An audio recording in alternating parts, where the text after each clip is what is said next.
Good morning. We're going to go ahead and officially start our Wildlife Conservation Board meeting on today. What day is today? August 24th, Thursday, August 24th. Welcome everyone. And we're going to go ahead and kick it off. Mary, do you want to do the roll call? Sure. Board member Chuck Bonham.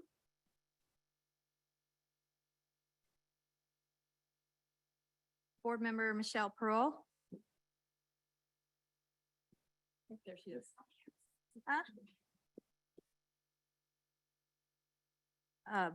Board chair Alina Botke. Here. Board member Damon Nagami. Here. Board member Fran Pavley. Here. Board member Catherine Phillips. Here.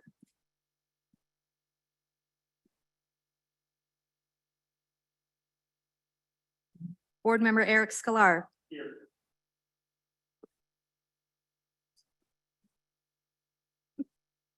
We have a quorum. So we have quorum? Great. Wonderful. All right. So I think I'll hand it off to you, Rebecca, for the public, any public items that are not on the agenda. Public Great. comment items. Yes, good morning. I just wanted to welcome everybody. It's great to see so many folks here in person. So just excited to have you here today. And I don't believe I have any speaker cards for items not on the agenda. I'll just take a quick ask in the room if there's any speakers for items not on the agenda. And then Alexa, are there any hands raised in our hybrid format? There are no hands raised. All right, we're good. So let's move on to the next agenda item, the funding status report. Right, so if I could have the slide for that, please. Just to let folks know, we are doing a really good job at spending the funding that we have received over the last few years. And we were also successful in receiving some additional funding this fiscal year. So the slide you see on the screen there shows the allocation to Wildlife Conservation Board for this next fiscal year. That first line that says fish and wildlife resources, climate change impacts, that's the third year of what I call kind of our climate resiliency funding. So that's another 61 million there. We've pulled out the program delivery, which is basically just the administrative costs. So those go to other administrative costs. And then we also got some funding to help the Department of Fish and Wildlife with their Western Joshua Tree work. There's a bill passed around that this year as well. So we'll work with CDFW on that funding. And then we got an additional allocation. So this is the second year allocation for funding of the nature-based solutions package. Of that, we have 60% that goes to a number of our different programs that are basically implementing nature-based solutions, which includes forest and riparian and desert, among others. 40% of that funding is specifically for entities that are either in disadvantaged communities, climate vulnerable communities, or tribes. So, and this again is on top of the 150 million we got in this category last year. So we'll be able to continue all that good work there. And again, part of that's pulled out for program delivery. We have an ongoing resource conservation investment strategy program, got a little bit of additional money for that. That's the second year of additional funding for that. And then the two last ones, the Cascades and High Sierra Upper Watershed and the land acquisition and habitat enhancement. We had a larger chunk of funding for those last year that kind of got put on hold when they were looking at solutions for the budget situation. They have given a little of that back to us. So we do have a little bit of money in those two categories now. And so that's really exciting because we weren't sure that we were going to have access to that. And then the last item of note, and we'll hear about the first three projects that come under this funding, is the San Joaquin Valley floodplain restoration dollars. That's $40 million. Again, that was kind of put on hold last year as a potential solution for the budget issues, but was kind of handed back. So that was something that was in a previous budget year that we have access to now. That money's going to River Partners, and you'll hear about 3 of those projects today. So any questions from the board on just kind of our budget for the year? I just have a clarification on the nature-based solutions, the 40%. It's supposed to be SDAC. Yes. Yes, if you Well, could just That's clarify. not the bill language. Okay, Yeah. but I think the board So we voted can- on SDAC. Yeah, Sure. for that 40%. So Yeah, I up just there want to notes have the- it the bill reflected. language, but we Okay. can reflect the board's definition for that. Thank you. And then sorry, go ahead. The money for River Partners, is that, oh, I see, there it is. It's under the San Joaquin Valley Floodplain Restoration back from 22, 23. Okay, got it. Answered my own question. Okay, perfect. Like those. Any other questions or comments from the board? For Rebecca? No? Okay. So I think, are we moving on to the presentation next? Do you want to Yes. do the intro and Yeah, I I'll do a can do the welcome? first introduction. start? So Great. just to remind folks, it's been a few meetings back, but we just talked about having ongoing educational presentations around use of herbicides and different restoration actions.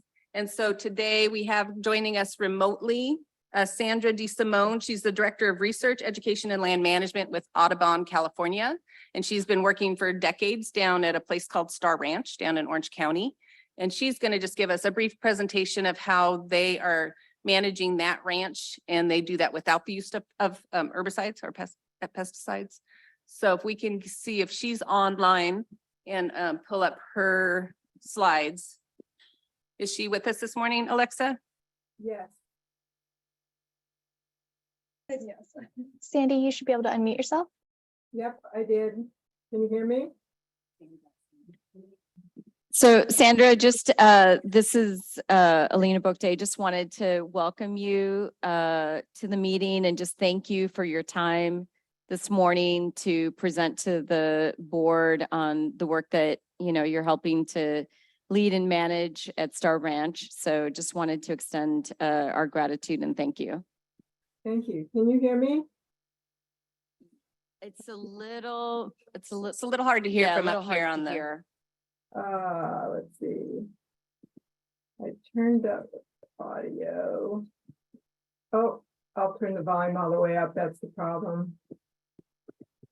Can't get it all the way up. Huh. Well, I can't get the volume to go all the way up. Can you hear me now? We can, if you just speak clearly and get close to your mic would be great. Thanks. I will try. Just speak on up if you can't hear me. Okay, so you're controlling the slides, right? Yes. Okay, so go ahead. So I'm going to talk about 10 minutes on our land management without chemicals on Audubon Star Ranch Sanctuary. Next. Sorry. Audubon Star Ranch is a 4,000-acre preserve in the foothills of the Santa Ana Mountains in southeast Orange County. The ranch protects the unique patchwork or mosaics of habitats typical of lower elevations in Southern California. 2 Mediterranean climate shrubland, chaparral and coastal sage scrub, oak and riparian woodlands, and native grassland. On Star Ranch, we try to take a research-based, sustainable approach to land management. Since 1997, I've advocated for non-chemical weed control and innovative approaches to restoration. Next. Star Ranch is in southeast Orange County. Our western boundary is adjacent to continuous suburbia, but to the east and south, there are 140,000 acres of contiguous wildland. Next. Star Ranch land management has influenced practice on over 200,000 acres of preserved land from Ventura to San Diego counties through visitation and solicited advice. The U.S. Fish and Wildlife Service has called our work cutting edge. Next. Our work focuses on 3 major program areas: applied research, land management, and education. Next. And if we're known for anything, we're known for innovation, integration, and sustainability. And here I'll focus on innovation. Next. Innovation in land management practices. We pioneered a new type of coastal sage scrub restoration that uses 1 to 2 meter, 3 to 6 feet wide strips that run along slope contours. Oh, good. For shrub planting with unplanted buffers, areas or buffers between. This area has been adopted by partners in some large Orange County preserves. We also use new chemicals, and we do use adaptive or research-based land management. Next. Our highest priority upland non-native is artichoke thistle, Sinara carbunculus, which has a 6 to 9 foot deep taproot. It's a spiny plant. Above ground leaves and flowering stalks die back during the summer drought, but roots survive. Artichoke thistle has invaded 720 acres of disturbed grassland on Star Ranch. Next. Over a series of 3 experiments, I developed an artichoke thistle control strategy. The field crew takes baseline data in October, then after rains stimulate resprouting, the crew uses brush cutters to remove photosynthetic surfaces, leaves, then returns every 3 weeks to brush cut until leaves dry in the late spring. This is based on the average cutting interval of the first year of experiments. Next. Okay, go ahead. Some of them are animated. You're right. Year 2 on, there are fewer plants and they're more widely spaced. So we switch to next. Modified hose with the tips cut off and the edges sharpened, and treatment intervals are widened to 4, 6, or 8 weeks, depending upon site conditions. Next. On screen left, you see an artichoke thistle patch in this 20-acre native grassland site where grasshopper sparrows breed. And this is to show the contrast between before and after non-chemical weed control. Next. Year 2 of artichoke thistle treatment, we begin either enhancement of the existing needlegrass grassland or next. If shrubs are already colonizing the artichoke thistle treatment area from the adjacent coastal sage scrub, we restore to coastal sage scrub. Next. Also year 2 of artichoke thistle treatment, we tackle non-chemical control of other upland non-native species. Next. The 3 P's of non-chemical land management are persistence, patience, and perseverance. Next. There are 2 fundamental and interrelated land management practices on Star Ranch. Next. Non-chemical weed control and accepting some non-natives in hybrid ecosystems. Next.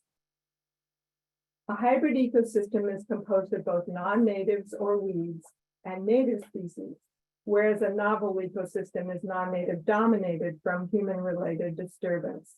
Next. Researchers suggest that during initial phases of a new non-native introduction, that land managers go for it, remove, and that relies on early detection. Next. But for established non-native populations, at Star Ranch, we ask, does the established non-native have positive or neutral effects on observable wildlife, which for us are songbirds and small mammals? And if so, next, we accept it next into a hybrid ecosystem. I'll give an example of how I make decisions on accepting non-natives into a hybrid ecosystem for coastal sage scrub restoration, a globally endangered shrubland. Next. Oops, that's backwards. Why don't you, yeah, there we go. Here is some of our qualitative monitoring, our photo points in a coastal sage restoration site. At baseline, the site is dominated by non-native artichoke thistle, which our data show provides poor habitat for songbirds and small mammals. After 1 season of non-chemical treatment, we reduce artichoke thistle cover by 95% in a work site, in most work sites. So on the screen right at the top, you see the same site at the end of the first season of artichoke thistle control. And then bottom screen left, the second year we begin coastal sage scrub restoration, and bottom screen right. By the 7th season of coastal sage scrub restoration, sites often look like this. Next. In new restoration sites, the field crew controls the worst 4 of our non-grass weeds, mostly thistles, so that non-native annual grasses dominate the buffers between the shrub strips. I asked the crew to cut grasses before flowering, and they were gone within 2 years. Then, as you see on lower screen left, a much worse weed, English plantain, erupted from seedlings. I learned that managers risk replacing one weed with a less manageable weed species. Next. So I developed a strategy of accepting non-native annual grasses and targeting non-native dicot, that's forb or non-grass invasives, and leave the non-native annual grasses, then monitor effects of this strategy on native plants and wildlife, songbirds and small mammals. Next. Here's some of our monitoring data from the buffers or unplanted areas between shrub strips from 3 different coastal sage shrub restoration sites, as you see on the y-axis, sites 2, site 3, and site 5. The y-axis is total native cover, mostly shrub species, and the colored bars are years of restoration. The blue bars are year 1, the first year of restoration, green is the second year, and so on. What we found was a nice trend of increasing shrub cover over time in all 3 sites without our crew doing any non-native annual grass control. Next. Other data also indicated that annual grasses disappear over time in restoration sites. We asked how that happens. From results of previous research, we asked, could herbivores or plant-eating animals play a role? And the question we asked is there an effect of herbivores on non-native grasses in buffers? And we did a number of experiments. Let's take a look at an exposure or cage experiment. Next. In a number of coastal sage restoration sites, we put cages, as you see in the photo, in the background in the unplanted buffers between the planted shrub strips. We also placed uncaged control plots. The graph shows some results. Green bars are for inside cages and gray bars are uncaged control plots. From left to right, there was significantly higher total herbaceous or non-shrub density and annual grass density under cages than in control plots. Next. This is a video. I'm not sure if it's working. You might try going next. Go back and try clicking on it real quick. No, okay, go back, please. We left the cages in place for 2 years. Then before removing them, we put motion triggered cams in place and found that rabbits took shelter in shrub strips and came out to eat the yummy green stuff. Next. We placed seeds of 2 different weedy grasses on sandpaper and the bare grounded buffers, and sure enough, a little native mouse, a Paramyscus, came out from the shrub shelter to eat the grasses. Next, our conclusions for coastal sage restoration: because of neutral effects of non-native annual grasses on wildlife, we accept them. Then the hybrid ecosystem evolves into a native shrub-dominated system over time, and the mechanism or process is herbivory by rodents, birds, and rabbits. Next, we conclude generally that with persistence and diligence, a non-chemical approach to invasive species control can be efficient and effective. Next, so monitoring is ongoing. Hybrid ecosystem concepts have stimulated us to view non-native species through a new lens while reducing our workload while also accomplishing our goal of providing habitat for birds and other wildlife. One last slide. Thank you.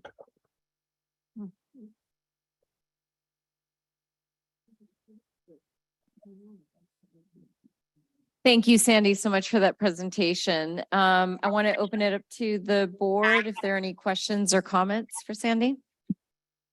Well, I just want to thank her. It was a terrific presentation and really, a direction that all of our, everybody applying and working with us should be working towards. So thank you for that. Thank you, Sandy. I just had a couple of questions because some of the concepts you introduced are certainly new to me, and I know talking to Senator Pavley, they're also new to her, this whole idea of a hybrid ecosystem.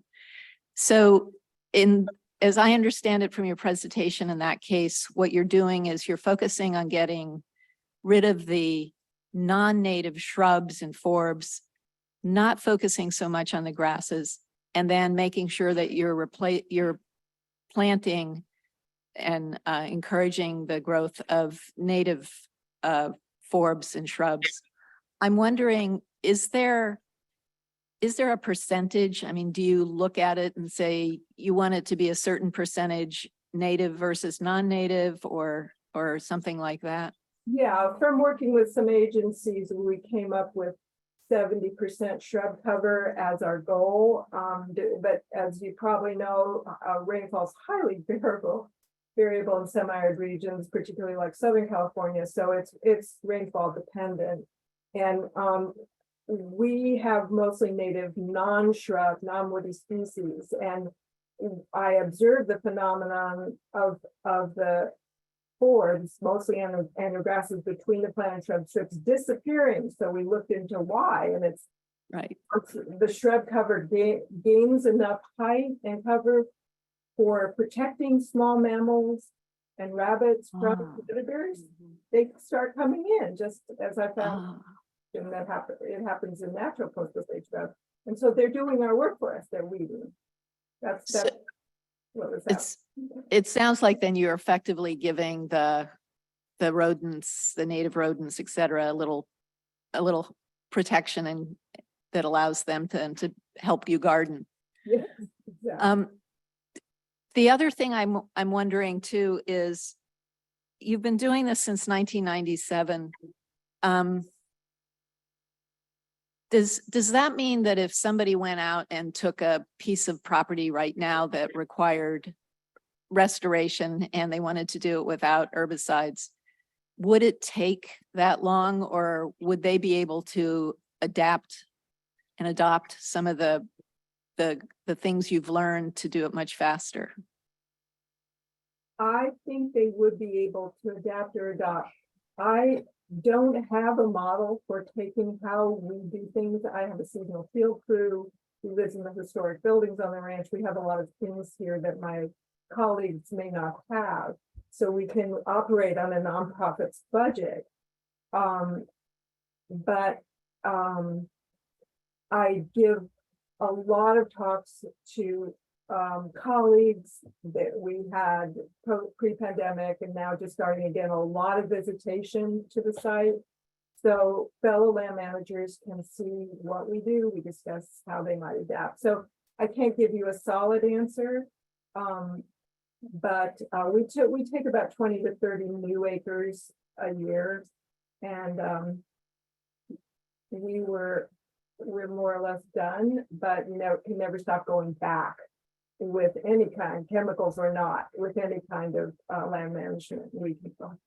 And then one more question, when you're talking about non-native grasses, have you had the whole sort of panoply? Have you had Johnson grass and No, that's all the barleys and stuff?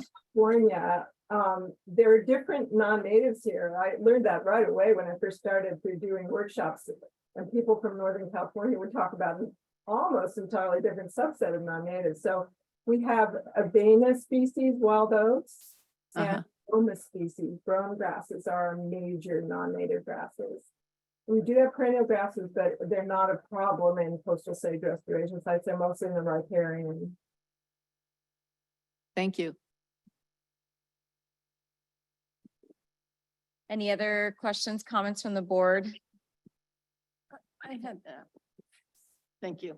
I had a brief comment and I had that same sort of question, that transition period, how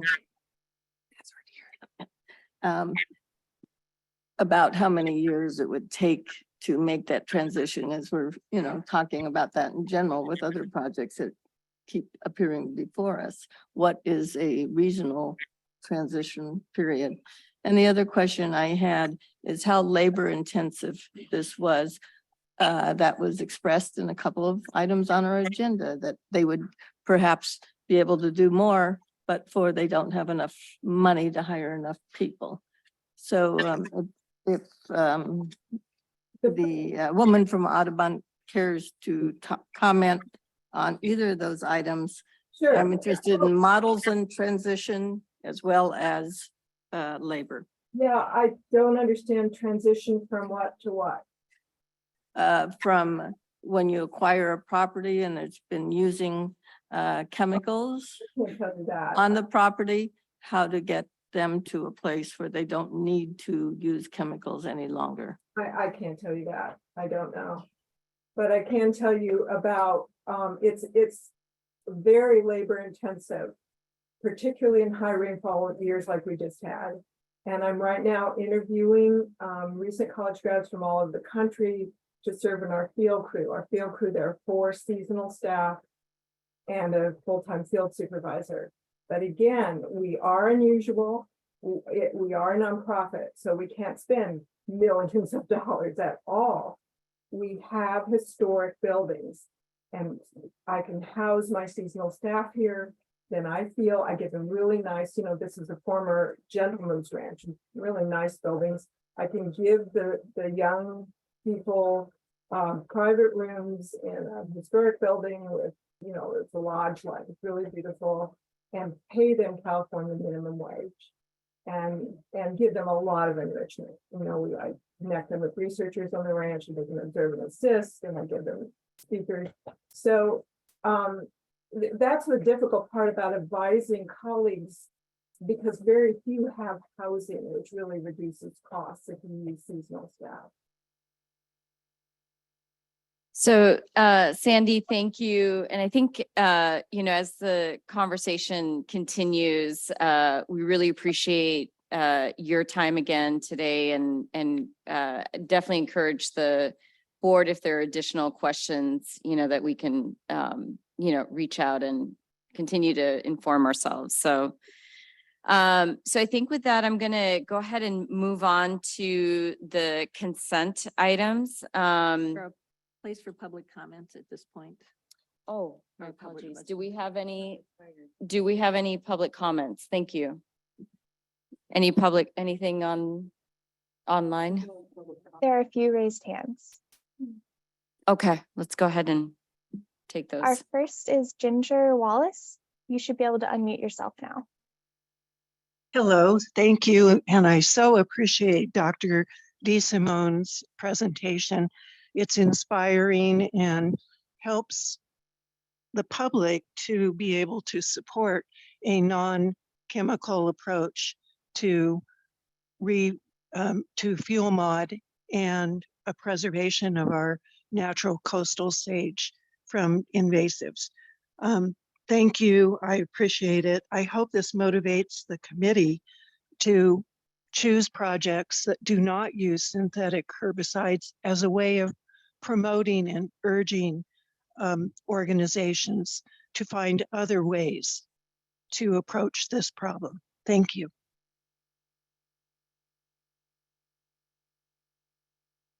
The next speaker is Megan Kahn. You should be able to unmute yourself. Hi, everyone. My name is Megan Cown, and I am the director of Sonoma County's Safe Ag, Safe Schools.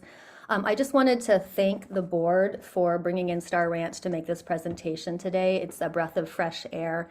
And the biggest take home I got from it is that there are people working to find creative and cost-effective solutions that minimize or don't include chemicals in ecosystem restoration. I love to see strategies that heal the ecosystems and soil as a whole rather than spraying and treating them continuously with, the equivalent of antibiotics year after year. In my work in Sonoma County, where we work on open space, park, school, land management, et cetera, one of the guiding lights I've been exploring recently is an observation that when Indigenous land managers are given complete control over the management of their land, they never use chemicals. So when they don't have a state, local, or federal agency over them, they don't use chemicals. And there are examples of this in Sonoma County and in other West Coast locations. And it seems to point at an existence of a completely different approach to land care, one that is based on thousands of years of cultural data and a different way of seeing the world and our place in it. So, as Einstein said, we can't solve problems by using the same kind of thinking we used to when we created them. And I feel like the typical IPM and ecosystem restoration mindset doesn't always meet the challenge of employing a new type of thinking. So I really appreciate Star Ranch and this board looking into this, and thank you.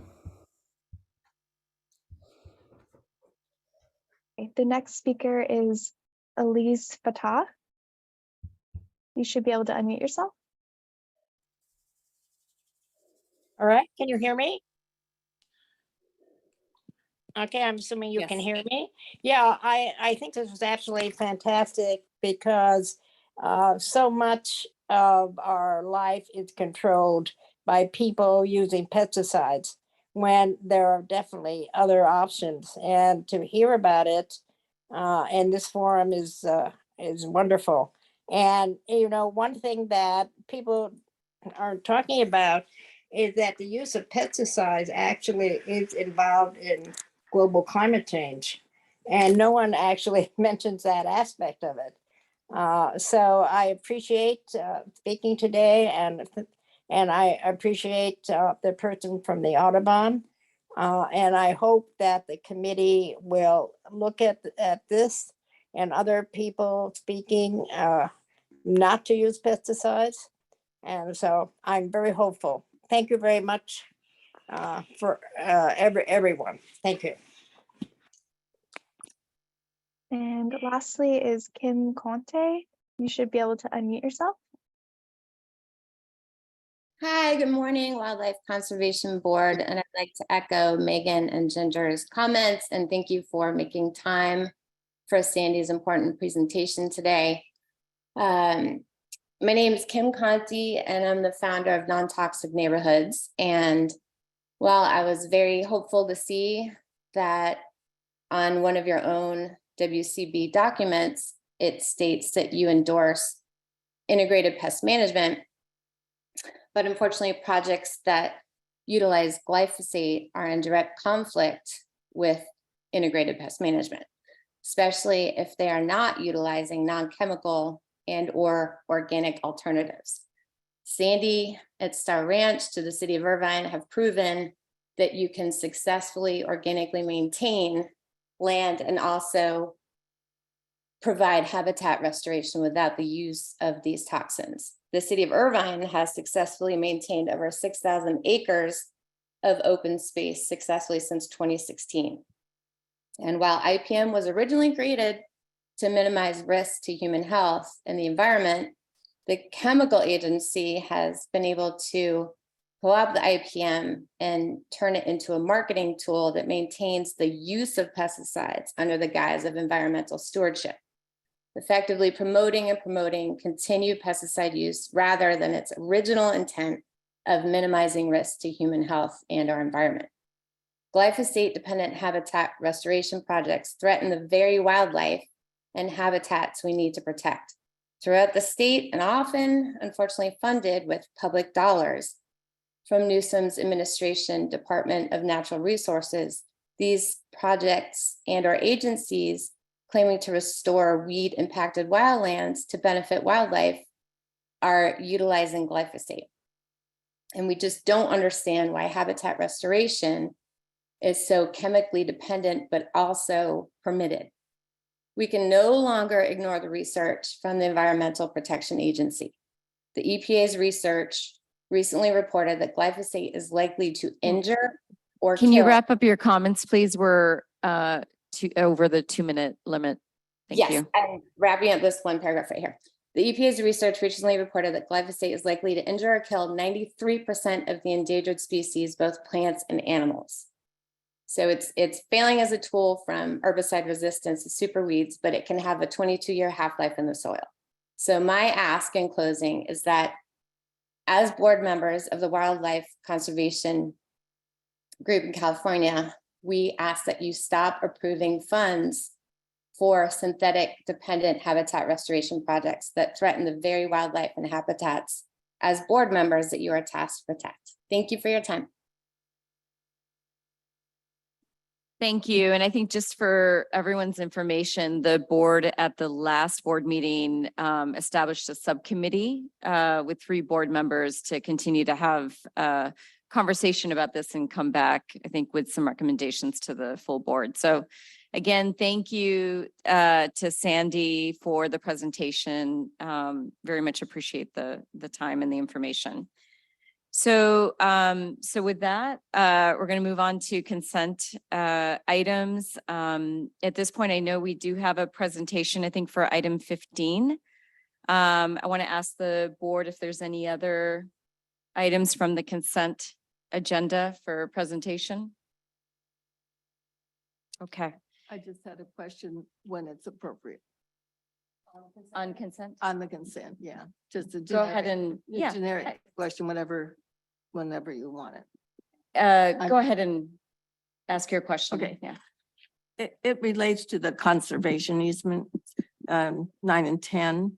And just for staff to articulate to me, is there a length of time that the easement is in place? And how is that achieved from owner to owner? And in this case, there's no public access, correct, on these items, but is that always true on conservation easements? I can field that for you, Fran. Yes, thank you. We, all of our conservation easements are in perpetuity, so they are never removed from title. And they run continuously with the ownership of the land. Does WCB or CDFW monitor those properties Yes, over we time monitor. annually or? We do a random sampling of our projects. We don't have enough staff power to monitor everyone, but the grantee, in this case, the American Farmland Trust, they monitor every year. And then WCB monitors a subset of projects every 3 on a rotating basis. And we have the option to monitor every 3 years in the easement length. And final question is, since this is part of, I assume, some of it 30 by 30 plan, as well as carbon sequestration. Sure. How are those quantified, those emissions reductions, and who does that? Well, for this project, we were mostly interested in the wildlife aspects of those properties. Other projects could be carbon projects. And if there's a few different ways to tabulate that, you can tabulate it by miles driven, or the lack thereof if it was to be protected land. In the future, over time, I would like to be able to explain to the public how you can quantify emissions reductions on properties like this, because it's part of a trade-off system. We're allowing fossil fuels to continue to some extent because we're preventing or encouraging open space to prevent emissions reductions, and it's a challenge. Yeah. And it's not probably in WCB's wheelhouse, but if it works with the Air Resources Board in addressing their scoping plan and how they're quantifying emissions reductions, and it's for the public benefit to know that there is some science-based background. And that's why my question was conservation easements in perpetuity. So thank you for answering that question. Oh, you're welcome. Yeah. If I might add, Senator Pavley, by law under the civil code, conservation easements have to be in perpetuity. So any conservation easement that we're funding, it by law, they run in perpetuity. Okay. Thank you. Thank you. So at this point, I'm going to ask for a motion on the consent items. We are removing item 15 for presentation, but items 5 through 28 with removing item 15 for presentation. Is there? Can I suggest that we have a few public comments? Yeah, before so, we but do I the wanted motion? to do Okay. I thought, okay. Sorry about that. All right, so we'll do public comment now and then take a motion. Okay. Okay, I have a speaker card from the Hearts just available for questions, but did you want to have any comments at this time? I don't see them. Are you good though? Thank you. Thanks. And then I have a public comment for item 14, which is Feather River Wildlife Area Shanghai Bend Unit Transfer. Francis?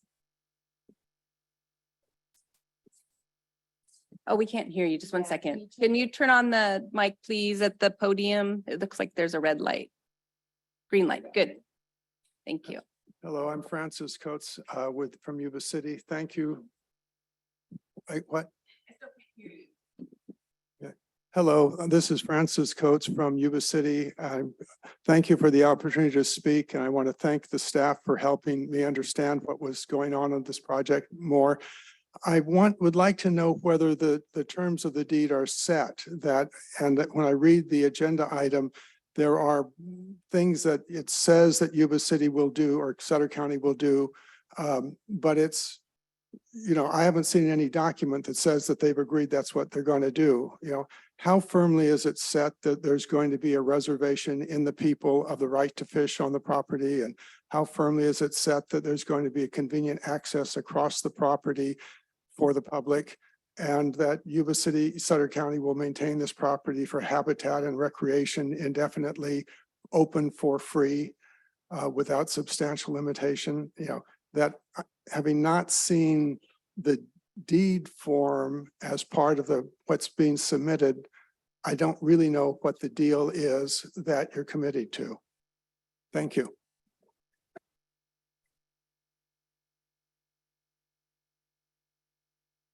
Can you just give a brief answer and also, yeah, please. Yeah, Colin, could you speak that, please? Yeah, thank you. I don't know if you received my email. I did send you a copy of the deed Monday. Okay. In the deed, what we've done is the deed is subject to the condition that the property be owned by the county for free public access, as well as habitat conservation and recreation. To the extent that the county does not comply with that in the future, the department can retake title to the property. And more specifically to Mr. Coates's two provisions regarding fishing access for the people, as well as access to the Feather River in the people of California, we have made those changes to the deed. We have shared that deed with the county. I believe Brian Gibson and some county officials are in the audience as well to speak to that, but I'm not aware of any objections to those conditions by the county at this time.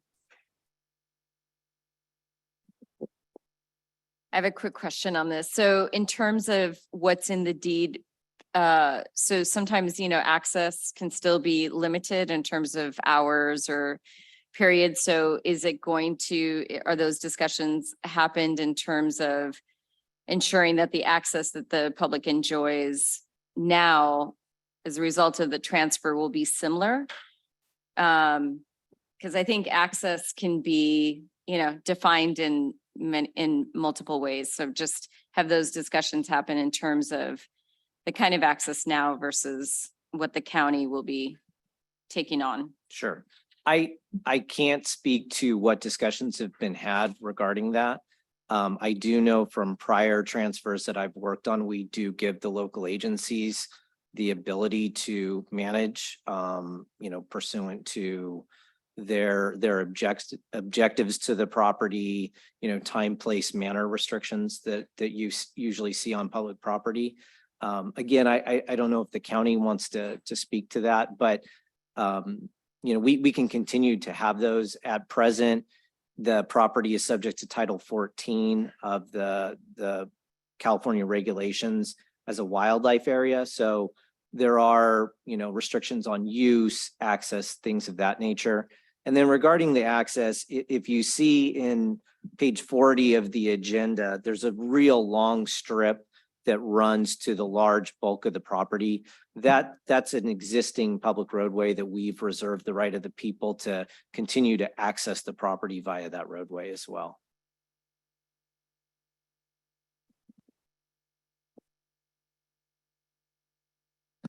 So just one more quick comment on the consent calendar, just for the public.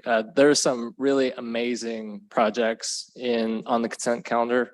We just have so many we need to get through. We couldn't get through them all. I wish we could hear about all of them because they're so interesting and they're amazing. This is a good problem to have. This means that we're giving out funding for really, really great projects, pursuing our 30 by 30 goals. So the Heart Project, there's a project on consent that is a return of ancestral land to Native American Land Conservancy. So there's the Big Morongo Springs. We're sorry we can't get to them all. I just want to acknowledge and thank the staff for your hard work. To all the applicants, congratulations. We wish we could, highlight all of them, but we just can't. I just wanted to acknowledge that on the record. Yes, absolutely want to echo that. Thank you, Damon. And on that note, I do have some speaker cards for the Big Morongo Springs item you just mentioned. So if Robert would like to speak, the Executive Director of the Native American Land Conservancy.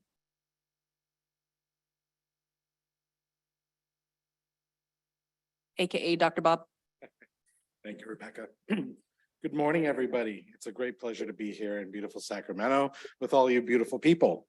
I'm Bob Preziklos, Executive Director of the Native American Land Conservancy, an intertribal nonprofit founded in 1998 with a mission to acquire, preserve, and protect our sacred lands. And as you all mentioned, I'm here to speak in favor of item 24, Big Morongo Canyon Springs. Just a few hours ago, I had the pleasure of seeing it from above as we took off from Palm Springs, and it was actually pretty easy to spot.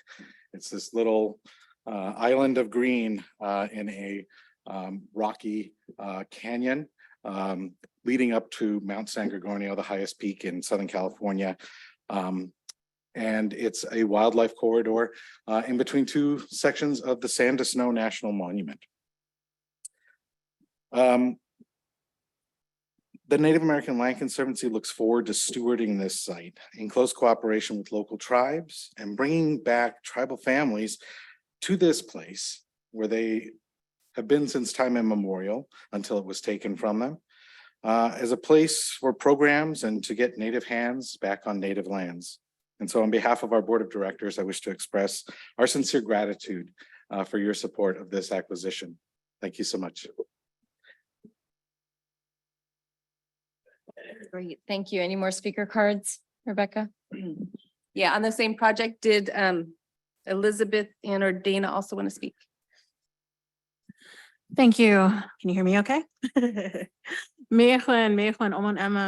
My name is Elizabeth Page. I'm the Education and Stewardship Program Manager for the Native American Land Conservancy. We are, as Bob said, an Indigenous-led organization focused on saving sacred sites and the natural communities found therein. I'm also a member of the Torres Martinez Band of Desert Cahuilla Indians. And the Cahuilla people are just one of the many tribes who have traversed, managed, and settled in the Morongo Basin of Southern California. And we here at the Native American Land Conservancy appreciate your consideration of Big Morongo Canyon Springs. It's a cultural landscape for the Cahuilla, Serrano, Chemehuevi, and Mojave people, an important wildlife corridor with natural spring that sees bears, deer, mountain lion, bobcats, and migratory birds. It's also a beautiful community education space where people can learn about and enjoy that native flora and fauna and actively take part in the revitalization of native foodways by restoring native plants to the local or native plants local to the Mojave Desert. At a time when the climate is changing and urban sprawl is ever imminent and expanding, we hold to the truth that people are part of these ecosystems and people here will be the solution. So again, we thank you so much for your time and consideration of this important acquisition for us. So thank you.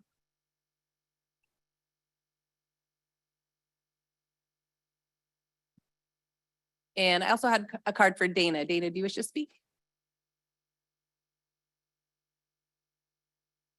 Is there anybody online, Alexa, to speak to any consent items? There are no raised hands. Okay, thank you. So what's the pleasure of the board? I'll move to approve the consent items 5 through 29. Second. taking out 15, right? Second. Great. We have a first and a second. Do you want to take a roll call? Mary, please. Okay, and that is items 5 through 28. And taking out item 15, Yes. which is next for presentation. Sorry, I was just looking at that slide. Yeah. I'll approve items 5 through 28, minus number 15. Chair Bokay, Aye. Vice Chair Bonham, absent. Member Nagami, Yes. Member Havley, Yes. Member Peralt, Aye. Members Phillips, Aye. Member Sklar. Aye. All right, motion passes. Wonderful. Yay. Congratulations, everyone. So I think we'll move on to item 15.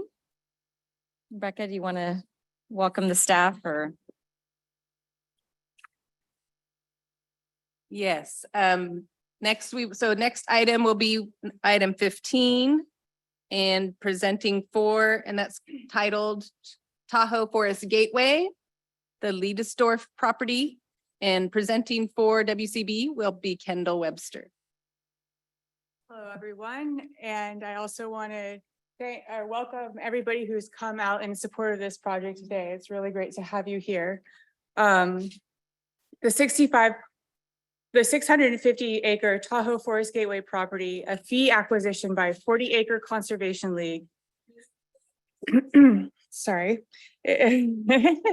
Is located in the American River Canyon, the American River watershed along Highway 80, about midway between Auburn and Truckee and Placer counties. Next slide. Habitat on the property is mixed conifer forest and Lake Putt, which connects to the American River via a tributary called Blue Canyon Creek. This property ranks above average for terrestrial and aquatic biodiversity. Notably, it provides habitat for the migratory Blue Canyon deer herd, foothill yellow-legged frog, and just lots of bears. Next slide. The Tahoe Forest Gateway project is the first property to be acquired by 40 Acre Conservation League, California's first Black-led conservancy, which was formed to accomplish the dual goals of acquiring land for conservation and facilitating meaningful and inclusive public access. Once Tahoe Forest Gateway is acquired, 40 Acre Conservation League plans for outdoor recreation and education opportunities with an emphasis on attracting people of color, specifically Black Californians, to experience the Sierra Nevada. This is an environmental justice project, as Black Americans have historically been blocked and excluded from outdoor recreation. 40 Acre Conservation League is working to reverse this historic pattern by providing a safe and encouraging setting for Black Californians to experience the great outdoors. Wildlife Conservation Board is excited, and we're honored to welcome 40 Acre Conservation League as a new grantee. We anticipate that Tahoe Forest Gateway is the first of many great projects that will be accomplished by the League. The Department of General Services approved appraised value for the Tahoe Forest Gateway property is $3 million, with Sierra Nevada Conservancy providing $750,000. And the remaining $2,250,000 to be provided by WCB pending this board's approval.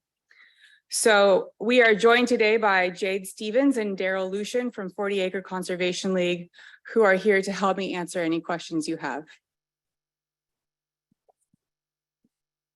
I just want to say thank you for coming out today to show your support. Very much appreciate your time and your voice. Are there any questions from the board? Yeah, I have some. Catherine? Again, thank you. It's one of the things I've missed seeing so much of at this board is the show and expression of public engagement. So I appreciate that people have shown up for this issue. I had some technical questions. So exactly how is it working? Because this is part of the Sierra Nevada Conservancy and 40 acres. So is Sierra Nevada Conservancy acting as sort of the, what would you call it, the fiscal agent in a way? Or how does that work? So Yeah. 40 Acre is their own fiscal agent. They're a nonprofit. Sierra Nevada is a funding contributor, just like we are. So how does that work for this project then? The same way we do partnership funded projects elsewhere. It's just they're both coming in. Yeah, they're asking- putting money in escrow. We'll be putting money in escrow. And Okay. then 40 Acre is handling the transactional project. And 40 Acres is a fairly new organization, is that right? That's right. So will, and probably because it's so new, this is your first acquisition, right, Daryl? Yeah. It's the first acquisition. So will, for the land management part of it and going through some of the details of how to preserve nature and all of that, will the Sierra Nevada Conservancy be sort of a technical assistance partner, or how will that work? Well, I think it's going to work a few different ways. Thank you for the question, board member Phillips. Daryl Lucian here, advocate on behalf of the 40 Acre Conservation League. When it comes to the specifics of land management, how we manage land, how we really care for the site, we've had, I think, some really good partners so far. The California Department of Fish and Wildlife has, I think, been amazing on multiple fronts. So I'd have to tip my hat to Director Bonham on that. I would also say that there have been others. The Xerxes Society, has been really helpful as we have begun to unpack what this site could be. Ms. Webster, I think, nailed it perfectly on the wildlife. There's one recent addition, though, with the California Department of Fish and Wildlife that we would add, and that is sightings of western bumblebee that are proposed for listing on the California Endangered Species Act as well, which are not on site per se, but have been spotted or located very proximate to the site. And so, no, but aside from that, it's a combination of our own learning experience, the gobs of funding that we've raised, that we've been shelling out for expensive consultants who appear to know what they're doing. And then, just effectively layering that with. I appreciate your characterization of consultants. They're not, this isn't cheap work. But I got to hand it to the board president, Jade Stevens, and her team for really, I think, bringing this together, digging into the subject matter, teaching me so that I'm at least somewhat conversant in it and whatnot. So it's going to be no different than any other land trust. It's going to be a combination of internal knowledge, relying on consultants, and then frequently leveraging any opportunities to have conversations with the state WCB staff, which has been nothing short of very phenomenal and empowering. And we're going to go from there. And so this is an acquisition grant, and the planning for any construction or anything like that or recreational uses will come later? Yes. Okay. So at least what we have in the works right now, we've got two other grants in the works. One is related to vegetation management. It is in one of the areas that has been identified by CAL FIRE as being sort of at the highest, let's not be modest, fire risk. And so we're going to our goal is to go about that work with sort of a wildlife oriented mindset and framework, so that we're preventing fire, but we're also ensuring that we're not destroying an abundance of habitat in the process. And then separate from that, yes, we do envision a fairly robust planning phase where we will, in addition to restoration related activities, we will also study the relationships between restoration and people on board or people in the midst of this site. And so that's what it's gonna encompass in total. Thank you. Member Sklar? Yes, I want to thank you and we hope this is the first of many projects and really wish you success with this and really appreciate your mentioning the Western Bumblebee, which, you know, the commission is now has as a candidate and was a long battle to make sure that we could protect them. So really look forward to it as one of the first places that first projects that's talked about that. And so thank you for bringing that up. Appreciate it. With your support, this space will be Bumblebee heaven. Awesome. Thank you. Forward to that. Please. Just one comment. Daryl, thank you for coming. I just want to say that, again, appreciate everybody coming out. While I'm comfortable having had this been on the consent calendar, I'm actually kind of happy that we pulled it off the consent calendar, just from the sense of it allowed us to hear a little bit more about the project. Daryl, I appreciate you taking the time to give me a little bit of background personally on it. And I appreciate the opportunity to hear a little bit more of the details. I think it's an exciting project. And I appreciate seeing all of the support out that are ready to kind of get this moving. So I just wanted to note that. Thank you. Thank you. So we have public comment cards. I just have a couple other cards and I'll just let me know if you still want to speak. So we had Daryl, Jade Stevens, would you like to make additional comments?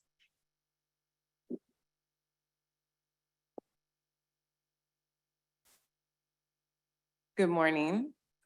My name is Jade Stevens and I am the president of the 40 Acre Conservation League. We are a nonprofit land conservancy which is committed to achieving environmental, recreational, and economic equity in the great outdoors. We're really excited today and humbled to be here to make history as the first Black-led land conservancy in the state of California. As we understand it, we're also the first Black-led land conservancy to receive funding from the state of California. And so what this means for us, this acquisition is the first step in our journey to really redefining the relationship that the Black culture, the Black community, and communities of color will have with the outdoors. This acquisition is the first step in turning the pages of the history books that have not been kind to us. There's many, but to name a few, some that fall within systemic barriers include the 13 Homestead Acts that were passed by Congress, some that I'm sure we've heard of before, but certainly is not limited to the story behind Bruce's Beach, Santa Monica's Bay Street Beach, Eureka Village, Park Ridge Country Club, and believe me, there's more. I even remember over the pandemic in the year 2020, hearing about experiences like Christian Cooper in New York Central Park, and remembering the life of Ahmaud Arbery, who experienced running for him as a place of freedom, but unfortunately became a liability. This acquisition embodies the belief that all of us, and I really mean all of us, have a role to play in the implementation of the state's 30 by 30 initiatives. It reminds us that this is a long journey that has got us to this point, but we realize that this is really the beginning of our story. I want to thank the entire Wildlife Conservation Board staff, of course, Assemblymember Gibson, Speaker Emeritus Rendon, Assembly members Lori Wilson, Chris Holden, former Senator Cam Lager-Dove for their advocacy and support along the way. I want you to recognize, and whether we talk about it today or not, this is a civil rights in action. This is equity in action, and standing here before you all for the state of California, we are preparing to take this title and hope that it will be an embodiment of our ancestors' wildest dreams. We look forward to the opportunity to embark on this journey to restore the land's ecology, enhance on the pollinator habitat for this site, and expand access to the outdoors for communities of color. So thank you.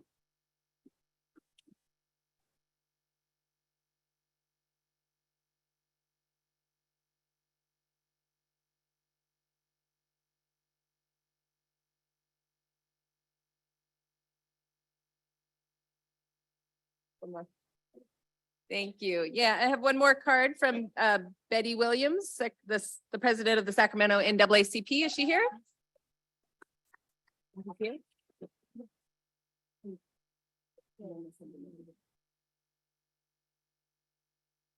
Good morning. My name is Betty Williams, and I'm a longtime civil rights advocate, business owner, and have fought for years to make sure that Black Californians get its fair share. Today can be a good day. We were on consent and we still should have been. However, the Wildlife Conservation Board's historic investments are the beginning of what we expect to see with a new focus on inclusive and equitable climate resilience policy. We are learning about all the public resources that are allocated to protect God's green earth and insist that all of God's children get their fair share. The future of our state includes increased racial diversity. The future of our economic relies on tourism. The future of our country recognizes the critical role of Black Americans and what they play in the civil society, science, combating the effects of man-made climate change, and the cause of racial justice. We've come too far. We've worked too hard and sacrificed too much for this not to happen today. It's taken too long, and too many conversations and organizations have come up with the focus on African Americans. Without delay, I urge you to approve, and I urge the staff to approve the report today. You will make a bold statement to Black California about our relationship and our opportunities in the greening of this golden state. I thank you. And again, I'm Betty Williams, a longtime civil rights organization leader. Thank you.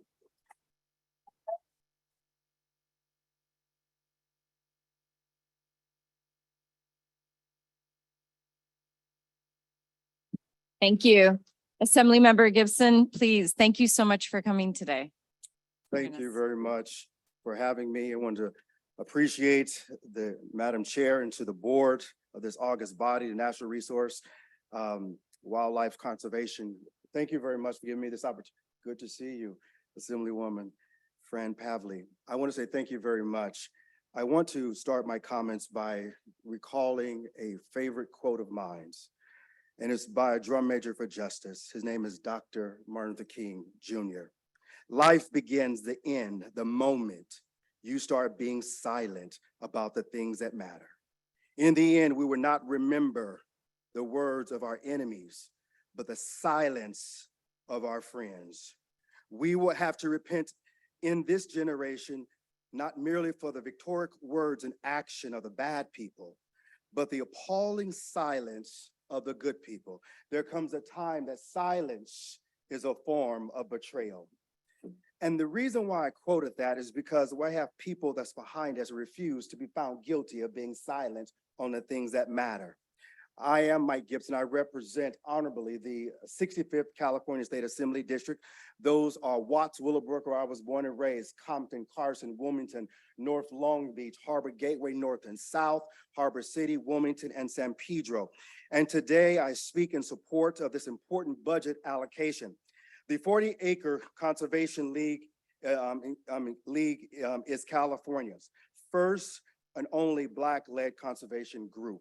This Wildlife Conservation Board has the opportunity today to send a powerful message that California's conservation efforts are open to supporting the underserved voices, the underserved communities in California.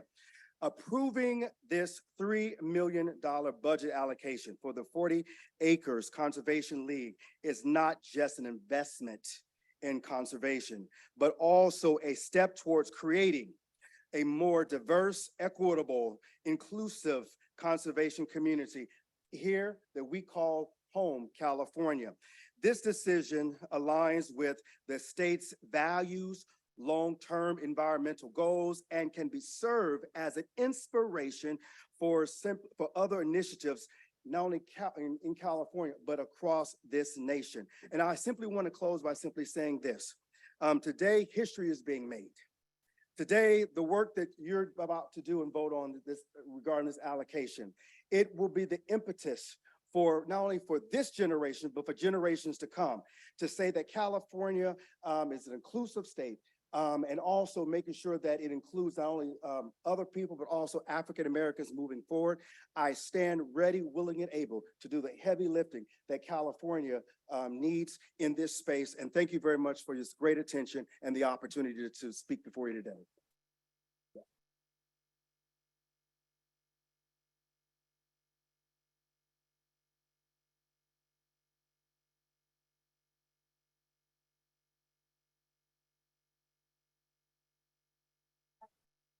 Turn the light back on, please. Okay. That was great. That was great dramatic effect by. Oh, does it happen all the time? I was like, what? Thank you, Assembly Member, and thank you for your powerful words. I just want to lift up, I think, what all of the speakers said, and I just want to lift up the values, the systemic racism that has plagued the conservation community, and just really want to honor and recognize, I know, the tremendous work that went into establishing the 40-acre Conservation League. So just congratulations on the work, and just very much appreciate your voice in this work and the importance of African-American led voice organization in the conservation field. So thank you very much.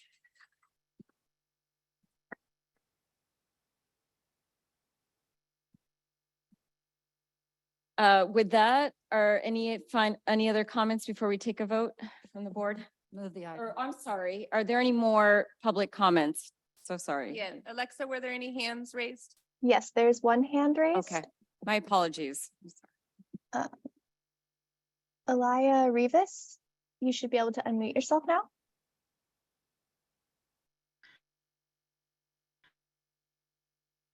Good morning. My name is Elia Rivas with the project. This project is next to lands protected by Placer Land Trust and other organizations, and will build an impressive conservation corridor for wildlife, support fire risk reductions, and foster greater connections to nature for people, all of which are critical for our community.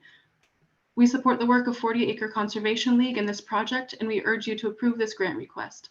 On a more personal note, as a member of Conservationists of Color, I'm so glad this project's significance is being recognized. Thank you so much. Okay, thank you. Does that complete the public comment? Any more, Alexa? There are no more raised hands. Thanks. Okay, any comments from the board? Go ahead, Damon. This is a historic day. Thank you all for being here. I agree with all the comments. This is why I got onto the board. I think we should acknowledge seeing, this is the most energy that we've seen in this room for a very long time. If we're bringing new faces into the room, if we are opening doors that weren't open before, then I think we're doing our job. Tell your friends is the next thing. We want to see more of these projects. We want to see more folks in the room. So congratulations, and let's do this.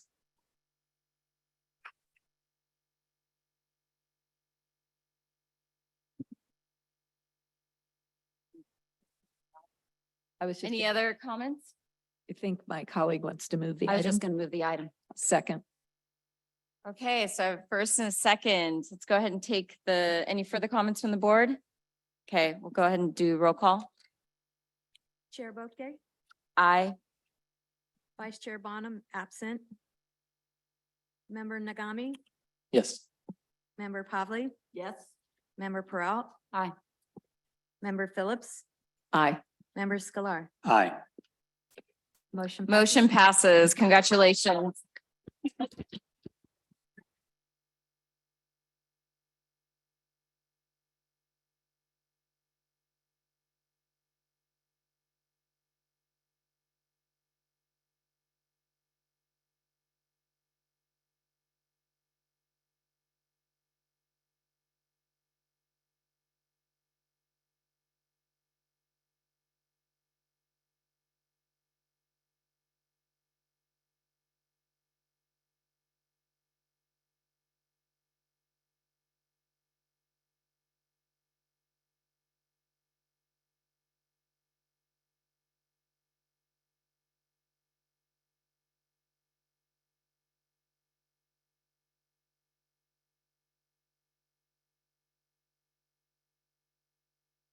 All right, we're gonna thank you again. We're gonna go ahead and move on to the next agenda item. Congratulations again to the 40 Acre Conservation League.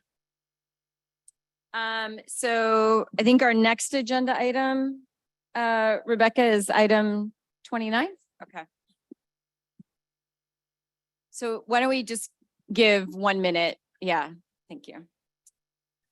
All right. So we will now hear project number 29. This is another really great project. It's titled The Remediation of Tongva Land for Traditional Ecological Knowledge. And Don Crocker. Yeah, let's give I'll repeat that one more second.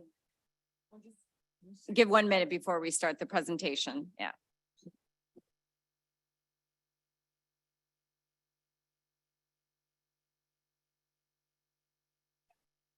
Why don't we take that? I'm pushing this button too many times. So, yeah, let's take a 5-minute break. Sorry for those are on. So it's now 11:22. We'll go ahead and reconvene at 11:27. Thank you.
All right, I'm going to go ahead and bring the meeting back to order. If I can ask for quiet, please, and we're going to go ahead and move on to the next agenda item. If you want to keep the conversation going, please feel free to just step outside. Appreciate that. Thank you. Okay, so go Great. ahead, Rebecca. Yes. So we're moving on to item 29. This is the remediation of Tongva land for traditional ecological knowledge, and presenting for WCB is Don Crocker.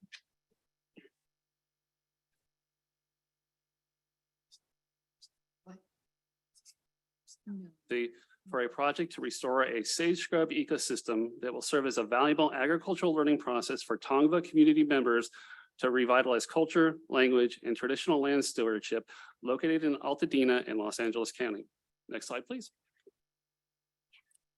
The Tongva people have been in Los Angeles County for thousands of years, but they've been landless since colonization. Recently, the first parcel of land was returned to the Tongva people. Located in the community of Altadena, it is slightly larger than an acre and is the first community-owned gathering space for the Tongass since 1771. The site overlooks Eaton Canyon Natural Area, and the habitat there was historically coastal sage scrub, but it is currently overgrown with invasive trees and plants.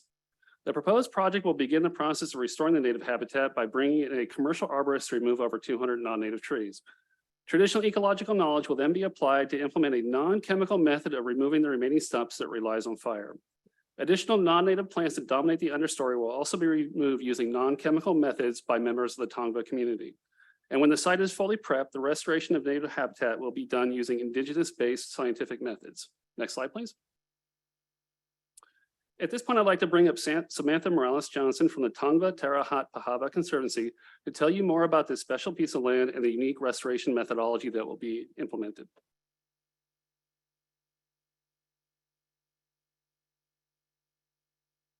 Miha, Netwanyane Samantha Morales Johnson. I'm a biologist and a science illustrator. I'm the land return coordinator for the Tongva Terra Haut Pahava Conservancy. Terra Haut Pahava is Tongva for the people's land. Next slide, please. So as a community, we have always been connected to and continue to build relationship as stewards of our homelands and waters. We have survived 3 waves of genocide, and the Tongva community's land base and proposed reservation site at Tihan Ranch was stolen, resulting in landlessness for our tribe. Currently, our indigenous sage scrub ecosystem is threatened by development and invasive species and largely inaccessible to us on our native land because of urbanization. This displacement and extraction of resources from our lands and communities has created a huge deficit in access to native plants and green spaces for our community. Next slide, please. The Tongva Terra Haut Pahava Conservancy is a Tongva-led 501c3 created to steward native lands in Tomangar, including Hahugna, which is Tongva for the place of the bear. The first acre of land returned to Tongva people. This 1.1 acre parcel of land was previously hoarded, and we have cleared anywhere between 29 to 32 tons of debris off of this property. Currently, most of the acre is overgrown with non-native species. I have calculated it somewhere around 90% non-native species and ground cover and tree cover on the land. And the WCB funding would go to the removal of these non-native plants, including over 200 non-native trees, about 100 of them including eucalyptus. And this would also employ our Tongva people. Next slide, please. So one of the most exciting parts of this species removal for this remediation and restoration of our land is the removal of eucalyptus. We have a really disastrous problem with eucalyptus in Southern California, as we do in most of the state. And we want to use an herbicide-free removal, which would be bringing back our native relative fire to restore the soil. Where most of our eucalyptus grows is actually in a space that doesn't cover most of the acre, but covers a smaller section that is deeply crowded with all of these trees. And so what we're looking forward to doing is making sure that the soil isn't further contaminated with herbicides by killing all of these eucalyptus that are so compacted in this area, but instead using fire as our main method of removal.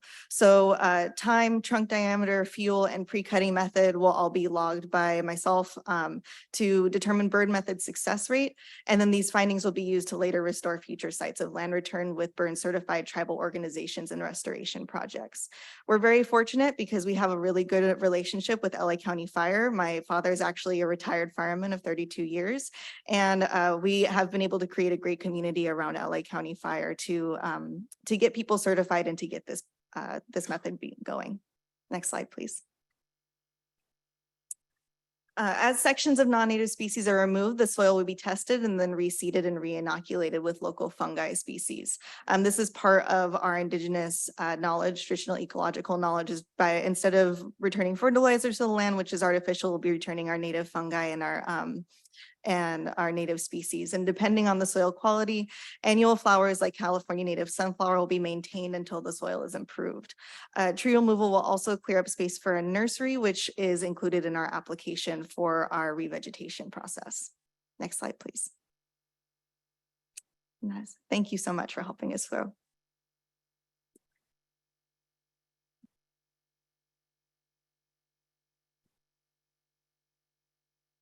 Thank you so much, Samantha. And Thank you, Samantha. Next slide, please. So I'd just like to quickly add to what Samantha just said. This project addresses a number of WCB priorities. Sensitive coastal sage scrub habitat will be restored. There will be a reduction of fuel for potential fires. An invasive species seed source will be removed. Eaton Canyon habitat will be extended. The methods employed will be a case study for non-herbicide invasive plant removal. A nursery will be developed, and the entire project will be a template for future restoration of tribal lands. Therefore, staff recommends the board approve this project as proposed. In the audience is Kimberly Morales-Johnson, Samantha Morales-Johnson, Ian Schiffer, and Cheyenne Reynoso from the Tongva Terre Haute Pahava Conservancy. Thank you. great, thank you. Any questions, comments from the board? Go ahead. Thank you for this project and thank you for showing us how we can restore these areas in a way that's consistent with nature and doesn't include herbicides. Samantha, getting your father involved is very smart. You must be very proud of you. So thanks for the presentation. You get an A+.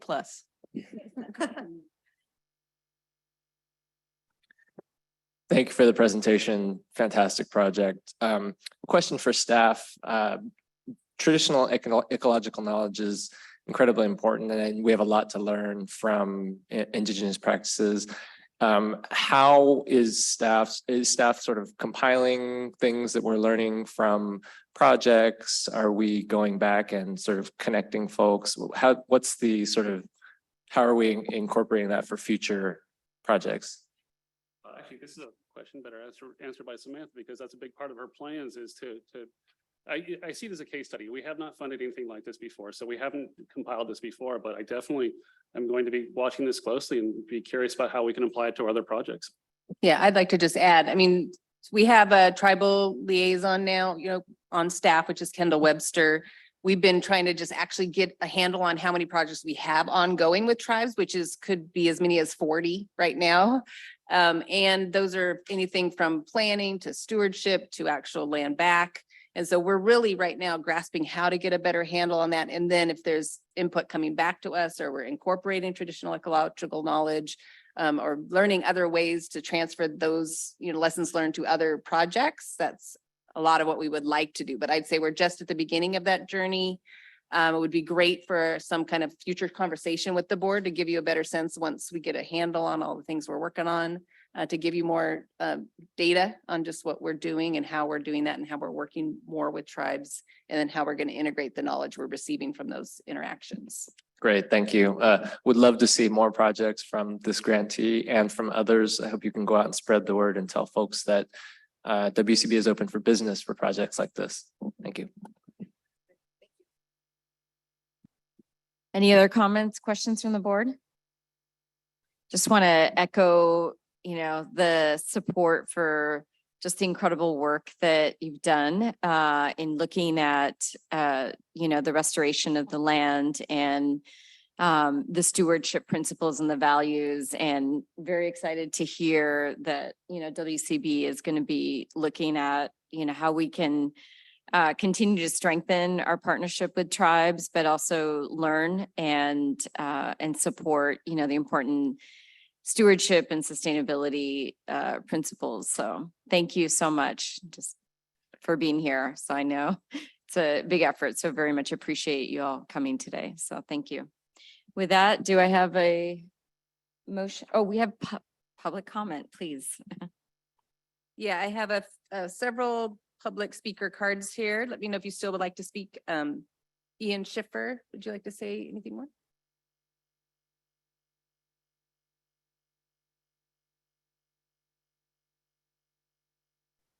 Hello, thank you, board. Thank you, Samantha.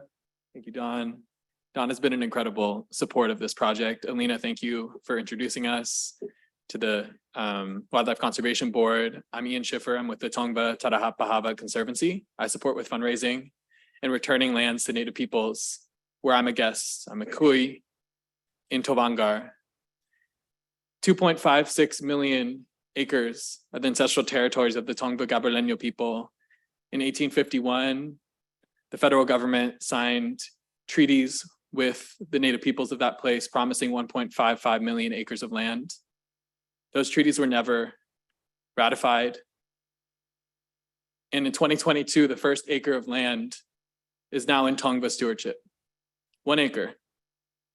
This would be the first project that would go toward the transformation of this site, which is, as Samantha said, 90% non-native species, toward flipping that to 90% native species. We're really excited about future projects that will increase that number toward the 1.55 million acres of land that could be stewarded by Tongva people again. Lands that are actually wanted, not lands that colonial governments want to get rid of, but lands that Tongva people want to be stewarding for housing, for community, and for restoration for all people. Thank you, and we're excited for this project and the many, many to come to reverse all of the harms that have happened because of colonization and all of the healing that could happen with repair. Thank you all. Thank you. Thank you. Kimberly Morales Johnson.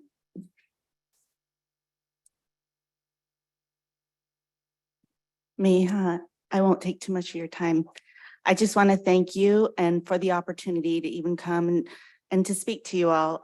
Samantha's my daughter, so it's kind of like a family thing where her dad stepped in where needed.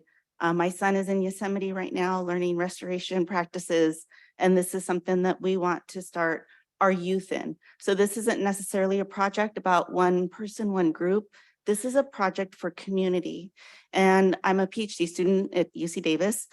Part of the land and part of what I keep hearing and that resonates with me so strongly is that Creator, our traditional ancestral knowledge tells us that Creator placed us in a certain place for a reason with the language and all that we needed to sustain life. And if you keep that in mind, that connection will bring healing and it will resonate out to everyone.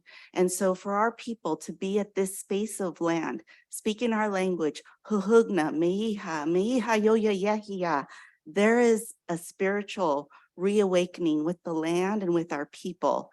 And I see future generations coming to the land for cleanup days, dirty and singing our songs and playing and learning about all of the different species that are there. And so it is my hope that this parcel of land was a private land donation, but I am truly hopeful that the state can start rematriating the land with tribal communities for the health and well-being for all of us. Thank you. Thank you. Thank you, Kimberly. Thank you. And Cheyenne Reynoso, are you good? She's good. Okay. Also, I got Rico Mastrodonsto.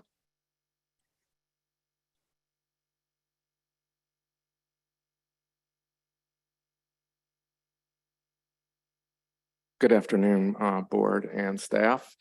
I'm here to thank the staff for the recommendation for this project. We've been working with tribes in California for 40 years and have done a lot of partner projects that rematriated land, but there's been a real initiative in the state, gratefully. And this project has got one of the biggest bang for the buck that I've seen, with all the benefits, not the least of which is a place for the community to gather and to pass down practices and to the next generation of tribal members. Most of as one of the speakers said, there's, I think, 139 eucalyptus trees on there that are just waiting to catch on fire. And this is a big wildfire, remediations or kind of pre-treatment to get rid of these things. And we're just really excited to support it. And I just thank you for your time and thank you for the opportunity to support this project. Thanks, Rico. Alexa, do we have anybody with hands online? There are no raised hands. Okay, any further comments, questions from the board? All right, Move approval. great. Do I have a second? Second. Wonderful. We have a first and a second. Fran? All right, thank you. You want to take the roll call, Mary? Yes. Chair Boakday, Aye. Vice Chair Bonham absent. Member Nagami, Yes. Member Pavle, Yes. Member Peralt, Aye. Member Phillips, Aye. Member Sklar. Aye. Motions passes. Congratulations. Fantastic.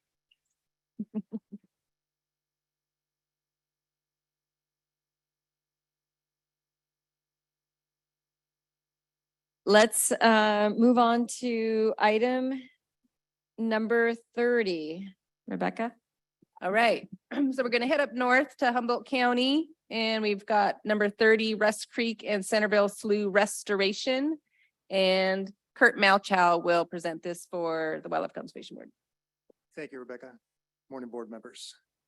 This proposal is to consider the allocation for a grant to the Humboldt County Resource Conservation District for a cooperative project with the Wildlands Conservancy, Russ Ranch and Timber, and the USDA Natural Resources Conservation Service to enhance tidal wetlands and restore pasture lands to natural habitat on approximately 1,480 acres of privately owned land known as Rust Creek and Centerville Slough in Humboldt County.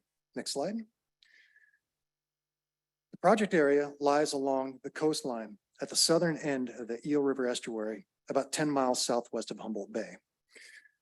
The Eel River Estuary overall has been heavily altered over the last century and a half for conversion to agricultural production and flood protection by daylighting marshes. Sorry. Font's a little smaller than I expected. By draining marshes, constructing levees and ditches, and altering stream networks. Rust Creek, located mostly in the blue shaded area in the map on the right, was fully channelized, straightened, and altered from its historic configuration. This resulted in significant sediment deposition, altering drainage patterns by elevating pastures up to several feet over a wide area, making the surrounding lands highly susceptible to flooding, as seen in the aerial image on the lower left. Some areas are permanently flooded, poorly drained, or otherwise no longer suitable for habitat or agriculture. Centerville Slough, which historically ran through the dark orange shaded area on the right-hand map, was once around 300 feet wide and over 20 feet deep. It is now entirely filled in from these sediment inputs, lacking any tidal flushing, with only a swale remaining where the historic channel once existed. This large-scale habitat conversion reduced rearing habitat for juvenile salmonids migrating through the Eel River Estuary, as well as diminishing estuarine habitat for other aquatic species, shorebirds, waterfowl, and other wildlife. Next slide. This slide shows flood and wave overwash events that currently happen on the project site, resulting from the combination of degraded dune habitat along the shoreline and inland sediment buildup. Deposits from these overwash events have filled former channels and ditches. Levee deterioration and sea level rise exacerbate the flooding and ponding. Next slide, please. This slide shows the existing conditions in more detail. The images in the top left show wave overwash at the foredunes along the shoreline, resulting in direct saltwater influx and excessive sand deposition, creating unstable conditions for habitat and agriculture. On the top right, current channel conditions along Rust Creek shows fully straightened, highly altered from its historic configuration. These modifications have caused the sediment deposition and associated flooding issues in the surrounding areas. On the bottom right, moving further inland, show the failing tide gates that are enabling saltwater intrusion into the surrounding pasture lands. Next slide. So to address these issues, the project partners seek to restore this area back to an assemblage of natural habitat. Following up from an extensive planning process, the project would implement restoration of tidal wetlands and restore marginal pasture to a mosaic of estuarine and tidal slough channels, freshwater streams, and agricultural pastures. Next slide. Sorry for the busy slide. The designs are close to completion and the actions are very specific. So the primary components include reestablishing a riparian corridor along Russ Creek by excavating and realigning approximately 1,500 feet of channel, reconnecting about 4 miles of a restored Centerville Slough and its tributaries with the greater Eel River estuary. This component alone would increase aquatic habitat by approximately 75 acres. Reconnecting full tidal exchange to approximately 500 acres of former estuarine habitat and constructing intertidal lagoons, reconnecting outer and inner marsh areas by lowering around 3,000 feet of existing levee, elevating an existing and constructing a new earthen setback berm about 4 miles in length to separate tidal wetlands from pasture lands, repairing an existing failed tide gate that currently enables saltwater intrusion into adjacent agricultural lands, and along the shoreline, enhancing dune building processes by constructing approximately 8,000 linear feet of back dune berms with sand collected on site, creating agricultural wetlands or wetlands used seasonally for grazing by lowering existing upland areas by 1 to 3 feet. And the project also includes public access improvements and continued control of dense flowered cordgrass or spartina and the outer marsh using a combination of mowing, excavation, and flaming. Next slide. The restoration designs have been hydraulically modeled for design efficacy within the project area, as well as under outside influences such as Eel River flood events and sea level rise. Analyses also address channel volume capacities, sediment transport capabilities, and the capacity of the upgraded tide gates and gated culverts. With this project, all the research, analysis, planning, and design would manifest into the implementation work that returns a significant portion of the lower Eel River estuary back to diverse, sustainable habitat. Staff recommends that the Wildlife Conservation Board approve the project as proposed. Joining us in person are Jill Demers, Executive Director for the Humboldt County Resource Conservation District, Fraser Haney, Executive Director for the Wildlands Conservancy, and Dean Kwasny, Easement Program Manager for the USDA Natural Resources Conservation Service. Thank you. I have a question, Chair. Please, Member Scar. Yeah, my question is, given sea level rise, I mean, it's without being on the ground, it's hard to see and imagine the project, but isn't there a risk that as sea level rise comes, most of this project could be threatened? Well, on the front part of it, I can let the project proponents talk about it. They've seen the design plans a little bit more, but one of the measures is to basically reconstruct the dune habitat or the back dune habitat. So there is flux in the dune system, but the prism of the whole dune network is going to be wide enough to withstand sea level rise. Also, it's going to have an active a marsh and wetland tidal ecosystem behind it. So we won't necessarily get this. It's designed not to get the direct salt intrusion, but it will function as an estuary through its reconnection with the Elk River main stem. Very helpful. Thank you. Any other questions, comments from the board? Okay, with that, before we, well, why don't we take any public comment and then I have a comment. I just have one quick question. Are the applicants incorporating into what they're doing public outreach? And I'm thinking outreach to tribes, outreach to community groups, that sort of thing. They did go through an outreach as part of their EIR process. If there's anything else, if I could have Jill speak on anything above just what I know about the CEQA process. Hi, Jill Demers, Executive Director of the Humboldt County Resource Conservation District. Thank you all. We're really excited to move forward with this project. To address your question specifically, there has been outreach associated with the CEQA process. Also, I know there's partners on the phone from the Wildlands Conservancy, which is one of the primary landowners.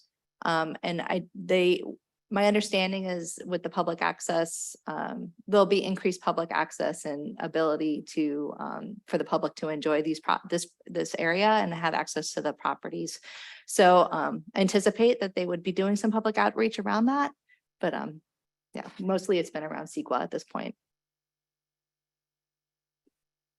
Alexa, do we have somebody from Wildlands on the phone that could speak to the public access / outreach? Yes, let me allow them to speak. Landon, you should be able to unmute yourself. Yes, thank you. This is Landon Peppel, Deputy Director for Conservation and Restoration Programs at the Wildlands Conservancy. Specifically speaking to public access, this project will ensure free public access, open daily for passive wildlife oriented recreation via hiking, kayaking, and nature viewing. In doing so, we will connect with the local stakeholders, school programs, tribes, among others, with the potential to host up to 7,500 visitors a year.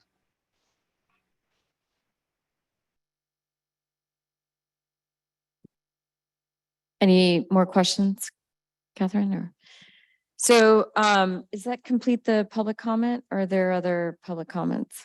Alexa, any more hands online? There are no additional raised hands.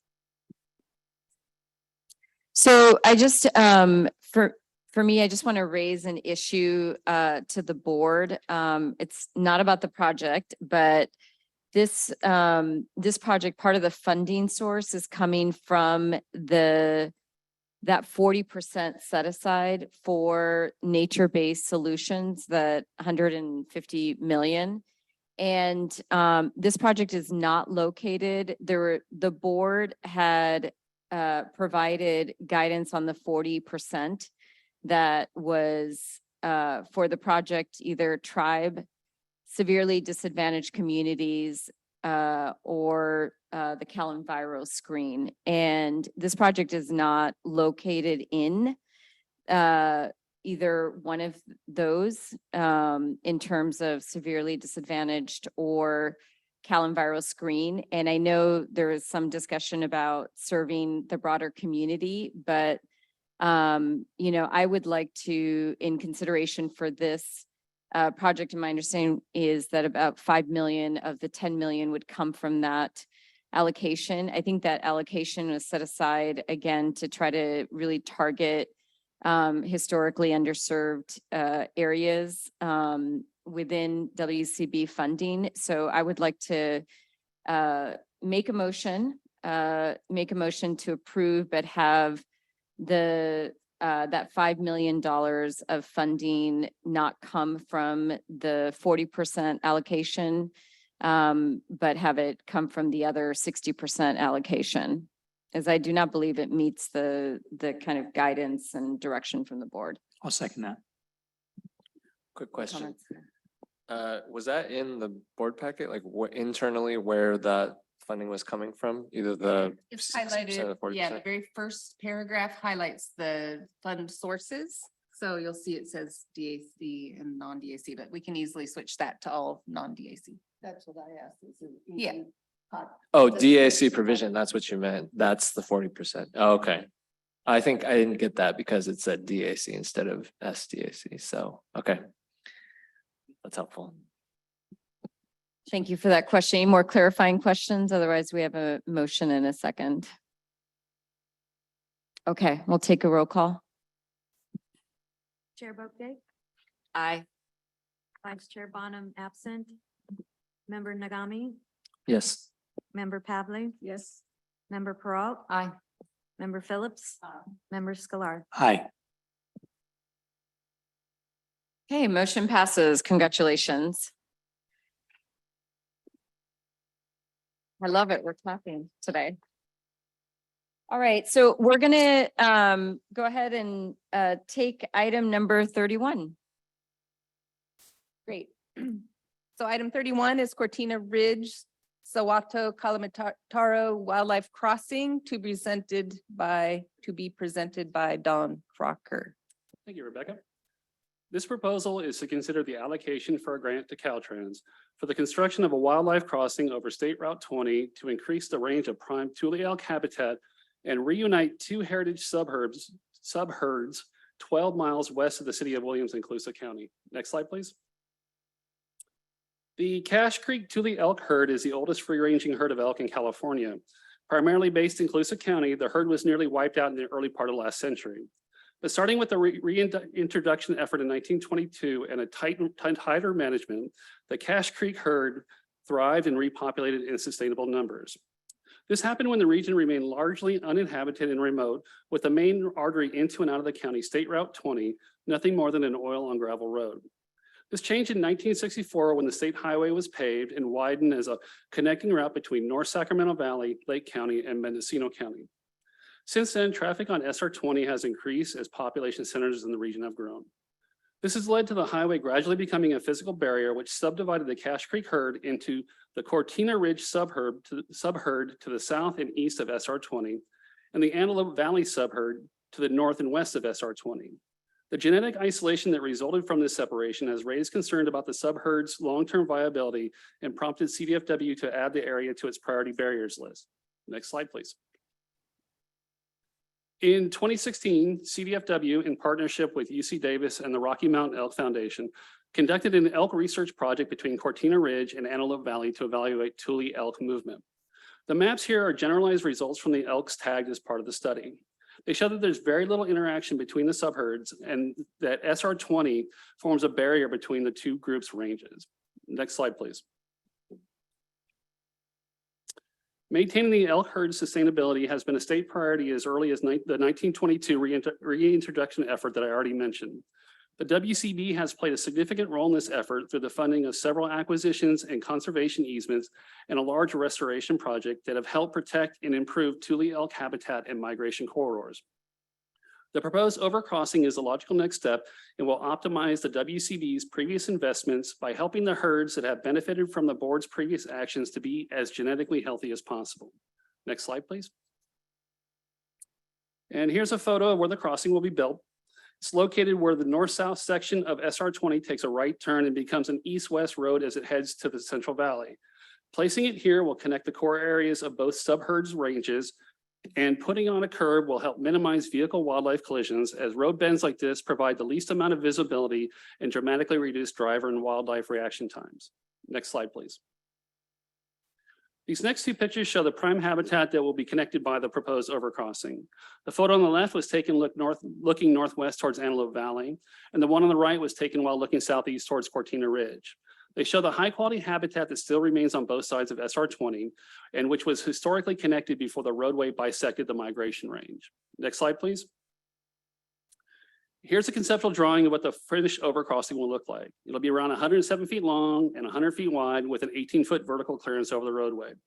2 feet of earth and fill will be added to the bridge deck to allow for vegetation growth. Wildlife glare screening will be added that will increase elk comfort with the crossing, and cattle exclusion fencing will be added using a wildlife-friendly horizontal fencing gate that spans the overcrossing midway across the structure. Next slide, please. Thule elk are definitely the driver of this project, and preserving the long-term viability of the subherds is an urgent priority. Beyond that, however, the crossing has the potential to improve mobility for several species of concern that currently inhabit the region. This includes black bears, mountain lions, mule deer, and badgers. Therefore, staff recommends the board adopt the findings and approve this project as proposed. In the audience is Susie Mellum from Caltrans and Josh Bush from CDFW. Thank you. You have one question. Thank you for the presentation. Member Scar. Yes, thank you. And just a quick question. Are there any issues with diseases with either of these subherds? Diseases? Yeah, because we know that it was some of the other elk herds we've had. Bring up Josh. Josh, he's our CDFW biologist. Yep. Hey, Josh.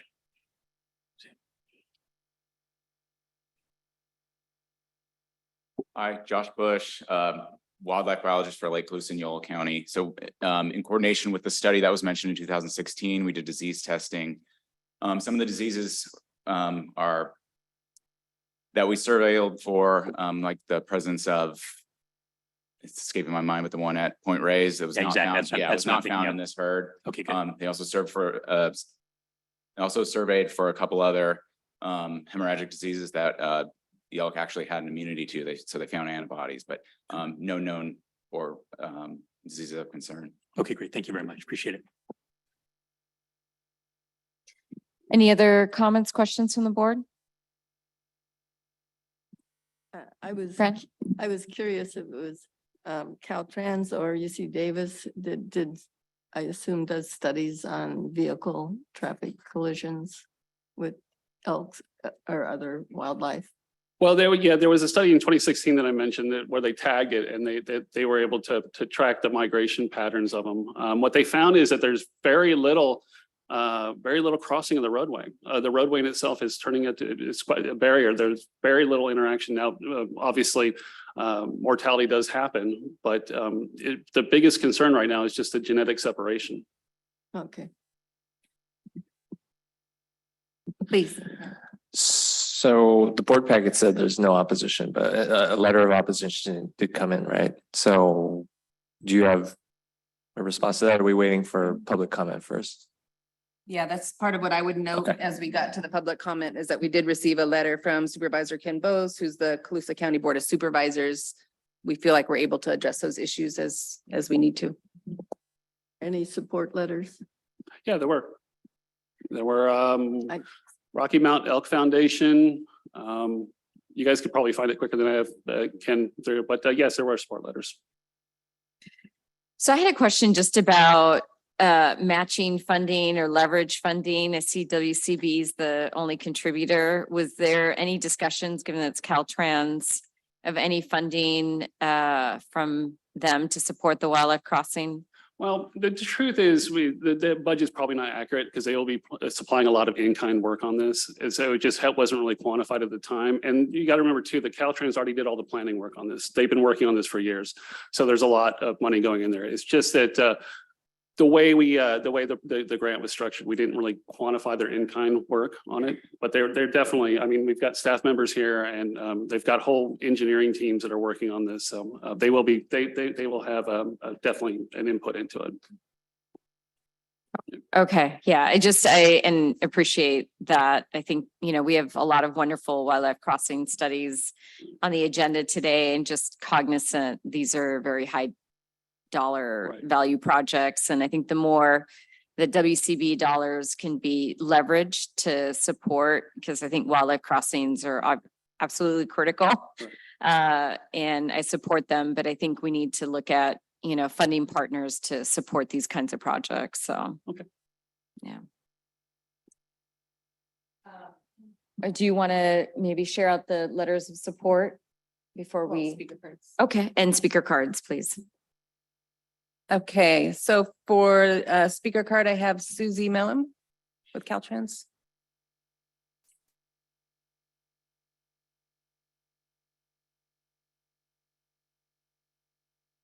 Good morning, board members. Can you hear me? I'm Susie Mellum. I'm with the Caltrans North Region Office of Environmental, and we cover 22 counties in Northern California. I'd like to thank you for working with us on this project and many others in the North Region. We did conduct robust stakeholder engagement prior to beginning the environmental process for this, and then we went through the environmental process where we had public meetings as part of that. This will be the first investment of this kind in an overcrossing for Northern California, which is very exciting, and we often see that these first investments lead to many more. In regards, you had the question about leveraging, and while we did leverage the planning, we were able to invest in the planning. We were not able to find construction funds for this. However, other planning efforts that you've invested in North Region, we have been able to bring in millions of dollars of federal funding. So we do continue to try to match that. We respect that very much, and we want to bring those funds together so that we have multiple partners investing in this. So we are doing that, but for the construction of this one, we haven't been able to bring the funds in. And I just want to thank you. It's been a really great partnership. We are really meeting a lot of missions and goals by working together. And I thank you. Thank you. And Fran, to your question specifically, in the agenda, it shows that there's a letter of support from Anthony Roberts, who's the tribal chairman of the Yocha Dehe Wintu Nation, as well as Kari Decker, Director of Habitat Stewardship, Rocky Mountain Elk Foundation. And then I also have one other card for Mari Galloway. Is she here?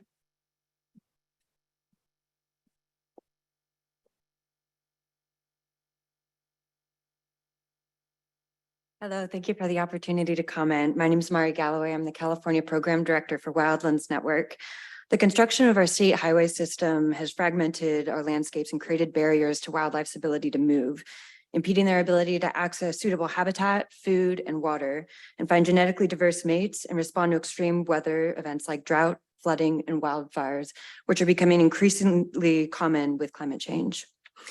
This project is an opportunity to alleviate these barriers and reconnect habitats so that elk and other species can access the resources they need to survive. Wildlife crossings work.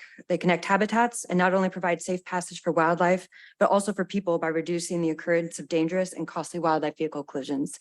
In fact, in this project area, there are 2 clusters of elk wildlife vehicle collisions on Highway 20. One of those is right within the project area, and the other is closer to Clear Lake near Cache Creek, a little east of the junction with 53. Caltrans North region has been leading the way and proactively trying to make our state highway system safer for wildlife and people. And we encourage the Wildlife Conservation Board to support this momentum through supporting the Cortina Ridge project.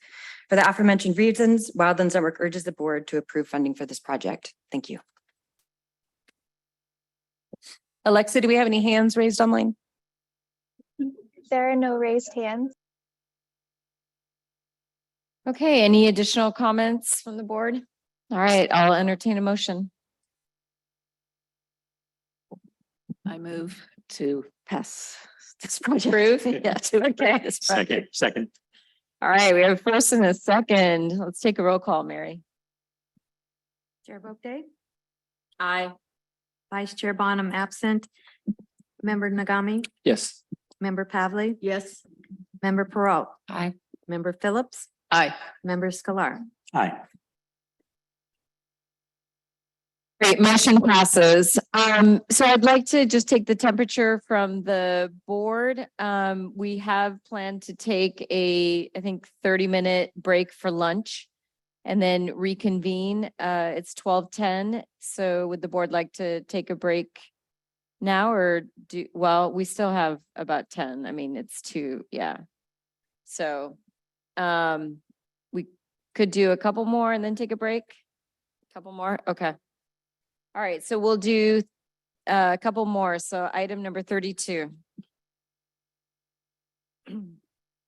Great. Okay, item number 32 is an acquisition at Dos Rios Norte. And we have David Dodds here to present on that project.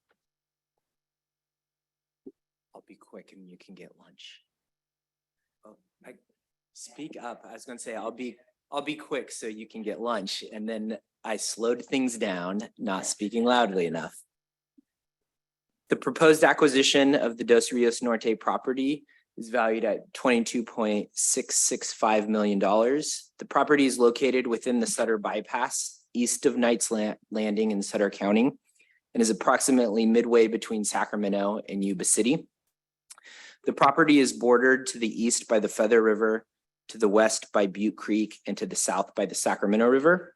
The Sutter Bypass bisects Sutter County in a northwest-southeast direction, running from the Butte Sink in the north to the Sacramento River in the south at the confluence with the Feather River. This is exactly where our property is located. The Dos Rios property is adjacent to the Sutter Bypass Wildlife Area, north of the Fremont Weir Wildlife Area, and downriver from the Feather River Wildlife Area, each managed by CDFW. The Sutter National Wildlife Refuge, managed by the U.S. Fish and Wildlife Service, is to the north. This region is characterized by private agricultural land uses. The Dos Rios Norte property is irregularly shaped and consists of approximately 1,522 acres, currently zoned for open space and agricultural uses. The topography is generally level. The property consists mostly within the bypass, a small 15-acre area outside of the Sutter Bypass contains buildings and other infrastructure used to support agricultural uses in the bypass. Slide 2, please. As mentioned, the property is at the intersection of several major rivers and streams. This photograph is of the Feather River near its confluence with the Sacramento River. Next slide, please. This is a view of Butte Slough through the property, highlighting the extensive riparian wetland and floodplain habitats that exist on the property. And you can see the mature cottonwoods, oaks, and willows that are representative of the habitat throughout this property. Next slide, please. The wildlife habitats, the wildlife supported in this habitat includes migratory birds such as snow geese, sandhill cranes, ducks, and many other species. Landowners report frequent sightings of deer, coyote, fox, eagles, and owls. Next slide, please.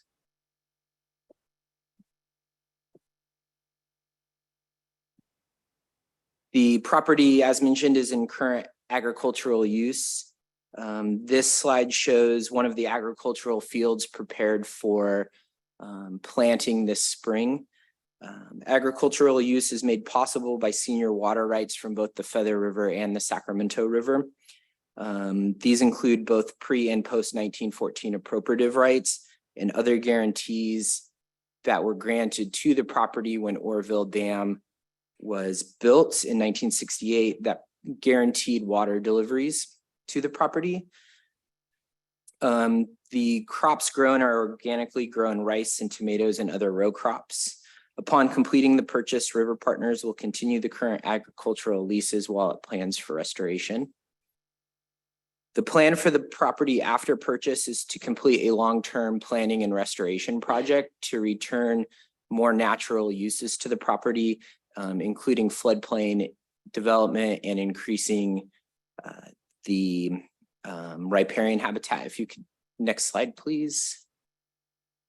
So this is a picture of the edge of the property where this last winter's storms created some erosion and flooding of the property, which is how this property should function within the Sutter bypass, allowing floodwaters to inundate these areas in order to protect downstream developed areas from flooding. Restoration of the property will focus on these riparian habitats similar to those seen here. And there's several sensitive species known to require this type of habitat, including Swainson's hawks, bank swallows, Sacramento splittail, Central Valley spring run Chinook salmon, fall run Chinook salmon, steelhead, giant garter snakes, and valley elderberry longhorn beetle. Restoration will provide vital habitat and conditions for migratory birds, yellow-billed cuckoos, and other riparian-dependent avian species. The goal of this conservation and restoration project is to maximize climate resiliency for these habitats for the long-term benefit of fish and wildlife, but also public use. Future public use will include hunting, fishing, birding, and wildlife viewing. The property is located within a disadvantaged community census tract according to Department of Water Resources Disadvantaged Communities Mapping Tool. Acquisition of the property now is a key component of restoring this property and enabling future public use. Department of General Service has reviewed and approved the appraisal report for this property and approved the value of $22,665,000. Staff recommends approving this project as proposed and completing the grant and transaction with River Partners. With me today is Miss Maggie Blankenship, River Partners Director of Acquisitions, to help answer any questions. I'm getting confused about the budget stuff, so bear with me if I'm totally wrong. Now, this project was this one that was earmarked. This was not earmarked, so this is something we're giving. No, this is north. Okay. The money we're hearing about later is Is San Joaquin. Got it. And then this project, it's acquisition only, That's correct. so there's no herbicides or anything. Got it. Okay, that's all I needed. Thank you. Please. Long-term, and this is a River Partners project, is that correct? That's correct. Long-term, who might be the eventual owner, or who have you spoken to about that? Because you're not going to operate and maintain this property in That's perpetuity. correct. As part of the long-term planning and restoration project, a subsequent landowner and manager will be identified with the intent of maintaining those public uses discussed. So it'll be an agency like California Department of Fish and Wildlife or U.S. Fish and Wildlife Service. And what would be your time period, would you say, on that transition? River Partners' plan today is that the restoration and planning project, so the planning, permitting, and restoration will be 10 years. And at that time, once that is complete, then to have a ownership and manager identified and transferred. So today, the plan is 10 cumulative years. cost pressures on the general fund of CDFW or whichever other agency inherits it historically sometimes can be problematic. Agreed, yes. I think the recommendation is to move forward with that and to address those concerns at a future date so that to permit the restoration of this property now and over the course of the next 10 years. I know ideally it would be, we would know who that was. Agreed. There's no conservancy in the area. Can you make sure that your microphone's? Yes, sorry. Yeah. Last question. Is there a conservancy or plan B in the area? I remember traveling. My name's Maggie Blankenship and I'm oh, sorry. Sorry, I'm just trying to make sure everyone. Yeah. Oh, there we go. David's a little taller than me. Thank you, Member Pavley. My name's Maggie Blankenship and I'm the Director of Acquisitions for River Partners. And that's a very important question about long-term management. Like David said, right now, the plan is to work with stakeholders through a planning process. We've already received some funding to begin that process. So draw everyone together, talk about what we'd like to see on this site long-term. You're right, it is at a cost potentially if it goes to like CDFW or the U.S. Fish and Wildlife Service. We want to explore some other options as well, including potential tribal ownership in the area. And we're happy to work with those agencies through these planning processes to figure out a funding strategy for those management options as well. And I just point that out because that if that was a frequent occurrence, that would really become quickly problematic, especially long-term. That's right. And liability wise and other acquisitions are usually contingent on a foundation or a conservancy stepping up and operating and maintaining it. So something to watch. Noted. Thank you. I might add on this point also is WCB's grant terms provide, it's not often I'm asked to speak quieter, so I apologize. CDFW's standard grant terms provide that future transfers of the property are at our approval. So it won't be like River Partners will transfer it to somebody that is not able to manage the property financially and with the conservation goals. Yeah, I just want to highlight, this is an ongoing issue for implementation of 30 by 30 stewardship, long-term stewardship of lands. We've done many different projects that are like this and that where there is additional conversation but there's always the assurance that it is going to an entity that takes over that long-term management and ability to maintain the property. So this isn't an unusual case, I would say. I mean, this is something that WCB has done over the decades. And it's really the way we need to just continue to work to make sure we are implementing our 30 by 30 goals and actually making sure we're getting properties under protection and eventual long-term stewardship. So we get it. We definitely also acknowledge it's a big issue. It's a big issue for those agencies trying to take over those properties. There's issues with capacity and ability of agencies, and we're trying to work with new entities to take on some of those efforts, but it's not anyway a simple process. So we're all kind of dedicated to trying to figure out how to move this forward collectively and actually just do the best for the resource in the end. Go ahead. Thank you for the presentation. Seems like an exciting opportunity. So this is for the acquisition, I assume, well, there may be an application coming down the road for restoration funding. And if that does happen, just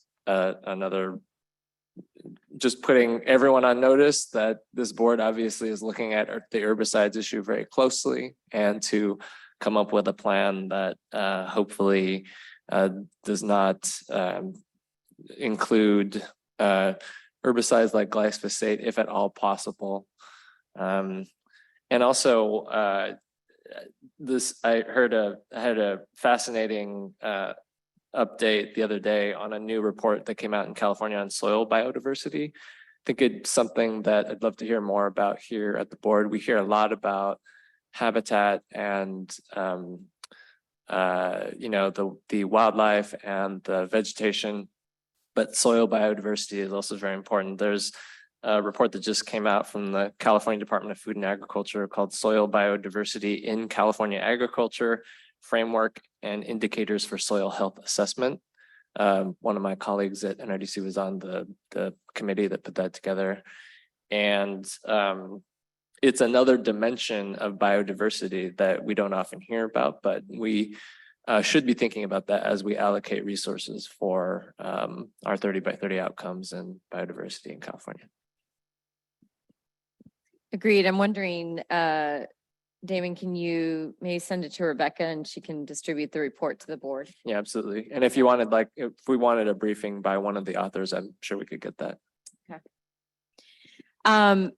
Just a quick question. So I know in your presentation, you said that there'll be future access. So with the whole discussion that we just had about River Partners, you have to find the long-term owner and steward. What is the thinking in terms of the access, when public access would be or is being planned or thought about? And also in the grant agreement with River Partners, are we putting in is WCB putting in the language to say that this property will ensure, public access, since that is part of the presentation? So just if you could speak to that, because I just want to understand what future means. Maybe Maggie could answer the question about, sort of timeline discussions, and I will rack my memory to answer the grant agreement question. Yeah, as far as timeline for public access, I just want to, reiterate with reference to the previous question too, that this land is available for sale now, and that's why we're acting on acquiring it at this time. And that's not something the state could, allocate the resources or the staff time to be able to manage a property of this magnitude on the timeline that the sale is going to account for. So what we're hoping to do by acquiring it now is give us that cushion to figure out all of these answers. And one of those important answers is, of course, public access. Immediately on the property, we'll have limited public access, led tours, things like that, by River Partners. We also on our properties offer guided hunting opportunities, usually in partnership with organizations like Cal Waterfowl or CDFW's SHARE program. So those are programs that we'll try to access on this site as we come into ownership of the property. Long-term, again, that'll be part of that sort of 10-year time horizon to plan and figure these things out. On other properties, Dos Rios Norte down in Stanislaus County, we're just now opening up to state parks. And so you're really seeing that public access blossom. That's something that we hope for on this site in the future. I don't know that it's accounted for in the grant agreement at this time, but it is really one of our core interests in managing this site. So I think that we, especially if it is part of the application and it's stated in a presentation that there will be public access. I understand the 10-year issue of, it takes time, but I do think that we have to memorialize it somewhere. Otherwise, 10 years from now, when those things happen, obviously people change. And so history changes. I think it's important that that these kind of conditions of approval are part of the grant agreement. Otherwise, I mean, I just saying, best intentions. So thank you. Agreed. And they'd be incorporated in the notice of unrecorded grant agreement. Recorded on. Okay. All right. To follow up one final idea on that, the grant agreement as currently drafted does not commit to specific timeline on public access, but it does include provisions requiring future public access. So Okay. I appreciate great. So it's and in there. understand the desire for more clarity on timeline. Okay. All right. Any further questions, comments? Do we have any public? Okay. So I just wanted to note that we did receive a late letter that's not in the board packet from Todd Manley, who's Director of Government Relations at Northern California Water Association. And A letter of support. a letter of support, yes. And then I don't have any speaker cards up here, but Alexa, do we have any hands raised online? There are no hands raised. Okay, I'll take a board motion. I move that we approve. I'll second. Great. Let's take roll call. Chair Boakday, Aye. Vice Chair Bonham absent. Member Nagami, Yes. Member Pavley, Yes. Member Peralt. Aye. Member Phillips, Aye. Member Scalar. Aye. Okay, motion passes. So it's 12:30, so I think it's a good time to take our lunch break. So we're going to start sharp at 1 p.m. So for those of you that are joining us online, we will reconvene at 1 o'clock. Thank you. Yeah, no, I know.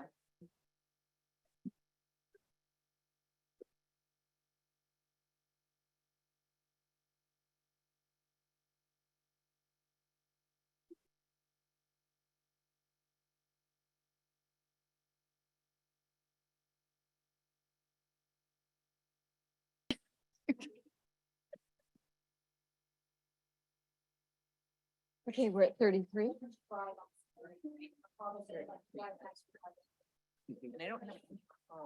All right, welcome back.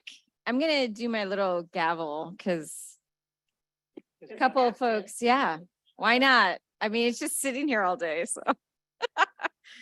Anyway, welcome back. Everybody had a nice lunch break. We're gonna go ahead and jump into agenda item 33. Rebecca. Great. Thank you. Okay, so item 33 is the Middle Truckee Watershed Forest Health Project. And to speak to that from WCB is one of our new employees, Jennifer Stanfield. So hold on one second. I don't see her. Yeah. We see red on the dais here.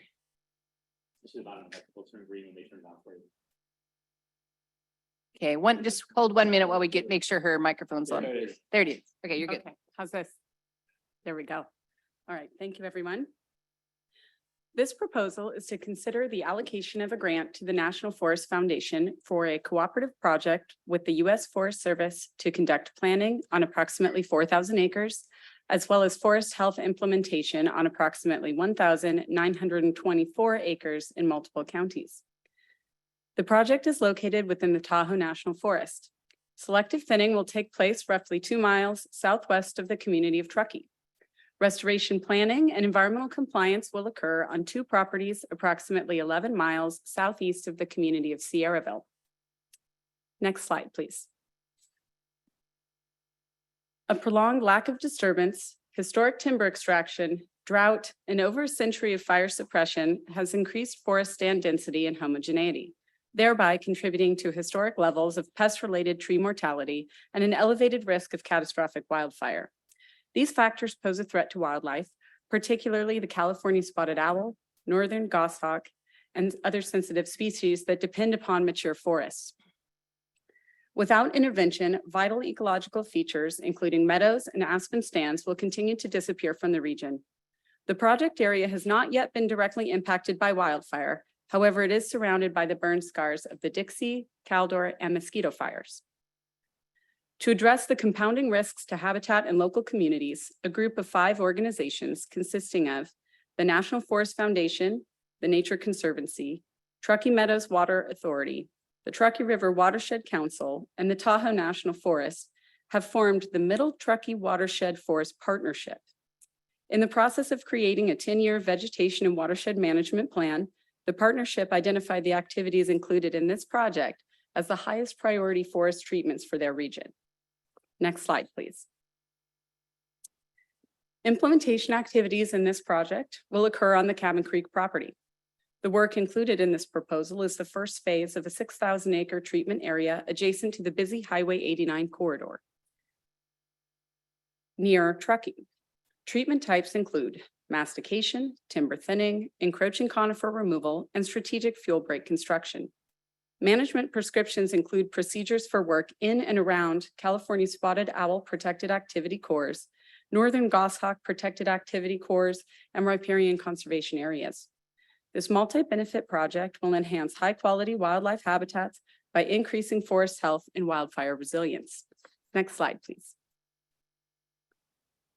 Planning and environmental compliance will occur on the Boca and Sales properties for the purpose of enhancing forest health, biodiversity, and ecosystem function. Project tasks include biological and cultural surveys, road assessments, and the creation of documents sufficient to enable future implementation. These planning efforts will culminate in a signed NEPA decision memo. Next slide, please. Project outcomes include nearly 2,000 acres of forest health enhancement through diverse vegetation management with significant ecosystem and community protection benefits, as well as complete environmental compliance and planning to enable implementation on the Boca and Sales sites. The proposed treatments have been designed to build a foundation of ecological resilience with the objectives of restoring the balance of tree species, reducing ladder fuels, creating varied forest stand densities, and improving wildlife habitat for sensitive species. These treatments will add to California's commitment to treating 1 million acres of forest annually and the U.S. Forest Service commitment to treating 500,000 of those within California. Secondary benefits include reduced wildfire hazard in the wildland-urban interface across the watershed, protecting homes, municipal drinking and agricultural water infrastructure, and critical ingress and egress routes for emergency evacuation. This project balances the immediate need for near-term implementation to preserve ecosystem function in the face of growing wildfire threat, with a multi-year vision of increasing the pace and scale of forest treatment to restore diverse, healthy, and fire-resilient forests. Staff recommends the project as proposed. Available in person to answer questions is Dan Alvey with the National Forest Foundation, as well as several Middle Truckee Watershed Forest Partnership representatives. Wonderful. Any questions from the board? Catherine? Yeah. I have one. I understand that the line in the board packet report that says that 106 acres of herbicide application for reforestation site prep, that's no longer accurate. Is that right? That's correct. That is Okay. not being funded by WCB. Oh, it's not being funded. It'll happen, but it's not being funded by y'all. Okay. By us. I can pass you over to our partners to fully answer that, but as far as I'm aware, it's not being funded by this grant and it's not currently planned for implementation at this time. Okay. Yeah, if they want to respond, that's fine. Sure. Thank you all for your time. I'm Dan Alvey with the National Forest Foundation. I'll bring up Rachel Hutchinson. She is the Sierraville District Ranger for the Tahoe National Forest. Hi, good afternoon. So we put herbicide use into our NEPA document as a tool that we could use if we decided that we needed to use it at some point in the future. It's not going to be utilized as one of our first entry restoration efforts. So at this time, it's not going to be implemented. Okay. What are Yes, the please. what are the main tools you're going to use for removing unwanted growth. So the main tools that we are using as part of this project, and I could pass this off to Jonathan Cook-Fisher, who's the district ranger on the Truckee District, which the Cabin Creek part of the project is covering. But we're doing timber removal, mastication, hand removal. Anything else, Jonathan? Goats. Oh, possibly the use of goats to Like help goats. keep that regrowth from coming back. Also prescribed fire is going to be proposed across the entire landscape. Great. Thank you very much. Very helpful. Great. Any additional questions? Okay, any public comments, Rebecca? I don't have any speaker cards. Alexa, do you have anything online there? There is one raised hand. Great, go ahead. Catherine Dodd, you should be able to unmute yourself now. Hi, this is Catherine Dodd, and I just wanted to say I'm pleased that the herbicides aren't in the current plan. And I hope that they won't be added. And if they are, that the synthetic herbicides should be avoided at all costs. Thank you. And we Great. have one more raised hand. Kara Steeland, you should be able to unmute yourself. Hi, good afternoon. I'm Cara Steelan, the watershed coordinator with Truckee Meadows Water Authority. We are the public water purveyor for Reno-Sparks metropolitan area, serving over 440,000 people.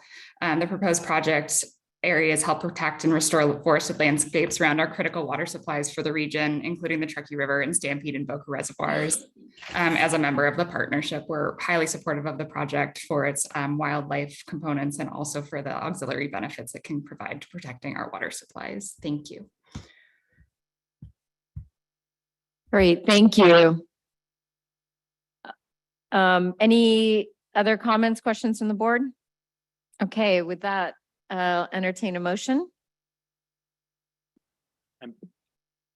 I move approval. Second.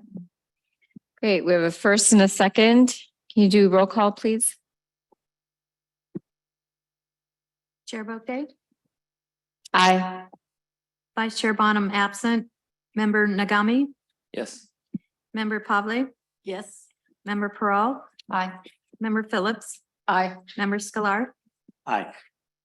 Great, motion passes. Congratulations. We will move on to item number 34. Great. So item 34 is Walt Ranch acquisition. I think this is our largest acquisition today at 2,300 acres. And to present that, again, we will hear from Kendall Webster. Hello again.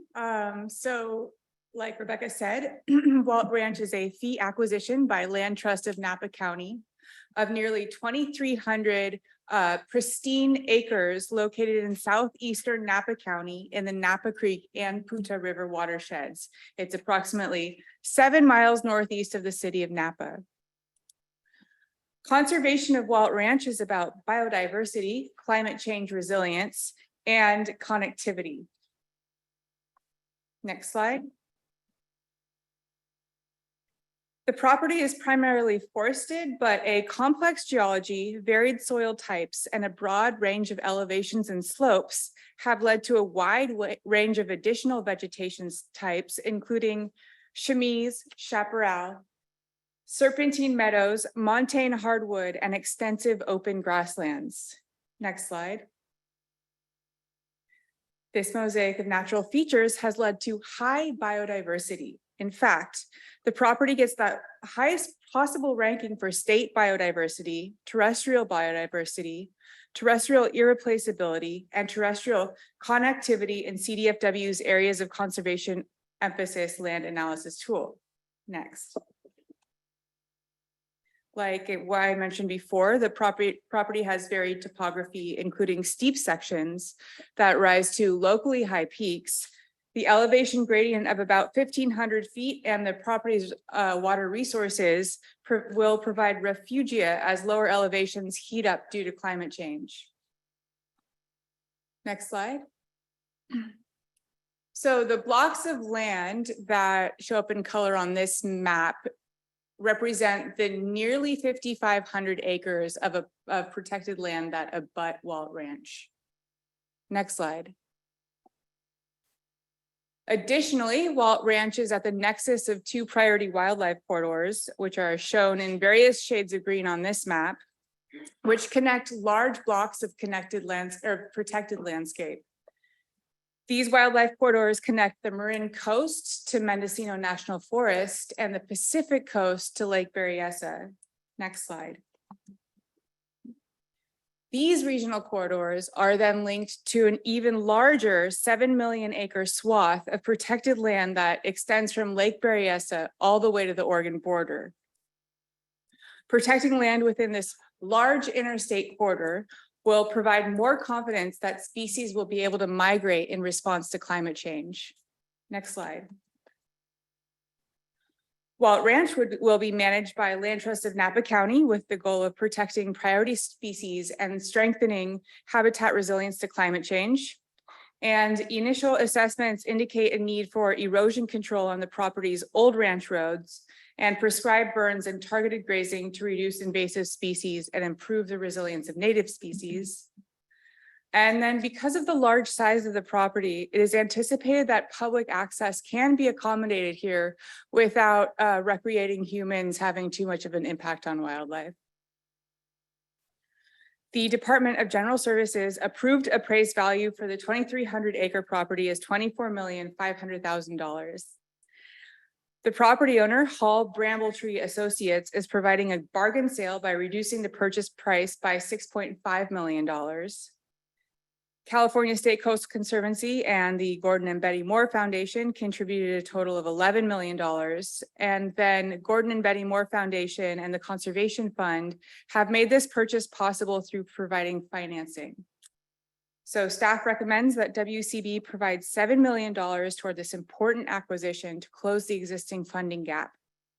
And I believe we're joined by Zoom or on Zoom by Doug Parker, who is the CEO of Land Trust of Napa County. Alexa, do you have him on the line?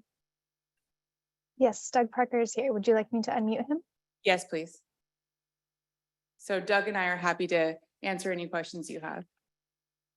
Great. Questions? Not a Comments? question. I just want to say a couple things. One is I want to disclose that I have no financial interest, but it's in my backyard and the Halls are longtime friends. I've not spoken with them about this at all. For Napa, this is a really big deal. It was going to be a large vineyard, which would have taken out thousands of oak trees. And so this is their generosity in choosing not to make this a vineyard and discounting the price along with all the groups who've working with us to buy it is really an extraordinary thing. And I know that the vast majority of people in Napa County are going to be thrilled about this. And thank you for your work on this. Absolutely. And thank you to the Land Trust. Great. Any other comments, questions from the board? Do we have any public comment cards?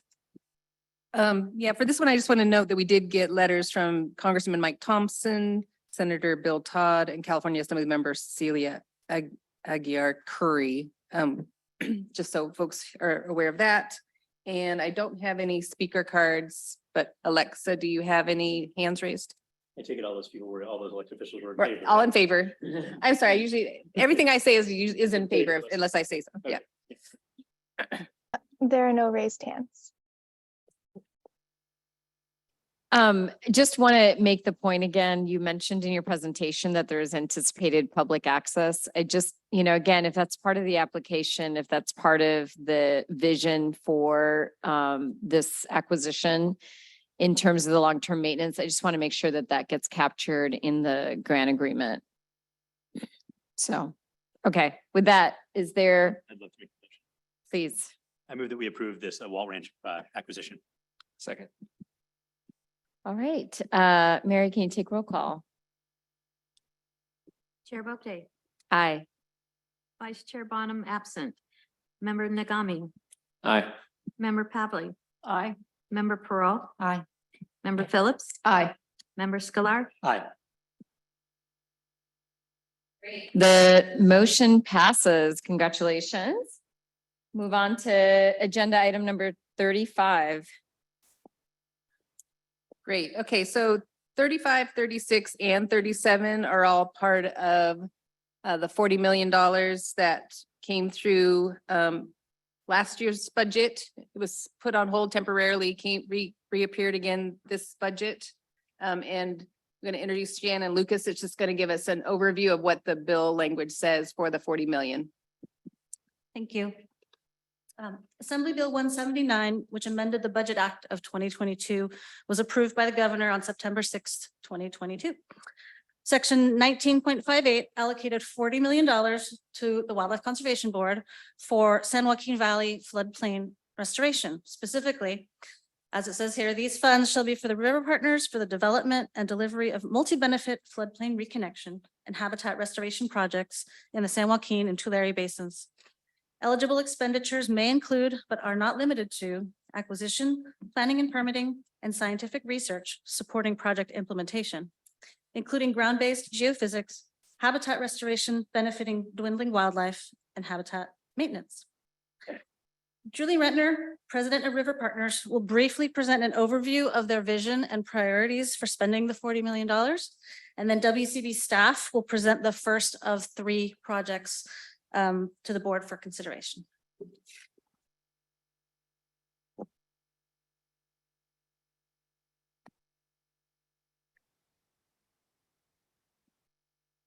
Good afternoon. Chair Bucky, all members, it's such an honor to address you all today and to talk specifically about this very important initiative that we at River Partners have been working on for a few decades. Next slide. So as Shannon described, the Budget Act of 2022 had in it this $40 million floodplain program. The outcomes that are articulated for the use of this $40 million are listed here. River Partners has been working for quite a long time in this geography to articulate what these outcomes could be.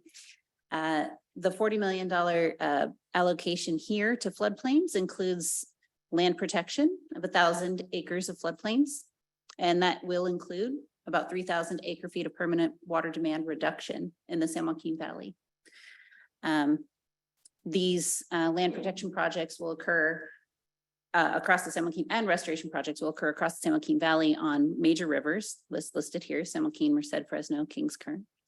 10 floodplain restoration projects will be advanced through planning, analysis, and permitting, and 6 floodplain restoration projects will be advanced through implementation and maintenance.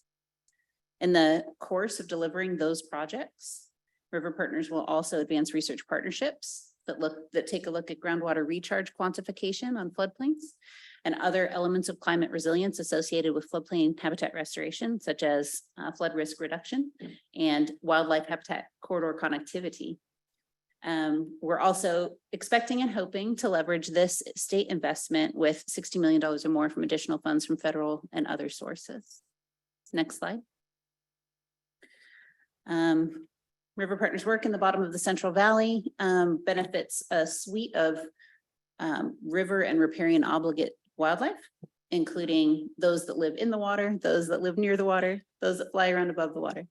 And this is just a mosaic of those threatened and endangered species that tend to be high priority for conservation on the various project sites that we'll be working on under this budget allocation. Next slide.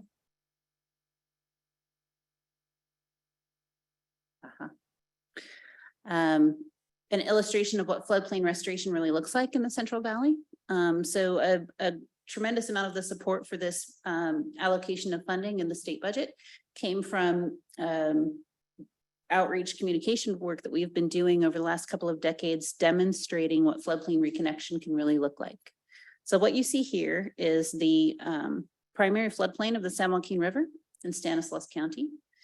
Over the years, the image on the left-hand side of the screen had been cleared of its native vegetation and its native topography. It transitioned into agricultural uses. After successive and repeated flooding on these lands, catastrophic flooding in some cases, and very expensive flood recovery, those lands were eventually sold into conservation. Our work has been not only to negotiate such land sales with landowners and with public agencies to transition those floodplains that are no longer viable for agricultural operations, but also to restore them. So the image on the right-hand side is an illustration of large-scale habitat restoration on a reconnected floodplain. This demonstration kind of illustrates the mosaic of habitat types that are designed and implemented across a floodplain like this. The time difference between these two photos is about 5 years. It's important to note that as River Partners has advanced this kind of restoration work in the bottom of the Central Valley over the last 25 years or so, every single growing season is an opportunity to learn about how to do scaled restoration like this more cost effectively, more efficiently. We learn a lot about wildlife response to restoration every single year in partnership with agencies and academic partners studying those outcomes. But we've learned a lot of other things too. So advance the slide again. This is the cover of the Central Valley Flood Protection Plan which was just updated in December of 2022. And that's an illustration of a reconnected multi-benefit floodplain in the Central Valley featured on the cover of this plan. So one thing that we've learned over the years in partnership with engineers who study flooding in the Central Valley is that reconnected floodplains in these areas that we've been able to convert into wet and dry compatible landscapes provide what's called a shock absorber, a buffer for large slugs of snowmelt coming out of the Sierra Nevadas, heading right for some of our most vulnerable communities. So this image that you see on the cover of the flood plan is a floodplain that absorbs water before that water is shunted in between narrowly constructed levees in the South Delta, right towards the community of Stockton, Lathrop, Manteca. Those you might not be aware are some of the most vulnerable components of the Central Valley's flood protection system, with the largest and most dense population living behind vulnerable levees and flood infrastructure.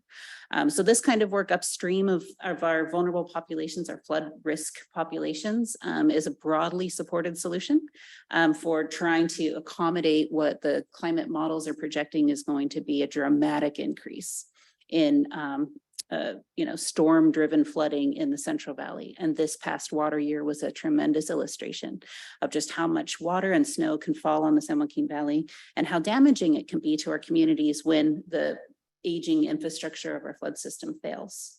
On the right-hand side, you see here that another thing we've been learning over the years in partnership with many people in the bottom of the Central Valley is that our work to restore wildlife habitat and to restore connectivity to our floodplains is also a major driver of groundwater recharge for the parched Central Valley. So this is just kind of a general illustration of how this works. But functionally, snowmelt from the Sierras, if it's kept in between kind of narrow levees as it's shunted out to sea, it doesn't have a chance to soak into the ground in appropriate places where it can recharge our depleted aquifers. And what we're working on in partnership with some amazing geophysicists, both at Stanford and at UC Davis, is trying to better understand where the Central Valley does have these buried paleo channels, which are basically geologically old river channels that have been buried over time in the sediments of the Central Valley that preferentially convey water into deeper storage. Where those places are coincident with floodplains that we can reconnect for flood safety and for wildlife habitat, we can also derive some incredible recharge benefits there.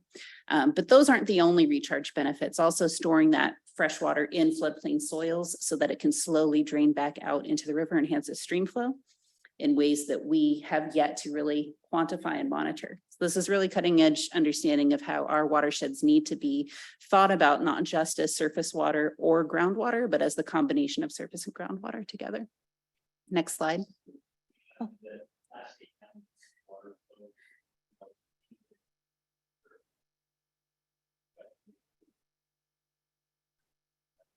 This past year, water year, was a tremendous water year for testing out all of the things that I just described. When it comes to flood system performance, the floodplains that we've been able to reconnect over the past couple of decades performed exactly as planned. And caused some, really tremendous wildlife outcomes. In addition to, we didn't see any failure of aging flood infrastructure in and around the floodplains that we've been working on. When it comes to groundwater recharge, it's a harder question to answer because we did not have access to the funds to really instrument and monitor this big water year that we just lived through. So we're still kind of guessing. So how was the spending plan developed for this $40 million? You can advance slowly through these bullets for me. That'd be great. So as I mentioned before, River Partners has been working here with so many partners for 22 years.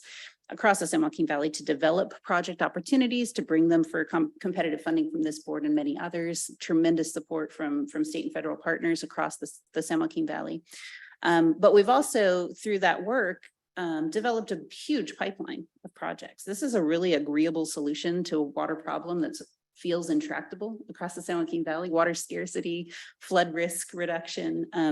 You know, as a result of this floodplain reconnection being such a positive solution, we've got an enormous quantity of work that can and should be done and meets a huge amount of our wildlife conservation targets, our public access and open space targets, environmental health targets, even cultural preservation targets. We're still just learning about how much our replumbing of the San Joaquin Valley disconnected people from water and disconnected people from vegetation. So we have a project pipeline of about $280 million worth of such work. Next bullet.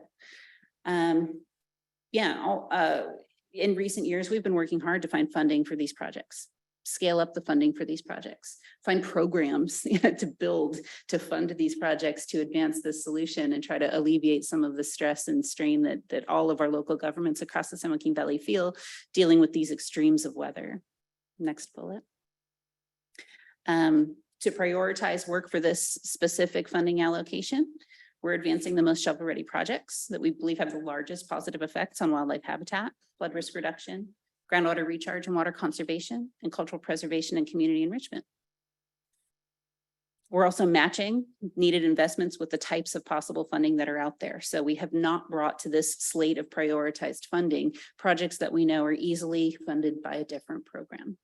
You can think about things like groundwater recharge is funded by a lot of DWR Sigma programming, right? We have not prioritized bringing to this funding allocation those projects that we think have a high likelihood of being funded elsewhere. Next slide.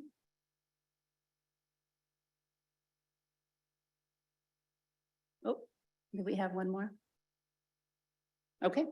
So that's what I had prepared for you all, and I'd love to answer any questions you might have about the funding allocation and earmark. I will mention that the 3 projects you're about to hear about are a portion of the $40 million spending plan. The rest you will see, we're hoping, on the November agenda as land transactions. And they aren't on this agenda because we just didn't get all of the completed diligence.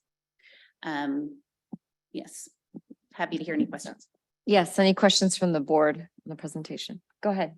I had just one question. Thank you very much for the presentation and yes.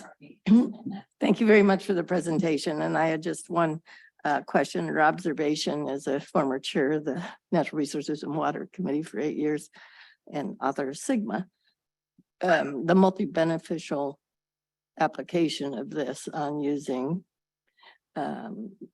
restoration projects to be multi-beneficial for groundwater basins, noting in the Central Valley, that's where most of our severely overdrafted groundwater basins are. Just want to make sure the legislative policy committees, that key staff person and the chair knows of that interconnection, because I hadn't appreciated till about a year ago when we're starting to see watersheds recognized as a way to replenish groundwater basins. And I think that's really important for the public to see that benefit, and for people who live in the valley that there's some significant benefits to this other than what they might think. Yes, thank you. It's such an important comment. And we have in the last handful of years been investing a lot more in communications work just to try to make sure that we're getting the word out about the lessons that have been learned and the opportunities that are there to deliver more projects like this. But there's already been so much tremendous support from the legislature as well on this. I didn't mention, but in the last 6 months or so, as we led up to kind of this budget item being back in the budget, almost a third of our state assembly and senators signed on to support letters to try to recover this funding, this multi-benefit funding for floodplains. And we hope that that kind of energy will continue to carry the concept and the programming through our resources agency. Just as a further comment, I think almost half the legislature is going to be termed out next year. So you're going to have to revisit the new ones because the 12-year term That's right. Yeah, Thanks. in Thank you. 24. So you'll have a lot of continuing education to do. Right. Great. Any more comments or questions on the presentation? Yeah, I would just say that it is thrilling that this is now starting to happen in real terms on the ground. I mean, there's been a lot of talk about this for, I don't know, probably Senator Pavlik even longer than I think, but probably, you know, I've been involved in discussions like this for 20 years about this as being these holistic solutions really being what we need to do. And it's great to see that finally on the kind of scale that this is being done, that it's happening. And from a wildlife perspective, from a water perspective, from a equity perspective, it's fantastic. So it's just super exciting. Catherine? I just have a question on process. So we're talking about the 3 items that are on here are all sort of linked then? The 30. 35, 36, and 37 Okay. are all river partners. So then we'll get a presentation on each. Yeah, one. next we will go to the presentation on each. But they're all part of the. Those 3 are all being funded out of the $40 million 40 million. line They're item. Part of this larger plan. Okay, Yes. got it. All right. Thank you. Okay, thank you very much. I think we'll jump into 35. Yes, so item number presentation. 35 is San Joaquin and Tulare Basin Planning. And to present that is another one of our newer staff people, Geneva Iverson Krampitz. Hello, everybody. Agenda item 35 is a proposal for a grant to river partners to complete planning, permitting, monitoring and research across at least 10 floodplain sites between Modesto and Bakersfield along the San Joaquin River, its tributaries, and the Lower Kern River. Next slide, please. So this is a map from the ACE mapping tool. Many of these sites lie in irreplaceable and essential corridors or within conservation planning linkages and are high priority sites for enhancing terrestrial connectivity within the Central Valley. Marked with red points are each planning site. Areas in dark and light blue are important connectivity areas. The majority of the plotted points lie within these dark and light blue areas. Next slide, please. These sites are within the highly altered basins of San Joaquin and Tulare, where sites are habitually threatened by inadequate flood conveyance, drought, fire, habitat loss, and corridor fragmentation. These sites are invaded by non-native species such as eucalyptus, pictured top right, various invasive grasses, and noxious weeds as pictured at the bottom right. Restoring these degraded floodplains is currently hindered, with a notable lack of native seeds of known genetic origin, understanding of ecosystem processes, and required compliance and permitting. Next slide, please. The project will complete planning, permitting, and design plans for at least 3,000 acres of floodplain restoration projects.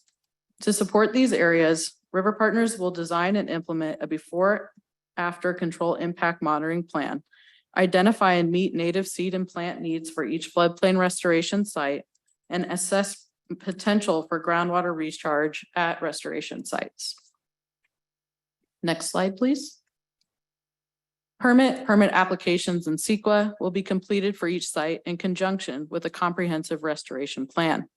River Partners will develop a before-after control impact monitoring schematic that evaluates pre-restoration project sites with known age post-restoration sites as a control. Each site restoration plan will include a tailor-made monitoring plan to assess site progress before and after implementation. River Partners will work closely with their native seed producers, heritage growers, to collect and develop amplification methods for up to 50 new native seed species. Seeds will be collected from planting sites and locations with existing healthy stands of native vegetation before undergoing amplification. In partnership with several universities, River Partners will research groundwater dependency within these basins to build a greater understanding of the potential for recharge at restoration sites and the reliance of vegetation on this resource. Next slide, please. These efforts will result in shovel-ready projects to create self-sustaining riparian habitats along 2 major rivers and their tributaries. Project implementation will increase plant and wildlife diversity at project sites, including providing habitat to sensitive species such as the riparian brush rabbit, riparian wood rat, least Bell's vireo, valley elderberry longhorn beetle, and spring run Chinook salmon. Completed native seed research and groundwater research will inform future implementation of the project and others in the region. Research, monitoring, and planning within these basins is crucial to preparing the landscape for future variability in climate and natural disasters, an unfortunate reality of our modern era, but one that cannot be ignored. Staff recommends the board approve this project as proposed. With me in the audience today are River Partners President Julie Rentner and Director of Grants Helen Swaggerty, as well as representatives of River Partners staff that are here to address questions and comments. Thank you. I have a Great, thank you. Are there comments, please? So back a couple of slides, I think it was slide 3, where there was mention of design and conduct before and after control impact monitoring.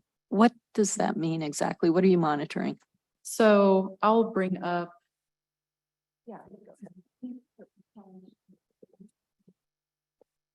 It's a great question. Before, after control impact monitoring is a process by which we can tease out not just the performance of a restoration project, but the performance of a restoration project relative to a control site. So in the field of restoration ecology, we can do all kinds of interventions, like the amazing work that we heard about at Star Ranch this morning, to change vegetation, whether it's planting and seeding, controlling weeds, applying irrigation. Understanding the effects of those interventions requires teasing out what are the dynamics of native vegetation and habitats over the course of the monitoring period in ambient conditions and as a result of our interventions. So before after control impact monitoring literally compares a reference site that is something that was previously restored that we're not touching anymore with a restoration site that we're actively intervening in the activity. So we're comparing vegetation dynamics that way. I'm wondering, and you know what my big interest is, but I'm wondering, would there be an opportunity within that monitoring to do some controlled look at what the effects are on the soil from glyphosate or other herbicide application? And aside from that, given what we learned about Star Ranch, and then we heard later about the small property and that the Tongva are doing, is there a way to incorporate into this project something that will allow you to look at alternatives to using especially glyphosate, but other herbicides? Can you use this as an opportunity to see if there are effective ways to move away from the glyphosate model? Yeah, Catherine, I'd say this is our issue, not a your issue. Yeah. We are with you in your interest here in trying to minimize the required use of any synthetic chemical out in our landscape writ large, period. Over the past 25 years, our partners has been doing this work. We have every single growing season installed field trials within restoration projects to learn about how we can minimize and replace chemical applications to get at performance outcomes that are either required in contracts or desirable for restoration projects. The budget funding provided here absolutely continues to fund River Partners' ongoing work to try to minimize the use of glyphosate and other chemicals in restoration projects. So I guess what I'm wondering is if there's going to be, one of the things we've talked about on the field study and stuff is different soils have different breakdown times for glyphosate. But the criticism of some of those studies is that there isn't enough field work, enough in-field application observation. Would you be able to do something like that where you would look at, because you're going to have different soils in this area, different, how much time it takes for the glyphosate to break down in those different areas that you are using glyphosate? I'm curious to meet, the individuals that are doing that research that you're describing specifically, but in our contribution here in the agricultural landscape, our work is to transition these lands away from continued application of chemicals. So to study kind of fate of glyphosate in a restoration project would yield a lot less data, I would imagine, than to study the fate of glyphosate in variable soils in an agricultural setting where its continued use is abundant and more consistent. Yes. So, I mean, absolutely, we're happy to partner with many researchers, and we do as much as we can muster with our crews, with our teams, and with the funding that we have available to us. But if you had suggestions about other researchers you'd like for us to contact and try to build the literature on the decomposition of glyphosate in various soils, we're happy to entertain that partnership. Yeah, well, I'm not a scientist, but my interest is in seeing the public funds that are being used in a way that pulls us away from the herbicides as much as possible. And you, being such a large organization, have that opportunity to do a lot of work that, smaller groups with smaller funds don't have the opportunity to do, to move away from the glyphosate and the herbicide model even more aggressively than you've been able to do so far. Yeah, I appreciate that. Thank you. And we'll point out that in the course of our time at River Partners and the outcome of the work that we do at River Partners, we've been able to permanently retire chemical application on over 18,000 acres in the Central Valley. So we're very proud of that outcome. But you're right, we do have an incredible resource in our field staff and our projects to be able to answer all kinds of important questions about the use of chemicals in restoration projects. And we do have a growing body of information to share. We'd be delighted to present it to this board too. And I think given that we have established a subcommittee, might be another great forum to be able to have some of these discussions as well too. So Great idea. thank you. Mhm. Any other comments or questions from the board? Okay, I will take a motion. Oh, sorry, any public comments? I just wanted to note that for this project, we did receive 2 letters of support that didn't get into the packet. Russ Dingman from the Great Basin District of State Parks and Kimberly Gamino, founder and executive director of Camp Taylor. I don't have any speaker cards up here, but Alexa, do we have anybody online? There are no raised hands. Okay, great. I'll entertain a board motion. Just one quick, just to make me understand. So for what we're doing on this particular one, it's purely planning. Okay.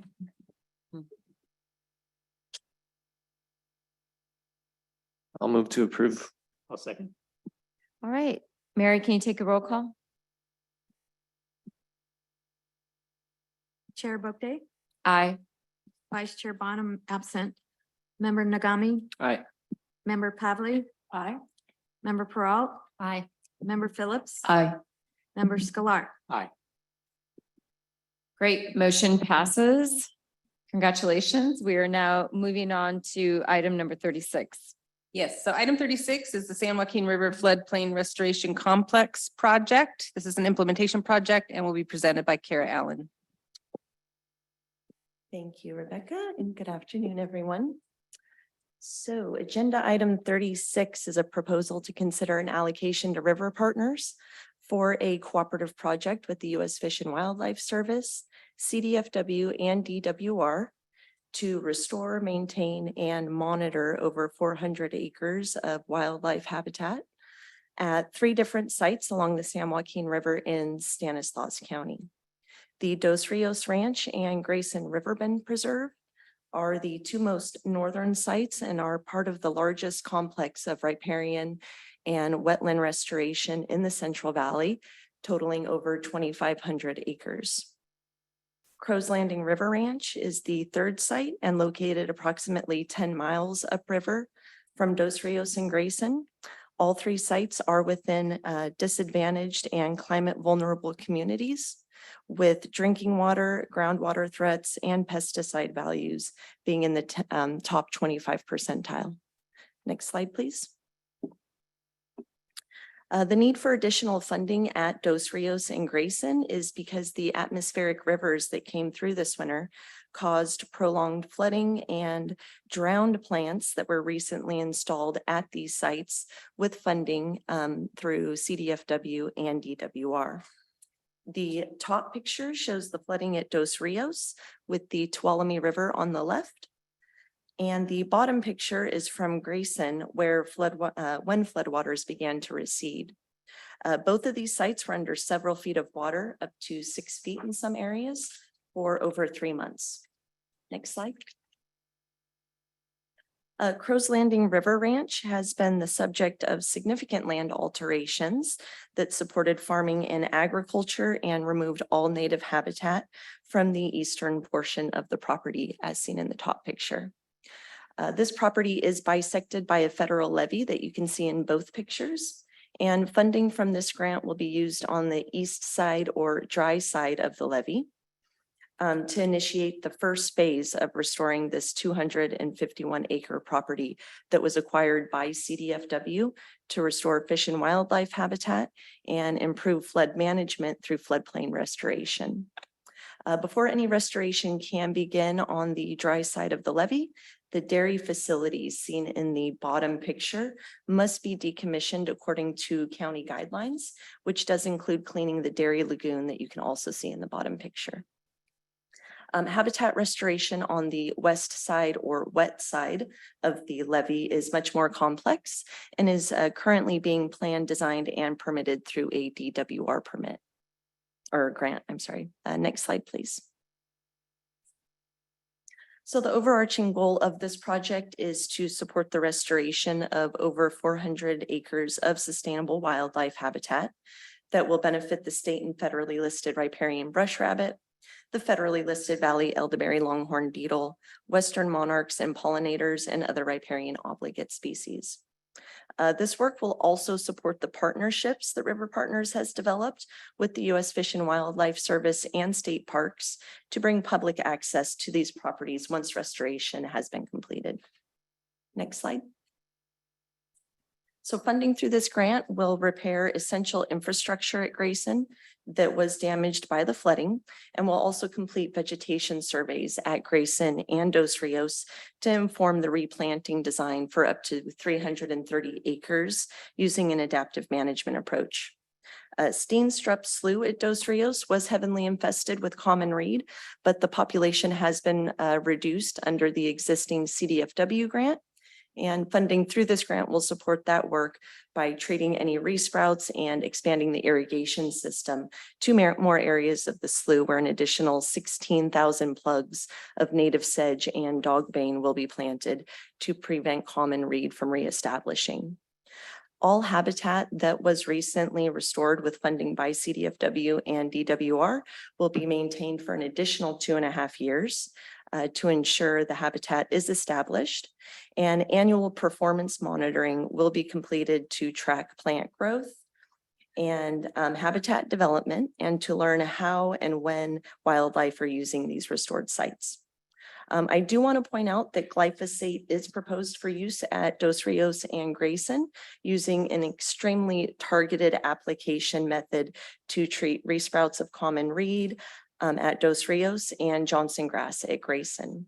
The use of glyphosate was not described in the final agenda write-up due to the herbicide form being recently updated after the final agenda was posted.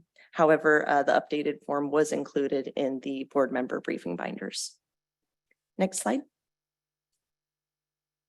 At Crow's Landing, the grant will fund the removal of dairy infrastructure and cleaning the dairy lagoon, collecting baseline data to inform a planting palette and layout for the site, preparing 75 acres for planting, which will include integrated pest management practices and installing a flood irrigation system, restoring oak woodland and riparian scrub communities, and completing annual performance monitoring for vegetation and wildlife use. Next slide, please. The outcomes of this work will include the successful establishment of 330 acres of native habitat along the San Joaquin River. The work at Crow's Landing will enhance an open water feature and establish 75 acres of new wildlife habitat that will support migratory birds, valley elderberry longhorn beetle, and native pollinators.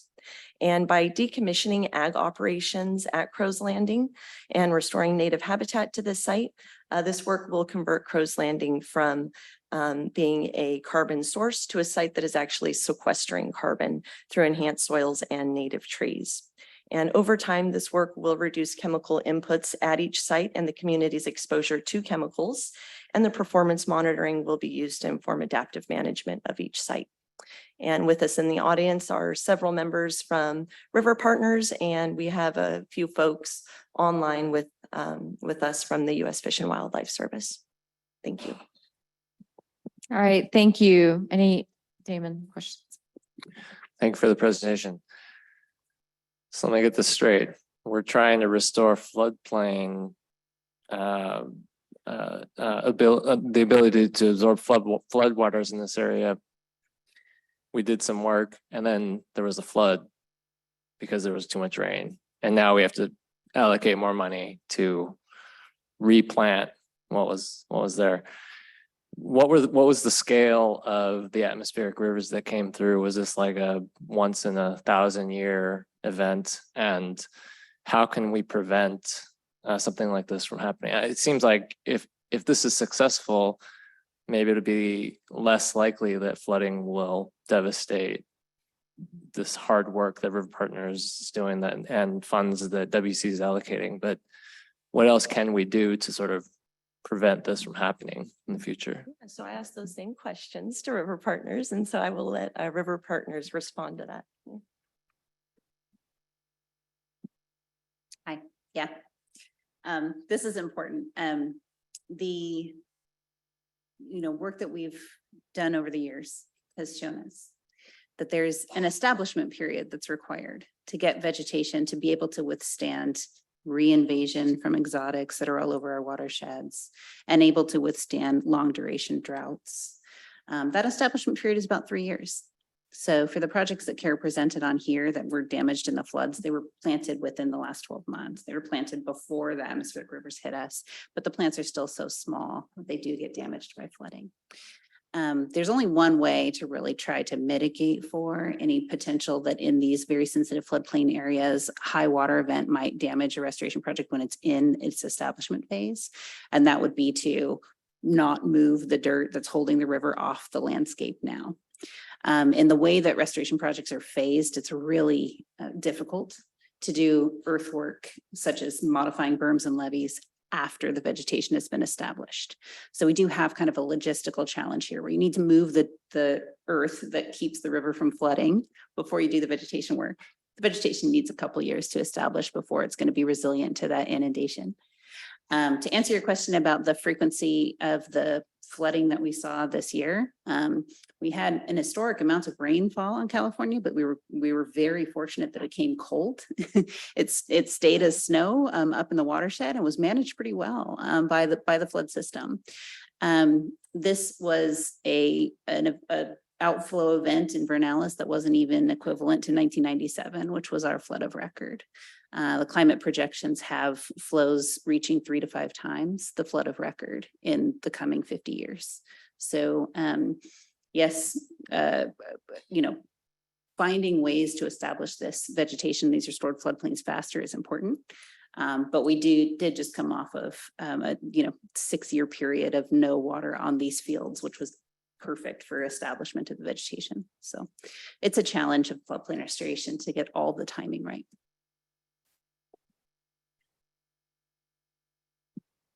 Any other comments, questions? Okay, do we have any public comments? Yeah, I just wanted to note a late breaking letter of support that came in from Senator Ana Caballero. So we have that for the record. I don't have any speaker cards. And Alexa, do we have any hands online? There are no raised hands. Okay, with that, I'll take a board motion. I'll move to approve the item. Second. Okay, we have first and second. Take a roll call, please, Mary. Chair Boakday, Aye. Vice Chair Bonham absent. Member Nagami, Aye. Member Pavley, Member Peralt, Aye. Member Phillips.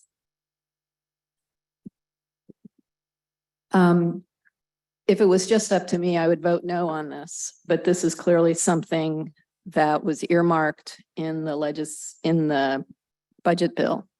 So the Senate, which I represent as a Senate appointee, wants to provide funding to have this restoration done. And overall, it's a good project, except for the use of herbicides and the continued, what I perceive as continued reluctance of the applicant to aggressively look for alternatives and alternative approaches. That being said, I'm going to vote abstain. But I would hope that at some point we would start seeing applicants who come in with glyphosate as part of their application rethink what they're doing and come up with alternatives, even if it costs more, because I think especially right now, we have the money to support more expense if it means less herbicide. Member Sklar. Aye. All right, thank you. The motion carries. All right, so we're now at item 37. Great. So item 37, this is the third River Partners project under that 40 million. We've got the Madera County Weed Control Project, and this will be presented by Geneva Iverson Krampitz. Hello again. Agenda item 37 is a proposal for a grant to River Partners in association with Madera County Flood Control and Water Conservation Agency to remove at minimum 100 acres of the invasive weed arundo from waterways in the Madera and Chowchilla subbasins. This map shows regions of Berenda Slough, Ash Slough, and Fresno Creek that have been pre-selected for treatment.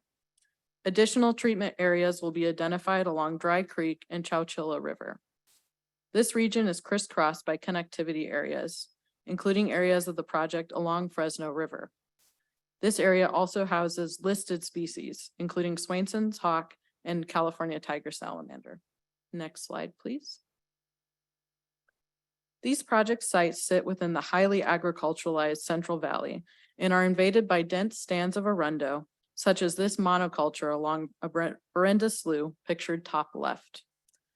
This invasive provides little to no habitat value for wildlife.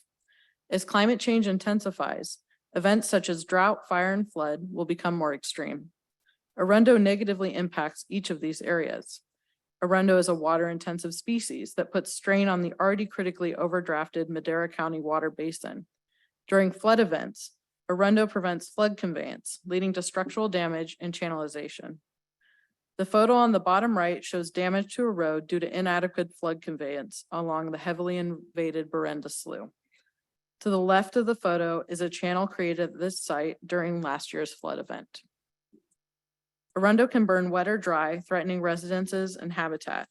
The photo in the top right of the slide shows a blaze moving through arundo stands as first responders fight to put out the flames. This stand of arundo was no more than 100 feet from neighboring homes. These homes and others throughout the basin lie within DWR designated disadvantaged and severely disadvantaged communities that are unequally threatened by fire and flood.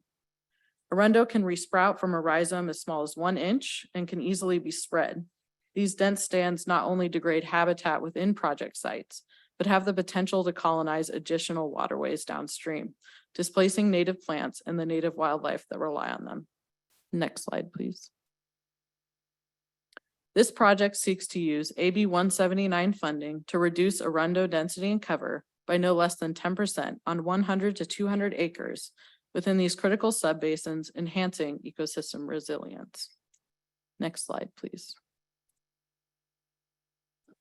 To achieve a significant reduction in arundo density and cover, River Partners will utilize an integrated pest management strategy under the advice of a licensed California pest control advisor. Work will include use of hand labor, chemical and mechanical maintenance technology. River Partners will first remove Arundo above ground biomass mechanically using hand labor, mowers, tractors, or a combination thereof. After Arundo thatch and stalks have been removed, River Partners will apply aquatically labeled glyphosate and imazapyr. Utilizing imazapyr increases herbicide effectiveness and decreases the amount of glyphosate needed. Herbicide will be applied to resprouts when they reach 2 feet tall, as pictured top left. A single stalk of Arundo can be up to 20 feet high. Applying to resprouts will drastically decrease the amount of herbicide applied.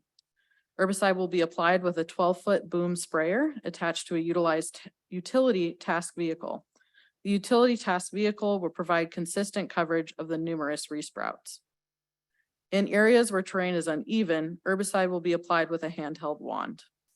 River Partners will minimize chemical impact to the site by avoiding elderberry plants, stopping herbicide use when wind is above 7 miles per hour, adhering to all herbicide labeling and laws, and utilizing a crop oil on select target plants.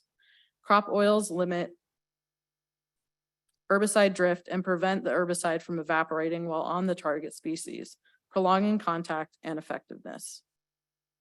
This work is authorized under Madera County Flood Control and Water Conservation Agency's 1600 permit. CDFW reviewed and approved this project under the Lake and Streambed Alteration Program and issued a notice of exemption.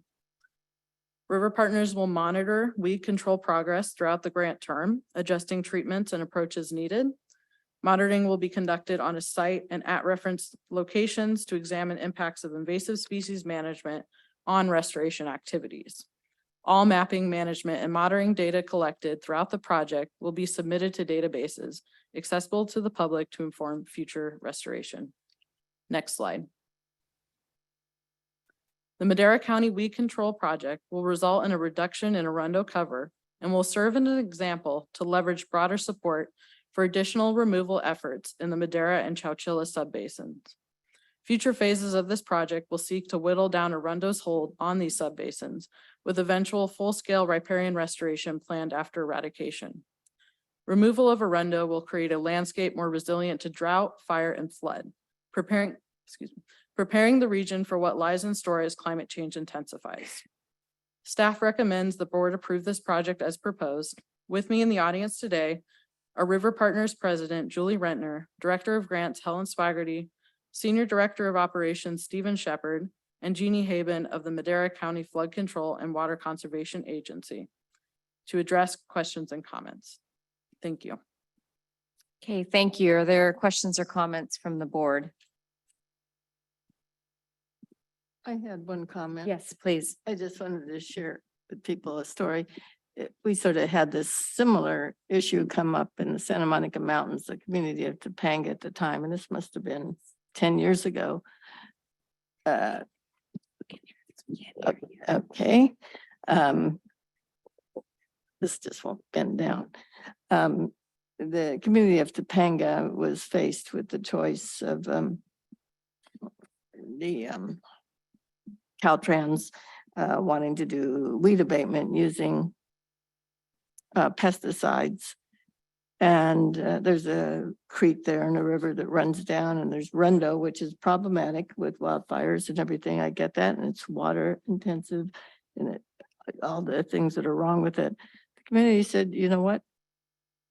I know you don't want to spend the time or money to take that out by hand and keep at it so it doesn't come back the next year and the next year. They actually were successful.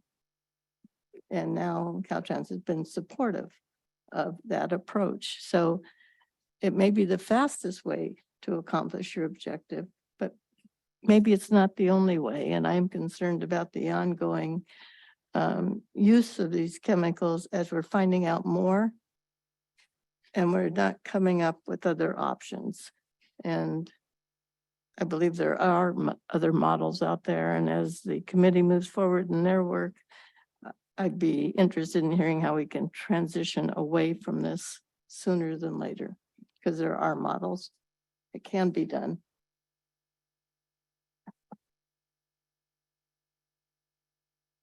Any other comments, please, Damon? Yeah, thank you for the presentation. Just a quick question. I think you said the objective is no less, impacting no less than 10% of the Arundo. Does that mean like 10 out of the 100 acres? Or does that mean like 10% of the Arundo across the whole 100 to 200 acres? Also, that it is that cost-effective use of funds to get rid of 10% of the weeds? And I want to hear a little bit more about the jobs too, because it seems promising. It's great to get the local folks involved in the mechanical, and like Fran and Catherine are saying, if we're doing more of that instead of the chemical, it seems like a positive to get the local folks involved in that work. Julie, would you like to speak to that? And I want to thank Member Pavley for the story. That's lovely, and I think it's the target that we all share. It truly is. The first time that I got to know the extent of the Arundo problem in Madera and Merced counties was when I visited with a farmer around the Gravelly Ford area of the San Joaquin River. And she showed me the monoculture of over 120 acres of this dense Asian weed that has overtaken the riverbanks and overtaken irrigation canals all over her ranch. And then she went on to tell me about the years that she had spent trying to use every tool in her toolbox to get rid of that bamboo, is what it's called. This plant was purposefully planted in the channels and the ditches of this part of California because it was erroneously believed to be a weed control or erosion control solution. It quickly overtook our waterways in ways that are intractable for the people who live there. She went on to show me her grandfather's notebook that started before I was born of his daily documentation of the work that he did to try to get a handle on this incredibly invasive weed on his ranch and in the river near his home. So it's important, I think, for everybody here, engaging in this conversation about weed control, to realize and respect that the people of California, be they indigenous people, farmers who have been here for generations, have been working to try to improve their landscape with all the tools that they have for a very long time. There's not an agenda of chemical appliers who seek to, profit off of habitat restoration in the Central Valley. Folks are doing their best. They're working hard. One of the challenges with using only mechanical treatments in the flood control channels of Madera and Merced counties are actually our environmental protections. So there's a small window of time where you're able to go in near a river course to actually treat vegetation. And as you heard, the extent of the problem is enormous. And so to be able to really take any kind of a meaningful bite out of the extent of these populations really does require every tool that we have in our toolbox. The jobs provided in mechanical treatment is a huge outcome for communities. We've had a lot of luck in years past in work such as this, using our regional conservation course and the California Conservation Corps to bring young people and workforce development programs to come out and learn about how you can remove 20-foot stalks of Arundo effectively, where they can be taken to be used in power generation at cogen facilities, because there are still a few where that could happen. But the challenge ahead of us is enormous. One of the more promising solutions that we've seen in this part of the San Joaquin Valley is an articulation that the water savings associated with permanently removing this kind of Arundo could actually be part of a Sigma solution. Maybe you're making water by doing this work, and our water districts have an interest in funding this continued work. So those are some of the issues that I think we haven't talked about yet that are part of this work for sure. I think Fran and I both feel your pain about the Arundo. I have stories in my past about Arundo and having to ask city managers to do something faster than they were planning so that we could get rid of the Arundo on the beach right after a storm. I know that at one point in the Santa Ana River, you could walk across the river when it had water in it, just because the Arundo was so thick. And there's been this ongoing, long project to get the Arundel out of there. It was introduced into California in about 1820. So we've got 200 years of Arundel, and it was introduced with the idea of controlling erosion and thatching roofs. It's sort of a good example of what we do when we don't think, we don't look at the science, we don't look at what we're getting into. Again, I appreciate what you're doing that you need to get rid of the Arundel, but I just can't allow myself to vote for something that puts maybe an herbicidal version of Arundel into the environment. So.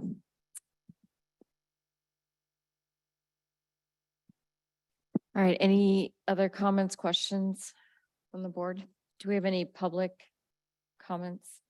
I don't have any Rebecca? speaker cards. Alexa, any hands raised? There are a few hands raised.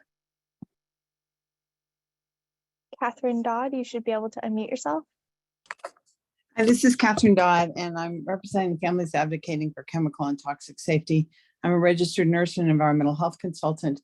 I neglected to get my hand up for 36, and I just wanted to thank the comments expressed by the board member on soil biodiversity and the comments raised about glyphosate and its regrettable substitutes.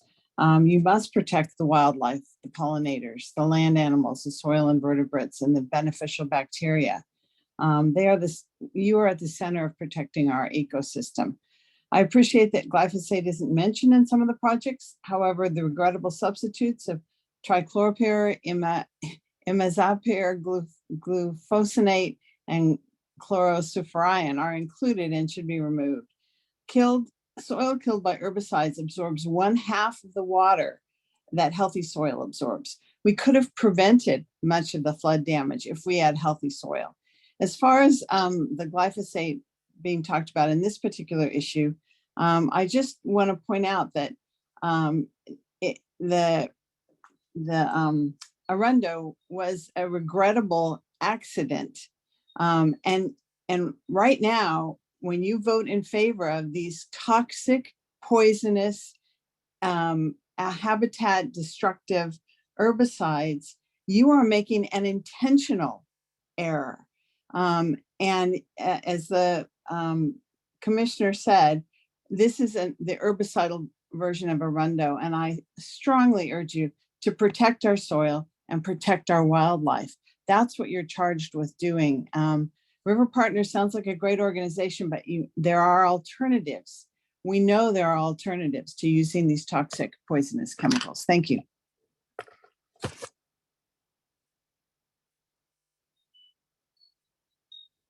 Are there any other hands? Yes, there's one more. Jeannie Haben, you should be able to unmute yourself. Thank you, and thank you for the opportunity to speak today. I represent the Madera County Flood Control and Water Conservation Agency and would really appreciate the funding for this project. The area that you're looking at is, or they've represented it, is waterways that are used for flood control and agriculture through agricultural land and various communities in a critically overdrafted subbasin, in several of them actually right in that area.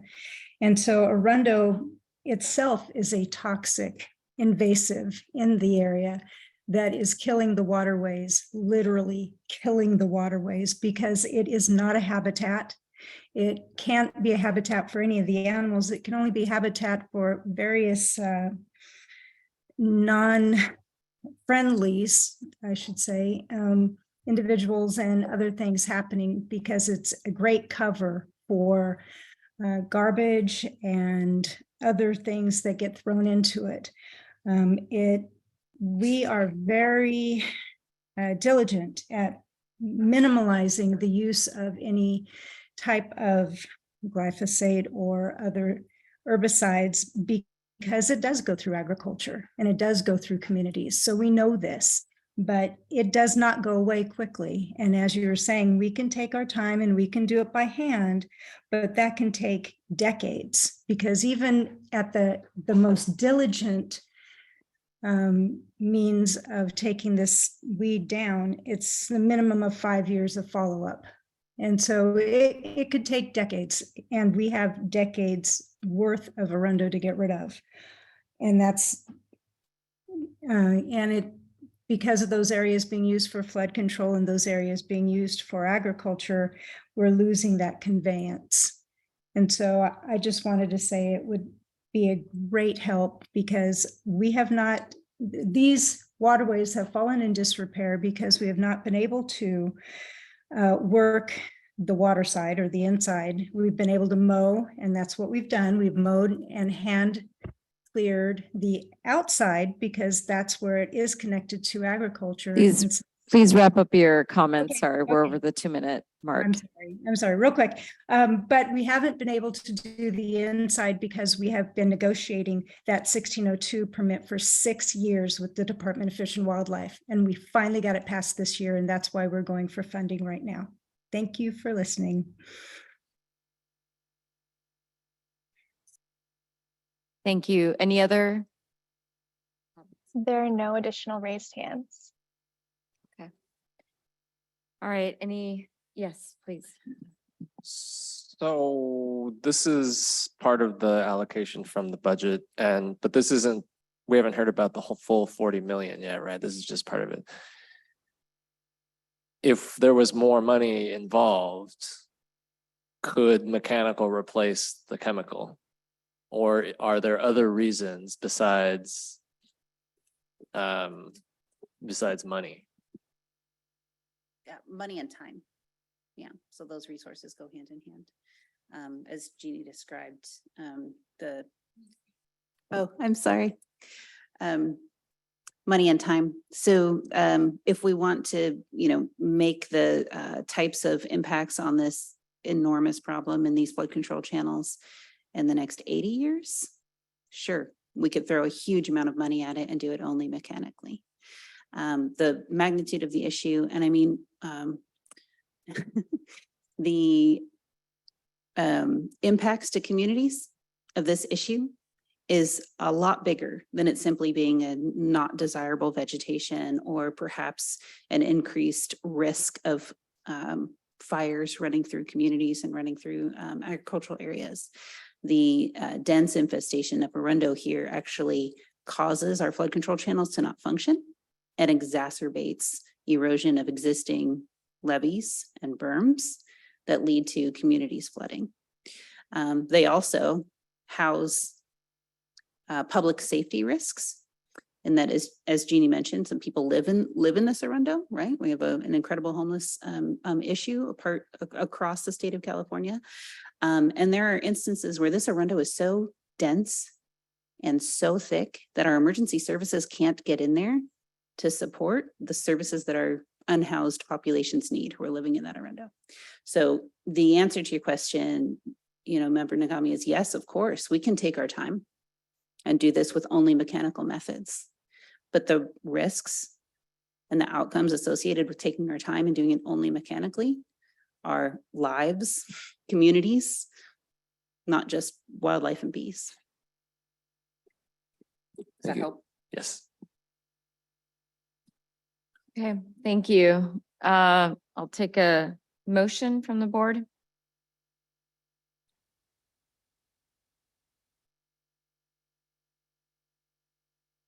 Okay.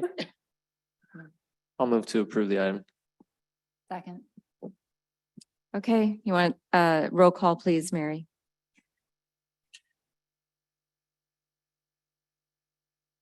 Aye. Vice Chair Bonham absent. Member Nagami, Aye. Member Pavle.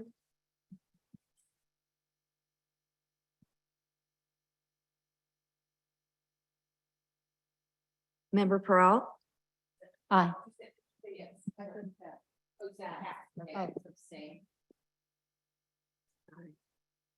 Member Phillips. Abstain. Member Sklar. Aye. So where are we? We are The at two abstentions. four yeses. Okay, so the motion passes.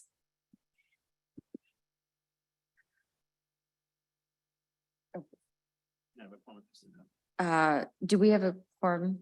I think we have a quorum. Have a Yeah, quorum. yeah.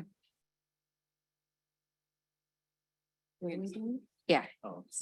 Okay, so we'll move on to item number 38.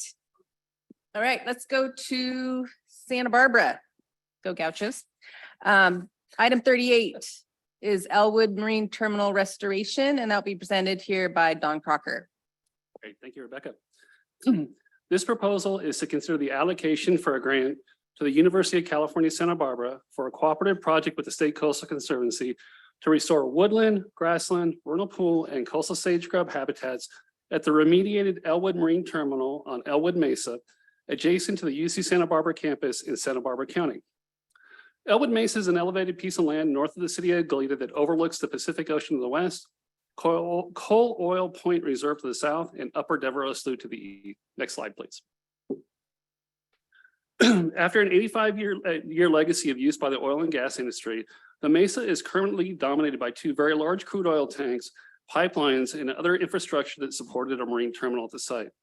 You can see many of these elements in the photo at the right. After years of negotiation with the former operator, the remaining facilities are slated to be removed and the soil will be remediated. The level of repair stipulated in the remediation plan, however, does not extend to habitat and would not restore the area to the highest and best condition. This is unfortunate because the 19-acre site is immediately adjacent to some of the most important open space in the region, but it is currently dominated by non-native species and is only delivering a fraction of its potential habitat. Next slide, please. The picture here is of two large oil tanks that were part of the terminal operating on the Mesa. It's not a very spectacular picture, but it does a nice job of showing how much the habitat has been altered at the site. In order to install the terminal's infrastructure, extensive grading was done to level out the Mesa's natural topography. After that, no effort was taken to manage the non-native weeds that now dominate the site. So in the foreground, you can see invasive annual grasses along with mustard and other non-native shrubs. And in the background is a line of eucalyptus trees, which is one of the most pervasive invasive species throughout the state. Next slide, please. This project will restore the diverse array of habitats that were historically at the site. The first step will be to restore as much of the natural topography as possible while removing the invasive plant species. Non-chemical treatments will be the first choice for invasive plant removal, and it is estimated that 99% of the weeds on the site will be addressed through these methods. This includes manual removal, flame weeding, solarization, mulching, string trimming and mowing, and applications of rock salt for salt marsh edge situations. Herbicides will only be used in a very limited scope, targeting primarily Bermuda grass. Once the site is prepared, several different types of habitat will be restored. This includes some of the most biodiverse habitats found in California that are home to numerous sensitive plants and support the life cycles of many threatened and endangered wildlife species. The top two pictures in the bottom left one were taken at the adjacent Upper Devereaux Slough restoration site, which was recently completed by the same team from UC Santa Barbara with a significant funding contribution from the WCB. So they are very representative of what we can expect the project to achieve at Elwood Mesa. Next slide, please. Another large component of the project will be restoring a natural freshwater seep that fed a rare downstream dune pond feature behind the dunes at Coal Oil Point Reserve. The seep, which is highlighted in the orange by the orange circle, was dammed up in the 1940s to create a ballast pond. This blocked the seep hydrology from its historic support of the dune pond feature shown in the red circle. The project will remove the dam but retain a small freshwater pool at the seep as suggested in historical imagery from the area.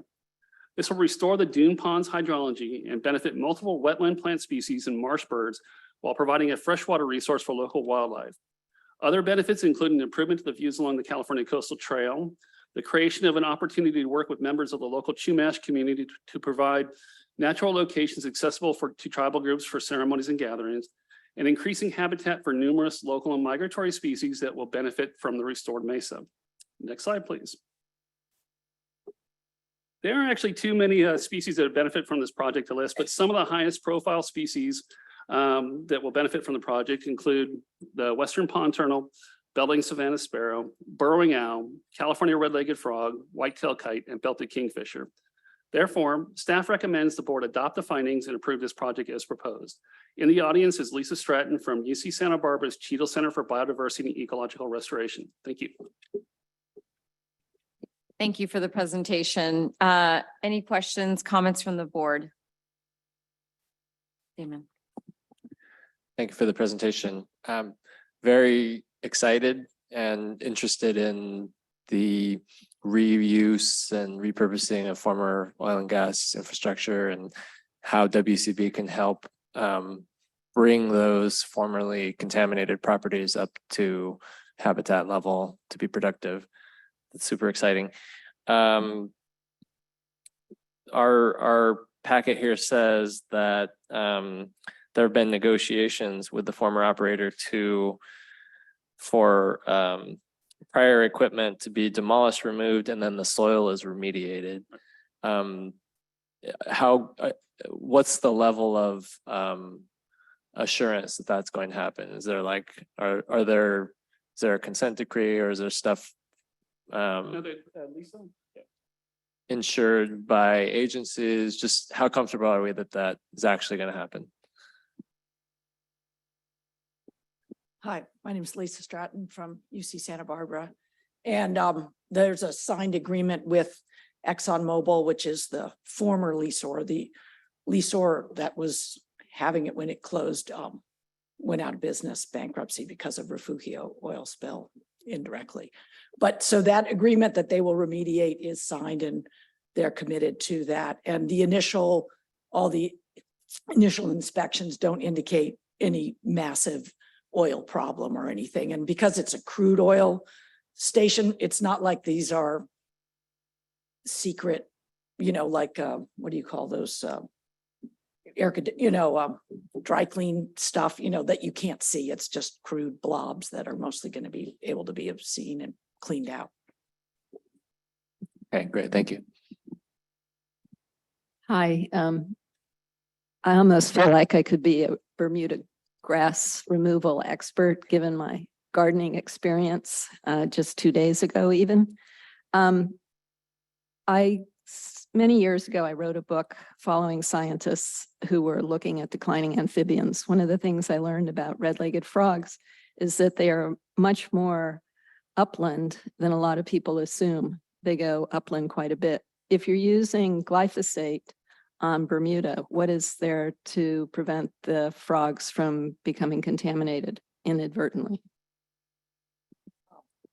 Right now, there are no frogs there. This pond is totally infested with pampas grass and everything in all the soil. So we see it as a potential red frog. So they would be introduced if they were brought. So there won't be any unexpected impacts to them. And then the Bermuda grass tool is just for very targeted small scale applications. It's not like the site is 100% Bermuda or anything like that. It's just, we found it to be the only tool effective on a landscape level to target and track it. And then you get rid of it and you're not continually reapplying it. So my experience is you don't actually get rid of it. It just comes back later than you think. So how large an area is it? The site is 20 acres, but the extent of Bermuda grass will be much reduced. I mean, it's going to be regraded. So it'll just be little fragments and spots that come up. Would you consider getting an augmentation to support more mechanical uses to reduce the Bermuda grass as opposed to using the glyphosate? We could look into the cost. I think the challenge with mechanical things is that you're redisturbing the soil every time you dig up and bring these things, which releases more weeds. So you're creating an ongoing, more complex problem than keeping the soil stable and killing it. And we at North Campus Open Space, which you all helped to fund, we have used this tool. I'm talking very sparingly, but it allows, we have not, we've reduced that population to essentially zero there with small applications. So I feel like it's just one of the tools of all these many tools that we use, but it's been helpful. We could, look into that if you want to discuss it further to, we could advance in that way, but. It seems that you're in a perfect position since you're associated with the university, et cetera, to try something that would help our other applicants and other people in California find ways to move away from things like glyphosate to take care of something that's a really common weed. So I mean, I would be in favor of having you come back and seeking some kind of funding augmentation to deal with the Bermuda grass in a way that doesn't use pesticides.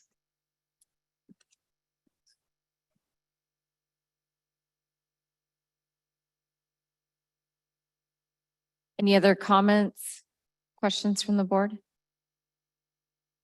Rebecca, are there any public comments? So Lisa, I did have a speaker card. Is there anything else you'd want to add? I just was going to say thank you, and I wanted to make the point, which she kind of made, but I think our position on UCSB campus allows this to be much more than just a remediation of a contaminated oil field and just a remediation of a 20-acre site, but also place with, we bring in students every day. We're training them in ecological restoration and connecting people. So I feel that there's a lot of bang for your buck in us choosing to work with us and build on the work we've been doing at North Campus Open Space. So I wanted to thank you all very much for your support. Thanks. Alexa, is there any hands online? We have one raised hand. Catherine Dodd, you should be able to unmute yourself. Catherine Dodd, I don't want to be a broken record. I want to associate myself with the remarks of the commissioner who talked about the using mechanical removal.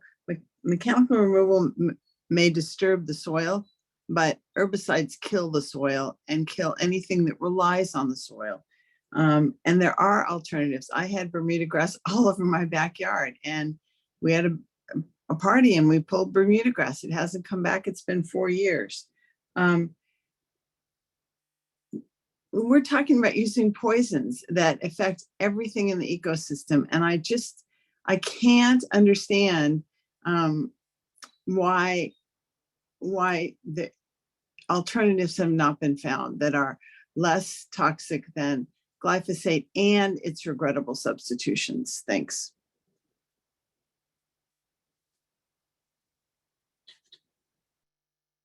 Does that complete the public comment? There are no additional raised hands. Okay, great. Thank you.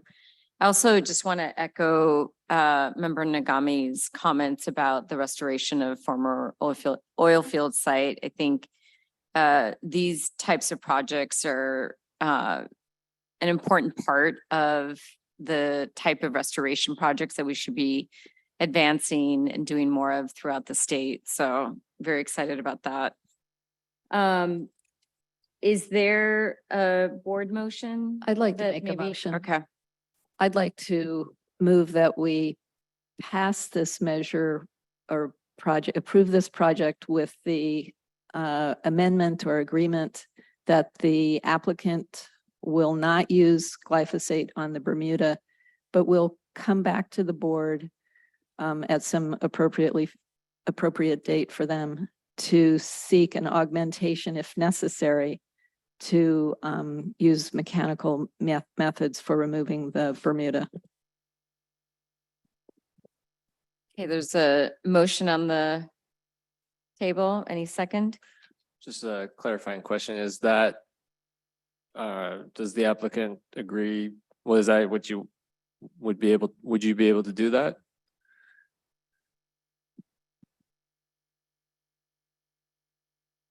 I mean, yeah, I'm willing to give it a try and probably do an experimental way. We may use some in an experimental way to do a demonstration, if that's okay.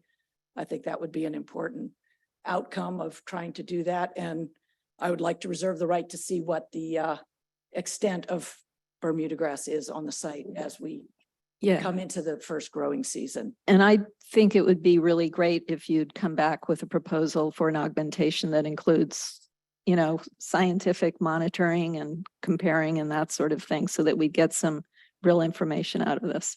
Ongoing research. Yeah. I think we're probably the best suited to try to fulfill that. Thanks for your support. Great, thanks. I'll second. Okay, we have first and a second. Mary, can you take the roll call? Chair Buckday, Aye. Vice Chair Bonham absent. Member Nagami. Aye. Member Pavley. Aye. Member Perot. Aye.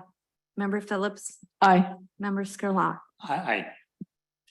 Okay, motion passes. Thank you.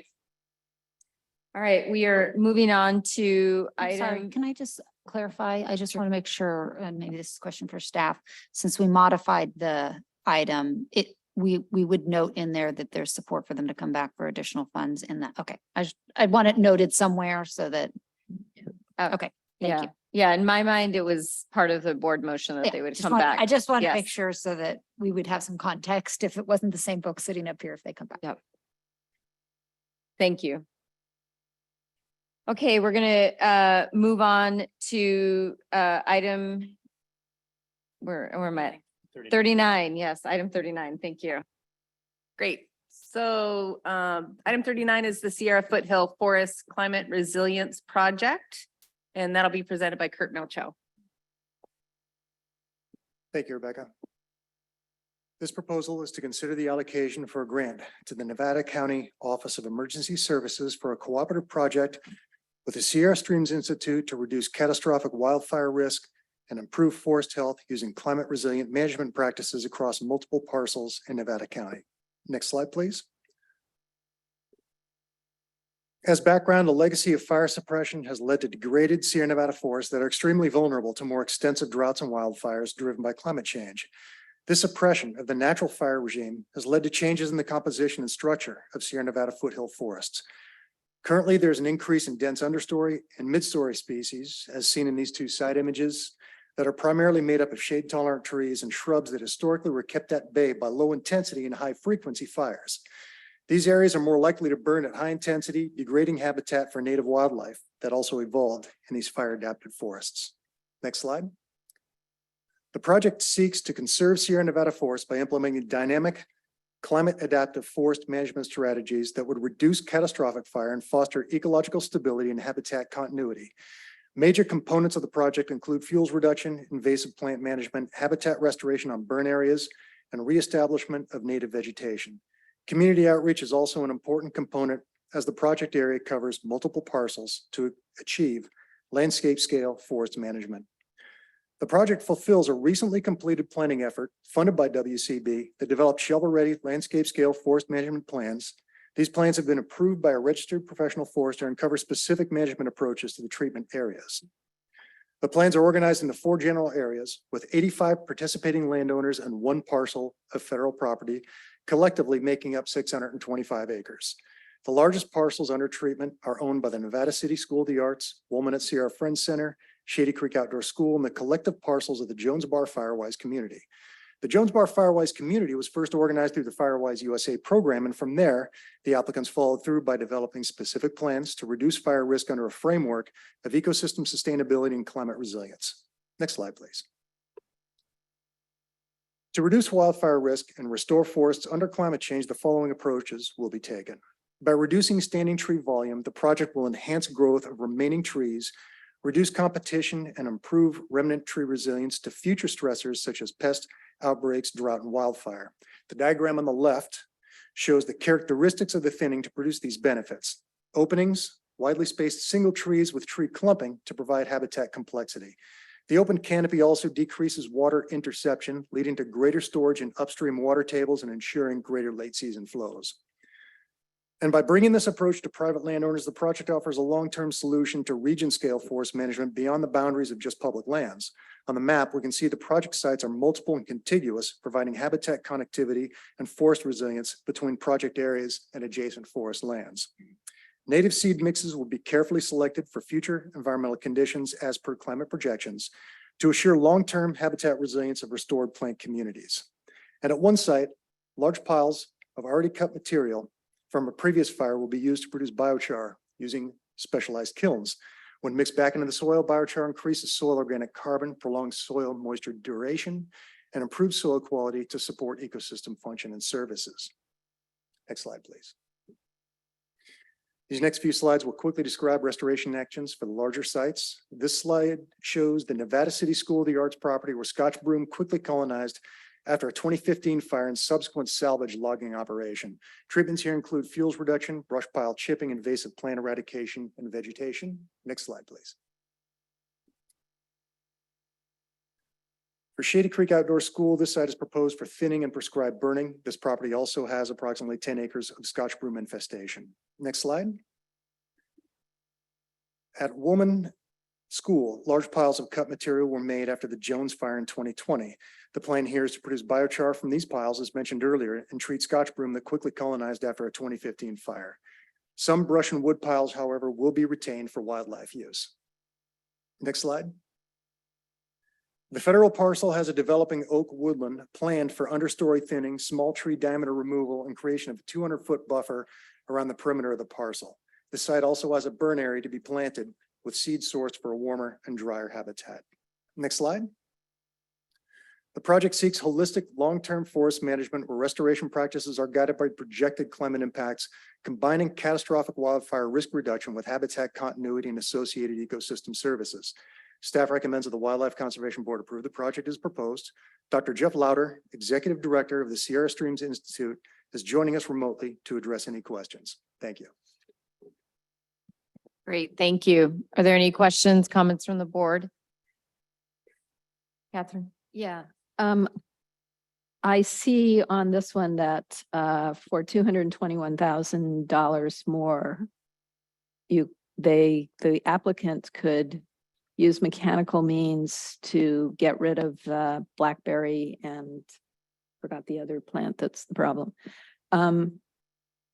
Is there any reason, I mean, why didn't we just say, staff say, well, you should apply for, 2.4 million instead of 2.2 million? Yeah, it's a good question. Thank you.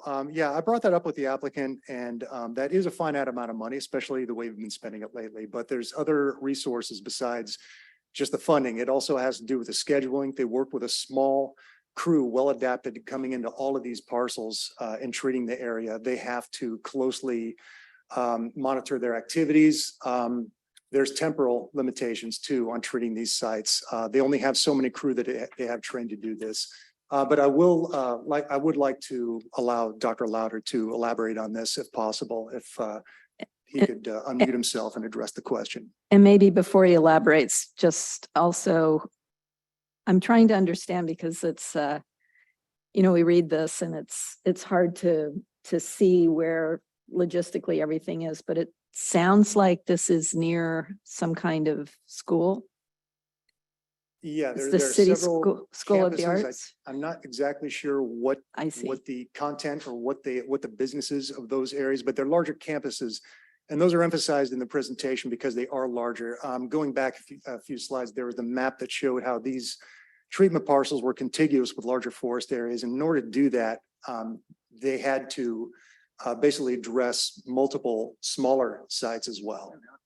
And hence the logistical issues I was bringing up earlier. They're camps. Okay, they're like school camps. So you're applying the herbicides at the school camps then? Where there's intensive invasive invasions of Scotch broom, yes. And again, Dr. Lauder is joining us remotely, so. Yeah, can you guys hear me? Oh, there you are. Yes, thank you. Yeah, no, great question. So yeah, the school sites each kind of have a weird, unique history. The Woolman School, yeah, it's an outdoor camp, kind of a private sign up for summer environmental science camp. We actually used to have our office location on that campus, and that's how the partnership originally started. And then we lost our office in the Jones fire, but then actually used that fire to continue working on the property to help the owners restore it.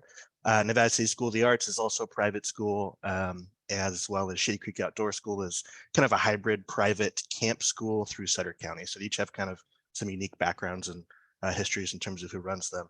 But yeah, the main point about the herbicide application, I want to point out first and foremost, we are a community and citizen science nonprofit organization focused on 25-year history of monitoring water quality, overall ecological integrity, doing everything from academic research to local community science. And we have been very reluctant to use herbicides in our own right. We have our own kind of history of not using them. In this particular case, Scotch broom, the way that it has invaded some of these sites, especially in the Sierra Nevada foothills, after other types of post-fire treatments have occurred, like Kurt mentioned with the post-fire salvage, and sometimes in masticated areas that disturb soil, this Scotch broom comes in and it's just a monoculture. So it's blocking out every other type of vegetation. There's almost no native vegetation at this Nevada City School of the Arts site. And in this case, the herbicide application would primarily be we go in and cut the Scotch broom and then we do stump painting. And this is because Scotch broom is a stump sprouter. So if we just go in and masticate, it comes back twice as thick, sometimes 10 times as thick. And so by stump painting, we're limiting the application of the herbicide to just those single points of those stumps, and then immediately doing a lot of native co-planting to try to outcompete that vegetation.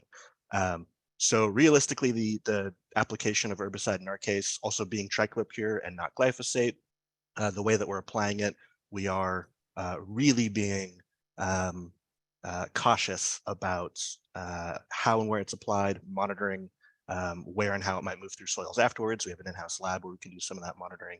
And as you'll see in the application itself, you mentioned it before with experimental treatments. That's actually an exciting part of this project too, is this particular site, Nevada City School of the Arts, which has the largest Scotch broom monoculture. We are doing a mix of experimental treatments to compare to mastication, burning, herbicide treatment. We're going to try some solarization where you cover it in tarps and just essentially scorch everything underneath and see how it comes back. So we're trying a bunch of different techniques because the prior mechanical methods here really just result in, you come back in 5 years and it's twice as thick as when you started. So that's really the main reason for not just asking for more money, is frankly, that would be a waste of money because it would just come back in a couple of years.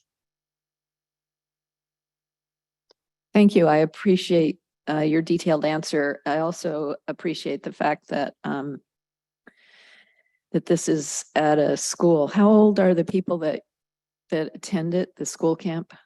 Yeah, that's a great question. And actually another exciting part of this project is it's a school of, I believe they just expanded to now include kindergarten, but it's 1st through 6th. It's a grade school. And we actually have a partner project that was working with this project in this school as well through the National Science Foundation, where we were developing curriculum for students to learn about what forest health means, what are the points of data we collect to lead into forest management plans. And the students at this school are actually the ones that helped collect a lot of the data that told us where Scotch broom was dense, where we might treat and why. And they're actually going to then help continue to collect some data after treatment. So the students are learning what's working and what's not working in terms of treatment. So I appreciate how invasive and broad Scotch broom is and Himalayan blackberry, although I have been guilty of eating a blackberry now and then while I'm out hiking. You should. But Invasivore. Yeah, but I just can't I can't support a project that's using herbicides, even if they are just painted on a school property. So I'll be voting no. Any other comments, questions from the board? Go ahead, Damon. Is the Scotch broom and Himalayan blackberry eradication is that sort of severable from the forest thinning? Like, are they completely intertwined, or could you phase it somehow? Because I feel like I haven't heard any objections or concerns with the forest thinning part. So the predominant Scotch broom eradication is at 2 sites. It is definitely universally distributed throughout all of the project sites, but it's the main areas where herbicide would be applied is primarily 2 sites. I would say that at those sites, that eradication is not separable from the treatment because frankly, I forget if we had actually a picture. I think it's just a map. If you were to see from that picture you're looking at right now, if you were to turn around and face the other direction, it's an entire hillside of Scotch broom where, again, if fire hits that, that's such a flashy fuel that you're not controlling that fire. So really, in terms of trying to reduce catastrophic fire, it is absolutely imperative to control the Scotch broom.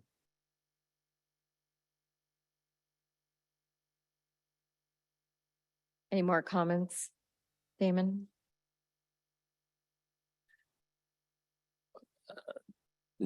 Just a general comment. The herbicide glyphosate issue is continuing to come up in these individual projects.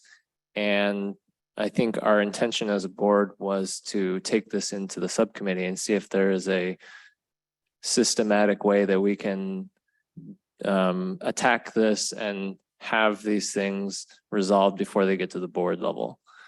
Agreed. I mean, I think that was the direction at the last board meeting. So Right.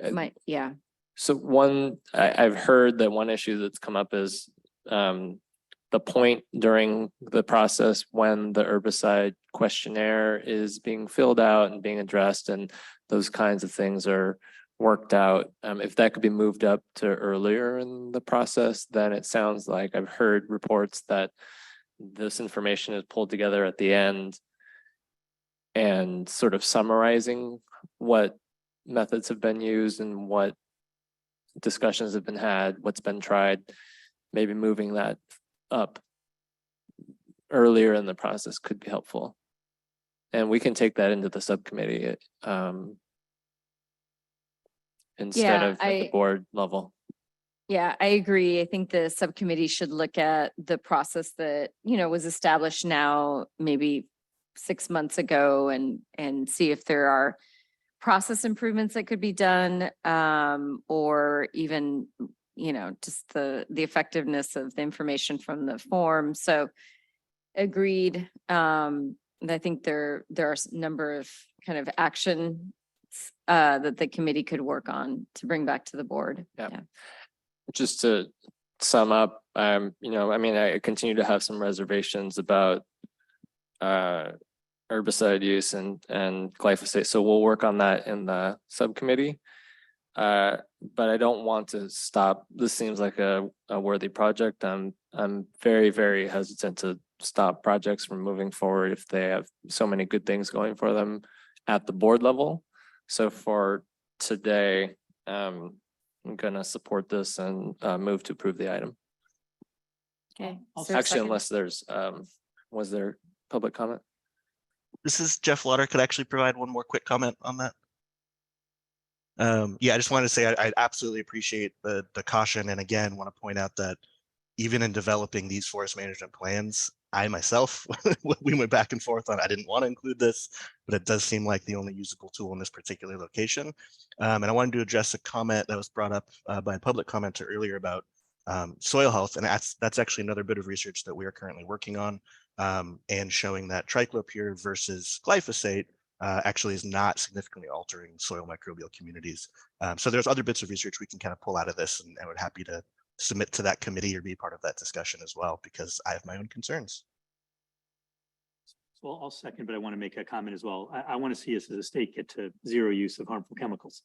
I think we all share that's where we want to go, and not just glyphosate. I mean, there are dozens of chemicals, and there's many that we don't discuss that are a problem.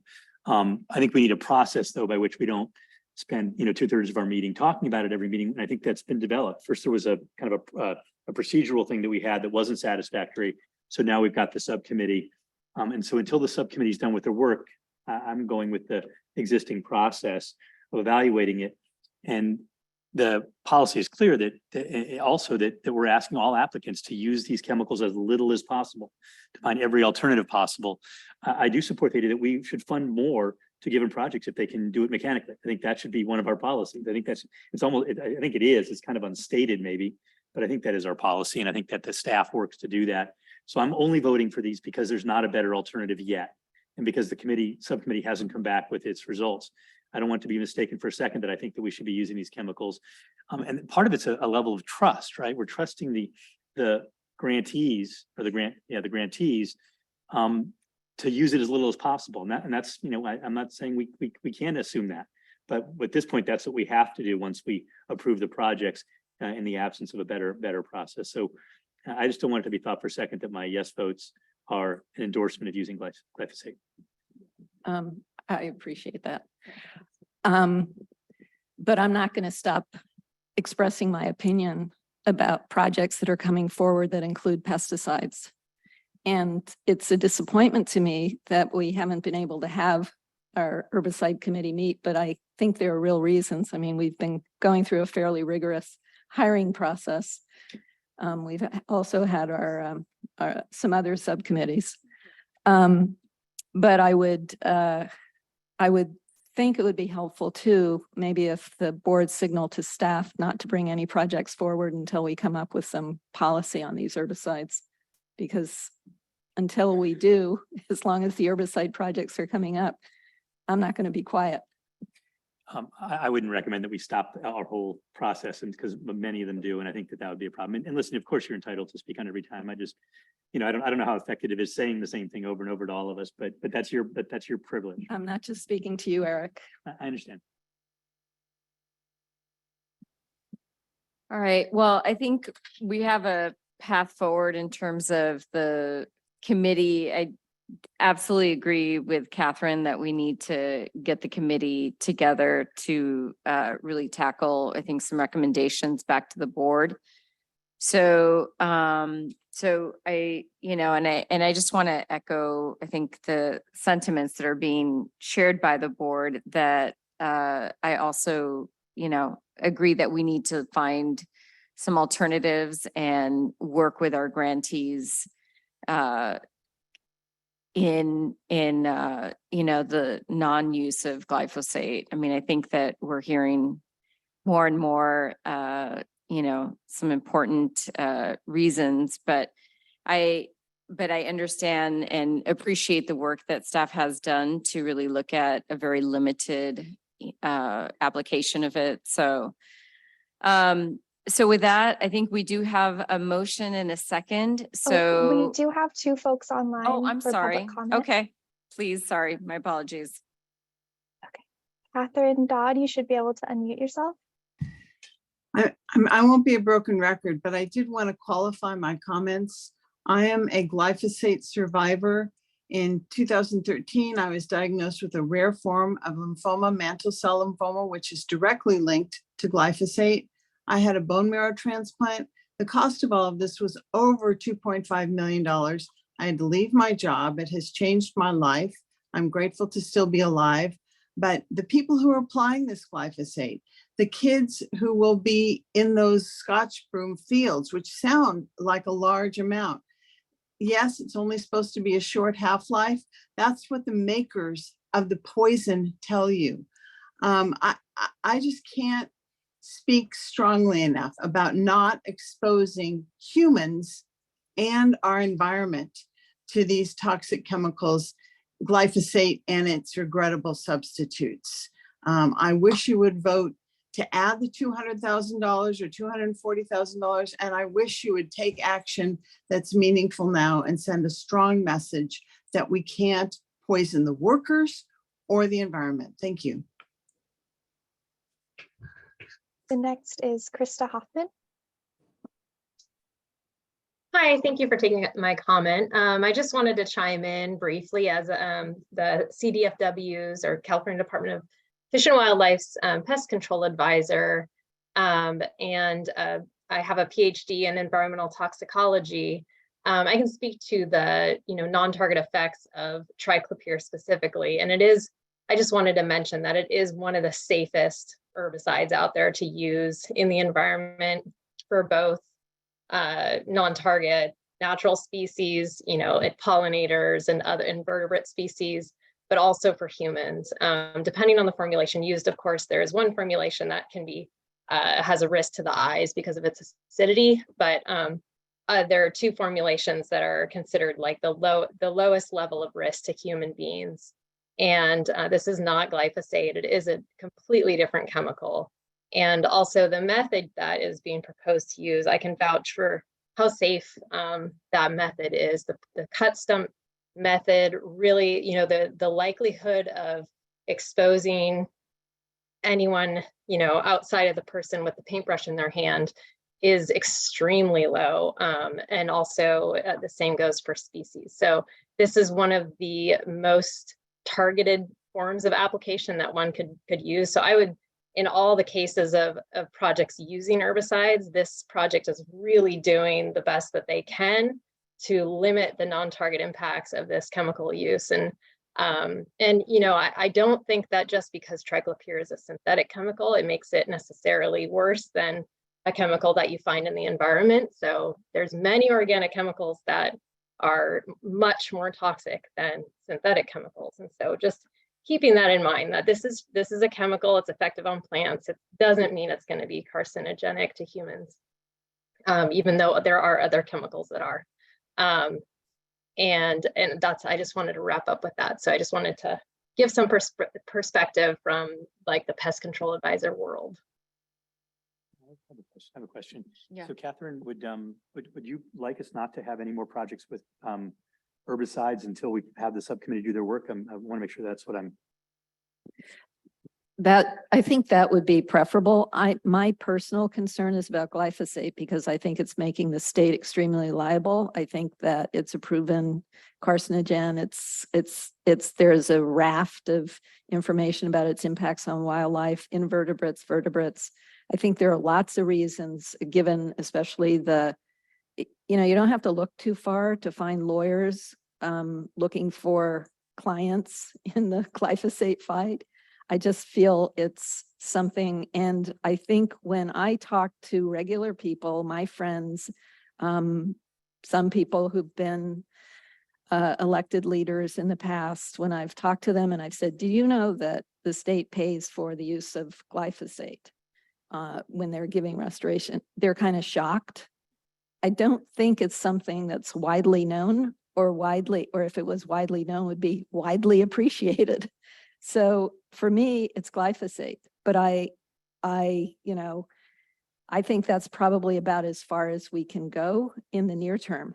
But when it comes to all the herbicides, personally, I'd like to see all that stuff out of public funding. I don't think we should be using public dollars, especially in a state with the kind of constituency we have. And you look at the polling, there is a reason even Walmart is selling organics. So my question is very specific. Would you like to propose a motion that we do not accept any more projects using glyphosate until we have a better policy that appeals to you? That'd be great. Do you think I should do that? Can I get the votes? Because that's Okay, that's I will. what you're saying every I time we will. get one. I will move. Well, I can move it now. Yeah, Yeah. my understanding is this project does not have glyphosate. Yeah, but this project is using an herbicide on a school ground.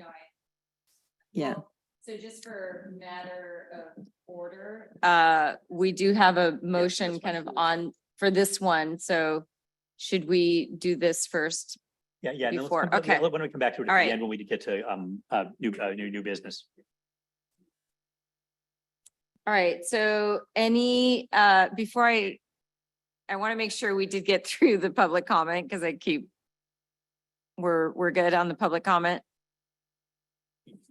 Yeah, okay, all right, thank you. All right, so can you repeat your motion? Mary, move can you to repeat the approve. motion? Motion to approve. Okay, I second it. and yes, you seconded it. Okay, let's do roll call, please. Chair Bouquet, Aye. Vice Chair Bonham absent.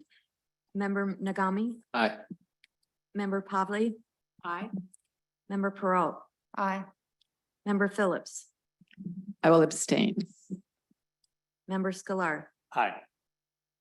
Okay, motion passes. Yeah, in terms of the What's the discussion, Catherine, I pleasure? just have- why don't Yeah. we wait until we get to the administrative items at the end and have that discussion. Yeah, just so, yes, I appreciate that. Thank you. Okay, so we're going to move on to item number 40. Item number 40 is Basin Ranch, another acquisition in Monterey County, and presenting is Kendall Webster. Hello. So Basin Ranch is a fee title acquisition by Big Sur Land Trust. It's located 30 miles southeast of the city of Monterey and 8 miles west of Greenfield in the Sierra de Salinas Mountains in the Salinas River watershed in Monterey County. Next slide. This 5,105 acre working cattle ranch is bisected by an historic and Native American travel route between the Paraíso Hot Springs, Arroyo Seco, and the Salinas Valley. This project is about connectivity, biodiversity, and tribal co-land management. Next slide. So the ranch serves as an important link in the wildlife corridor along the Sierra de Salinas between Monterey Bay and the Central Coast, the Southern Salinas Valley, and the rugged Santa Lucia Range, which it all connects distinct ecoregions of Central California. Next slide. The geographic location of Basin Ranch provides a direct link to other conserved properties in the Sierra de Salinas that stretch from the Los Padres National Forest and Arroyo Seco Ranch, owned by Big Sur Land Trust, through various conserved properties and ultimately all the way out to protected Pacific Coast habitat. Basin Ranch is approximately 10 miles southeast of Rana Creek Ranch, which is being acquired by the Wildlands Conservancy with WCB funding that was approved last May. Next slide. So this transitional landscape spans an area that receives maritime as well as inland weather influences. It supports regional microclimates that create a mosaic of vegetation types that harbor coastal and interior species.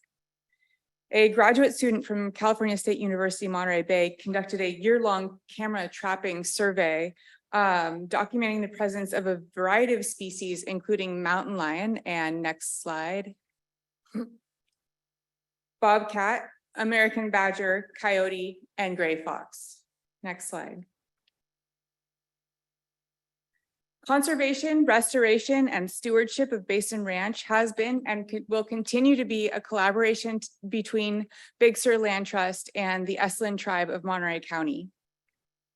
After Big Sur Land Trust acquires the property, they and the Estlin Tribe of Monterey County will develop a co-management agreement that will provide a framework for shared decision-making, identify goals for land management and restoration, and provide Estlin Tribe of Monterey County access to the property for management, implementation of traditional ecological practices, and other cultural practices like harvesting culturally relevant plants. The Department of General Services approved appraised value for Basin Ranch is $6,680,000. Big Sur Land Trust is providing $86,800 toward the purchase price, and WCB's proposed allocation is $8,593,200. So with me today are Deidre Monroe and Rachel Saunders from Big Sur Land Trust, and Tom Little Bear Nason of Estlin Tribe of Monterey County, who can help me answer your questions. Great. Thank you for that presentation. Any comments, questions from the board? Okay. Any public comments? Yeah, I wanted to, I misspoke earlier. This is actually the biggest acquisition we have today. Just noting we have, this meeting alone, we're protecting 10,000 acres and another 6,000 acres in easement. So that's something just to note. And then I have a speaker card from Rachel Saunders, if she'd like to join us.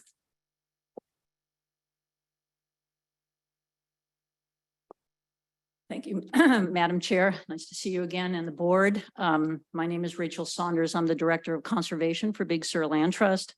I want to obviously express our deep support to WCB staff for working with us on this project. We're excited, thrilled to see all the love that's being shown to the Sierra de Salinas mountain range in Monterey County.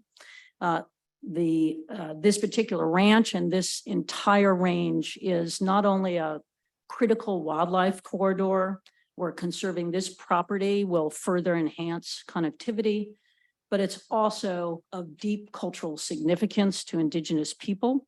We've been working with the Estlin Tribe of Monterey County for a number of years now on a number of community projects. We're particularly excited and honored to work with them on this project. I want to thank Chairman Nason, who would also like to say a few words about working with us on this co-management agreement for the long-term care and stewardship. We're already working together to co-develop a memorandum of agreement that will lay out the process for us to get to this co-management agreement. and really focusing on the opportunity to deeply collaborate on this project and to really uplift the ecological and cultural values of this land. So with that, I will hand it over to Chairman Nason. Thank you.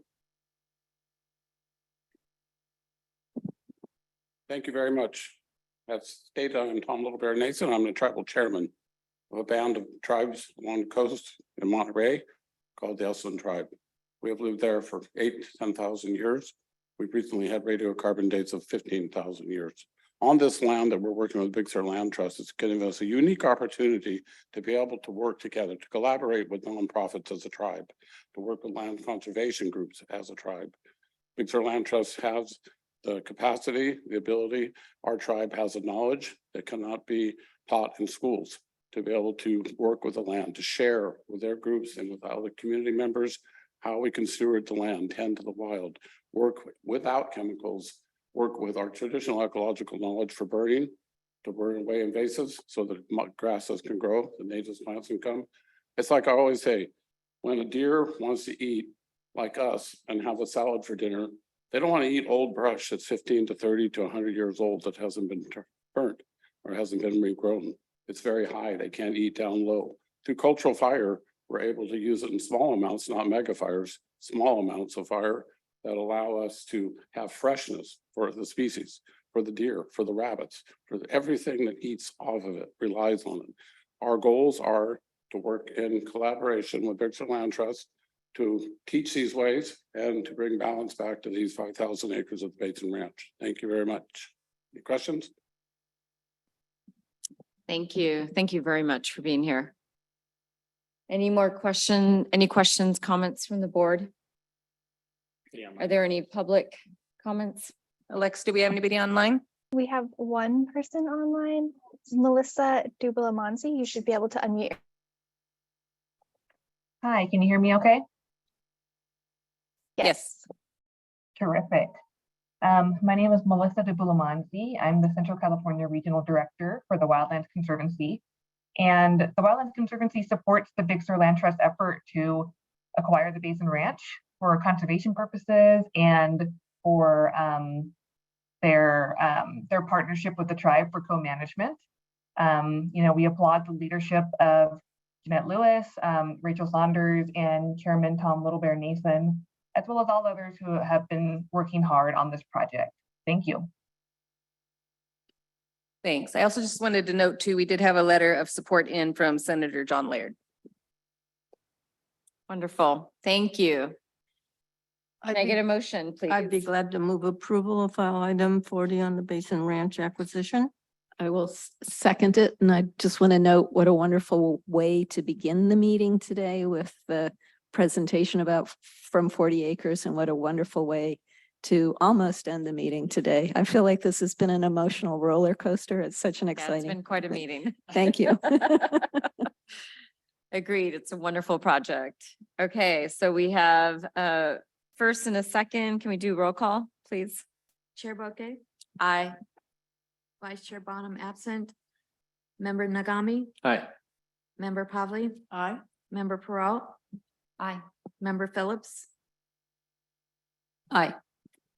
Member Sklar. Aye. Wonderful. Motion carries. Congratulations. And thank you for all your work. All right, we are moving on to agenda item number 41. Great. Okay, we're headed out to the desert. This item number 41 is under our Desert Conservation Program, which I think you heard about a little bit more last meeting. And this project is about Mojave ground squirrel management actions. And to present this today, we have Amy Henderson. Good afternoon. So this proposal is to consider the allocation for a grant to the Mojave Ground Squirrel Conservation Council for a scientific study to help aid in the recovery of the state-listed threatened Mojave ground squirrel by establishing a range-wide detection and monitoring program for estimation of density, distribution, and demographic patterns of Mojave ground squirrel populations. The study will take place over the range of the species in Inyo, Kern, Los Angeles, and San Bernardino counties. Next slide, please. So in March 2022, the U.S. Geological Survey, in collaboration with the California Department of Fish and Wildlife, Bureau of Land Management, and U.S. Fish and Wildlife Service convened a research planning meeting to evaluate needed conservation actions for Mojave ground squirrel.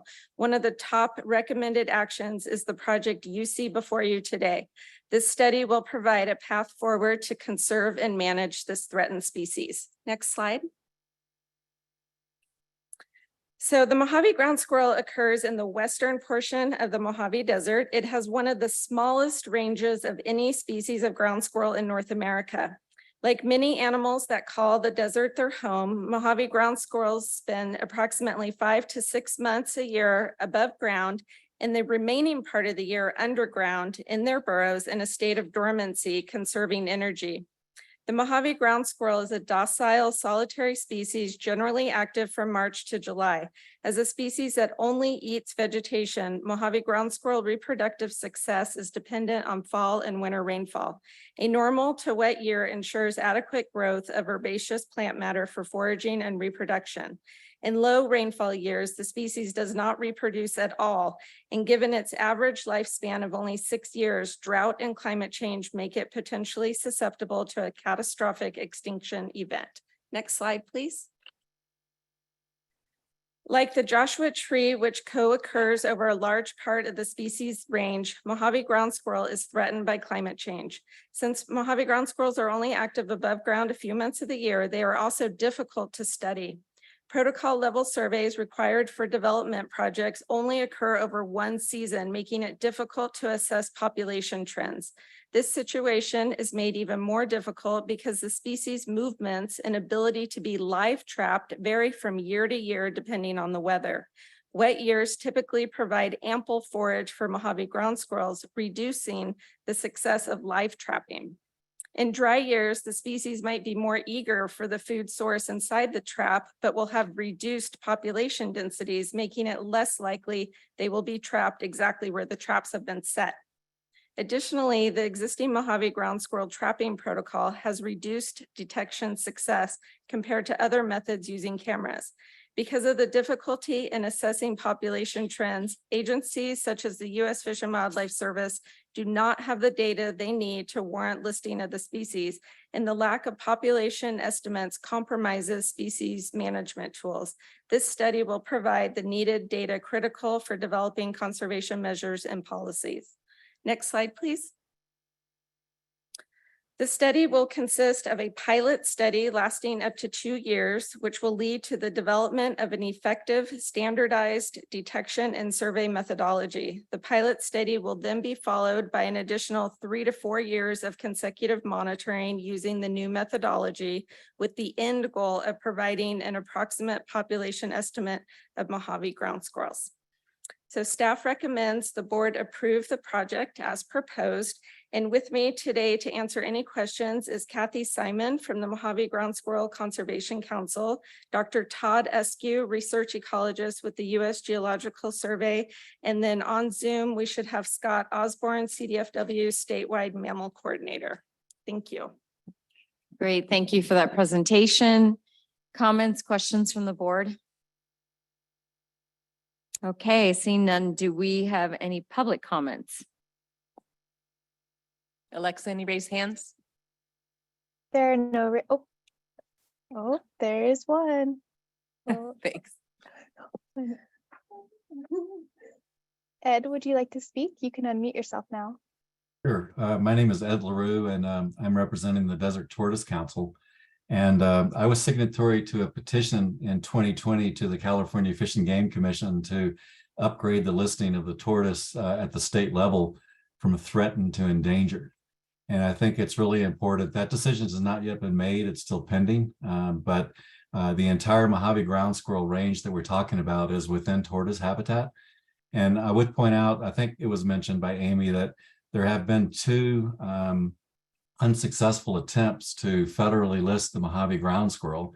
And we all know that there's generally a lot more money and particularly military involvement when a species is federally listed as opposed to being only state listed. So I'd just like to go on record to share that if this research is conducted as intended, it would not only benefit conservation of the Mojave ground squirrel, it would also benefit conservation of the Mojave desert tortoise, which in this area has decreased by about 51% since 2004. So thank you for your consideration. Thank you for your comment. Any more? That was the, I There have are to no- say, I think that's, sorry. I just There have are to no say, I think additional- that's, oh, okay. It's getting towards the end of the meeting. I just have to say, I think that's the cutest picture I've ever seen of a ground squirrel. So I don't know if that was like intentional as part of the vote or not, but I'm feeling swayed by that cute photo. I know. Yeah, it is an old trick. So anyway, okay, is there a motion from the board? I will move. Okay. I'll second. Okay, great. We have a first and a second. I guess Colin, would you like to take the roll call? I guess I will. Board Member Baki, Aye. Bonham absent, Member Nagami. Aye. Member Pavley, Aye. Member Peralt, Aye. Member Phillips, Aye. Member Sklar. Aye. Motion passes. Great. Congratulations. Thank you for all your work on that. All right, okay, yay. All right. I know, I love the clapping. Item number 42. Great. Okay, item 42, we're moving into LA. We've got Bouquet Canyon Creek Recovery Project Planning. And Aaron Hyman of our WCB staff will present this. Thank you, Rebecca. Madam Chair, members of the board, good afternoon. Next slide.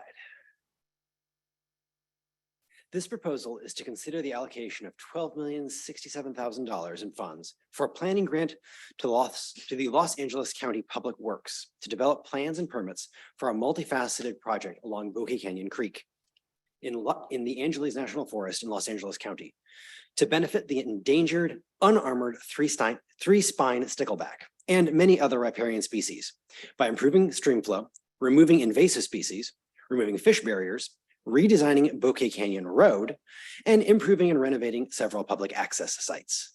Next slide. Most creeks in the Santa Clarita area are seasonal, flowing in the wet winters and drying in the hot summers. Bouquet Canyon Creek is unusual, in part because it has a continuous flow of water that is contractually released from Bouquet Canyon Reservoir. This continuous flow has led to the development of an extensive riparian corridor and has also allowed for the persistence of the unarmored three-spine stickleback, a small fish that's federally endangered and occurs here in Bouquet Canyon and a small number of other locations. Several wildfires have burned the area surrounding Bouquet Canyon in the past decade. And following these fires, winter rains have transported significant amounts of sediment into the creek bed, which has greatly reduced the stream flow capacity to the point where only now a much smaller amount of water can be released from Bouquet Canyon Reservoir. This in turn has reduced the habitat quality of the creek for the unarmored three-spine stickleback. Next slide. The proposed project will create plans along 8 miles of Bouquet Canyon Creek. These plans will include engineering plans to remove the sediment and improve sediment transportation in the creek. It will remove or repair fish passage barriers.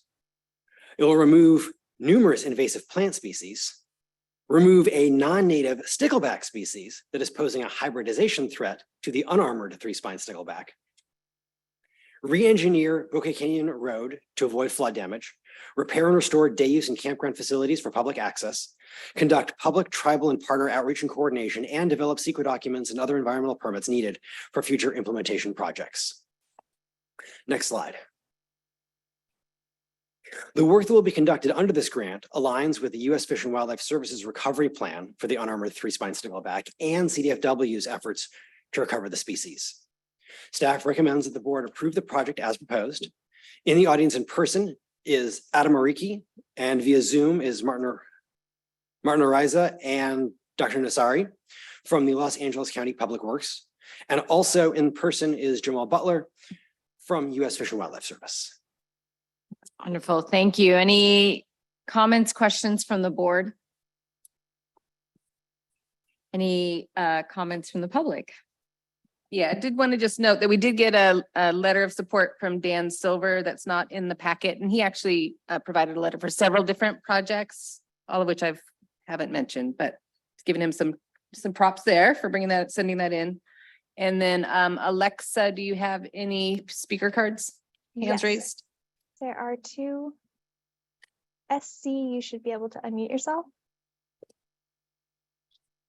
Yes, thank you. Hi, thank you for the opportunity to address the board. My name's Steve Cole. I'm the Assistant General Manager at the Santa Clarita Valley Water Agency.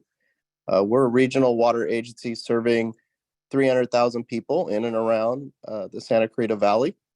I also have the pleasure of serving as the Executive Director for the Santa Clarita Valley Groundwater Sustainability Agency. SCV Water has been working with all the stakeholders and supports this important project and the multi-benefits of restoration of the high-value riparian habitat, public access, and water supply. In regards to water supply, the completion of this project will allow for the full return of the water releases that have been suspended since 2005, when fire followed by flood inundated Bouquet Creek with debris. The lack of releases since 2005 have totaled in excess of 15,000 acre feet and have greatly impacted the local groundwater basin in and around Bouquet Creek. This project will resolve the local groundwater impacts while restoring the highly valued habitat in support of several endangered species in the area. For these reasons, the project has our full support. Thank you. Next is Roger. You should be able to unmute yourself. Yes, hello. Can you hear me? Yes. Yes, my name is Roger Herring, representing the local community from the Bouquet Canyon watershed area, residents, private property owners, and well owners. I just like to bring the attention of 2 points on this particular project. One is it's a very large, extensive, multifaceted project, and large sums of money is required, of course, to accomplish these plans.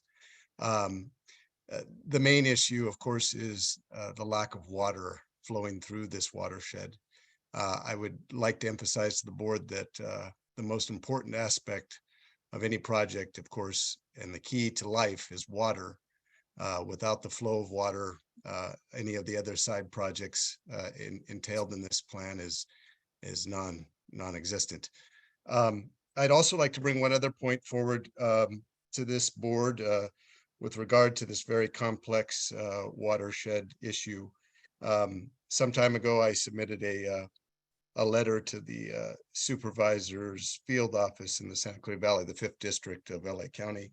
And I was pointing out the concern in this watershed with the lack of water, but there's also some other ongoing issues that should be brought to your attention. And I'll just read exactly what I wrote here, an overview to this supervisor's field office. Various unlawful damages to natural resources and the local environment of the Santa Clarita Valley's urban interface boundaries between the national forest and public or private lands have become more prevalent in the recent decade from approximately 2010 to our current date. The vast majority of these damages are due to unlawful entities or individuals who blatantly disregard the rule of law and purposefully target areas within the environment that have specific rural characteristics that make them more prone to attack. Damages might arise from the unlawful spillover of activities from wreck sites within the forest itself, motorcycles, ORVs, and of course, where there is minimal law Sorry, I'm enforcement. going to have to ask you to wrap your comments up because we're Yes. over the 2 minutes. Thank Yes, you. I'm just about finished. Last sentence. So basically, the observations to this particular watershed is it's not only a water resource issue, but we have an unlawful number of activities going on in this watershed that causes damage to the area. And I close my comment with that.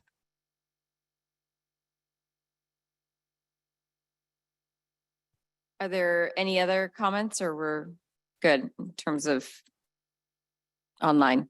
There Yeah, are I just no wanted to make, additional raised hands. Okay, thank oh, you. thanks, Alexa.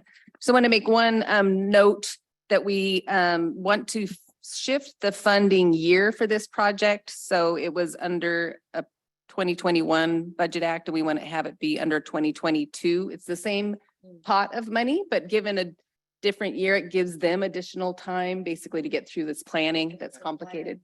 Yeah, so we will make that change in the back end. I'll move with that change. Thanks. Great, we have first and a second. Let's do roll call.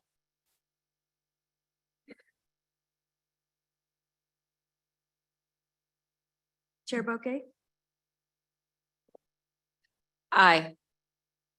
Vice Chair Bonham absent, Member Nagami. Aye.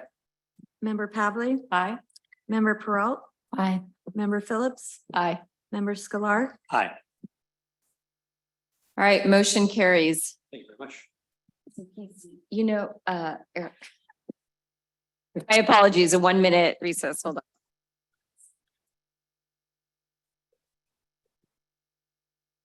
So I'm gonna recuse myself from the next item 43, because my day job is, the department is in partnership with Descanso Gardens on this, so excuse myself from this project. And so we would like to, if it's okay, can you nominate? Yes, I would like to nominate member Eric Sklar to chair this item. And do we have a majority vote or a vote from the board, please, from you? Are you for all? Yes. Okay, Great, thank you, and thank you. okay, Thank you, member Scott. thank you. Well, Just this item.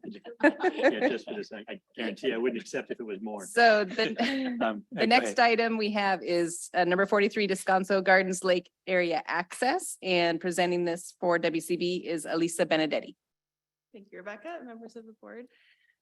So Descanso Gardens is a 150-acre botanical garden located in La Cañada, Flint Ridge, which provides over 900,000 visitors per year with quiet, picturesque escape from the urban expanse of LA County. Next slide, please. So property contains a mixture of both curated botanical collections and natural landscapes. It is bordered to the south by Cherry Canyon Park, which provides a nexus to open space and adjacent wildlife corridors. So despite being close to urban neighborhoods, there are a fair amount of opportunities for wildlife viewing or wildlife sightings. Next slide. I just wanted to share a couple photos from some of the current indoor exhibits we have, where young visitors and families can learn about these habitat connections through learning about the charismatic local mountain lions and how they move around between different habitats.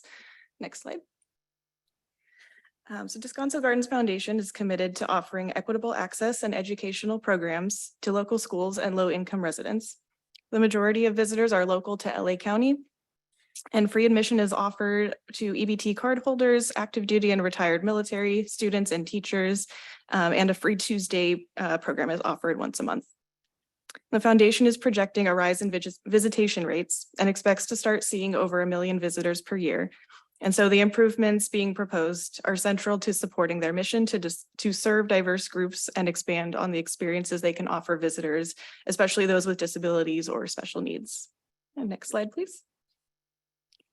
So going from the general to more specific, this project will provide partial funding for the larger lake rehabilitation project, which is a part of Descanso Gardens master plan approved by the Los Angeles County Department of Parks and Recreation in 2020. And the overall rehabilitation project includes replacing lake infrastructure and improving habitat, in addition to the public access and interpretive elements, which is what you're being asked to consider funding for today. Next slide. Just a quick background on that. This is a current aerial view of the lake area. These lakes were originally built around the 1940s to catch stormwater runoff and hold rainwater through the dry season for irrigation. And over the years, it's been a popular spot for wildlife viewing. 195 local and migratory bird species have been observed there, along with fish, turtles, and frogs. Over the recent years, aging infrastructure, drought, and accumulation of sediment from the surrounding hillsides have impacted the ecological value of the lakes. In addition, as you can see in the photos on the left, The pathways around the lakes many are eroding or crumbling. Some of them are quite steep. And they currently don't connect in a full loop around the lake area. And there are also no restrooms on the far side of the lake, which keeps many visitors from venturing over to that area, especially if they're mobility impaired or have small children with them. So next slide, please.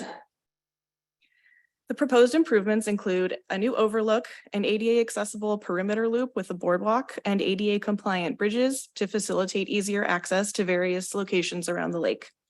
Interpretive signage will be included in at least 3 key locations around this loop. A new restroom will serve both the lake area and the Nature Discovery Garden, which is another part of the master plan that is funded separately, but scheduled to be implemented simultaneously.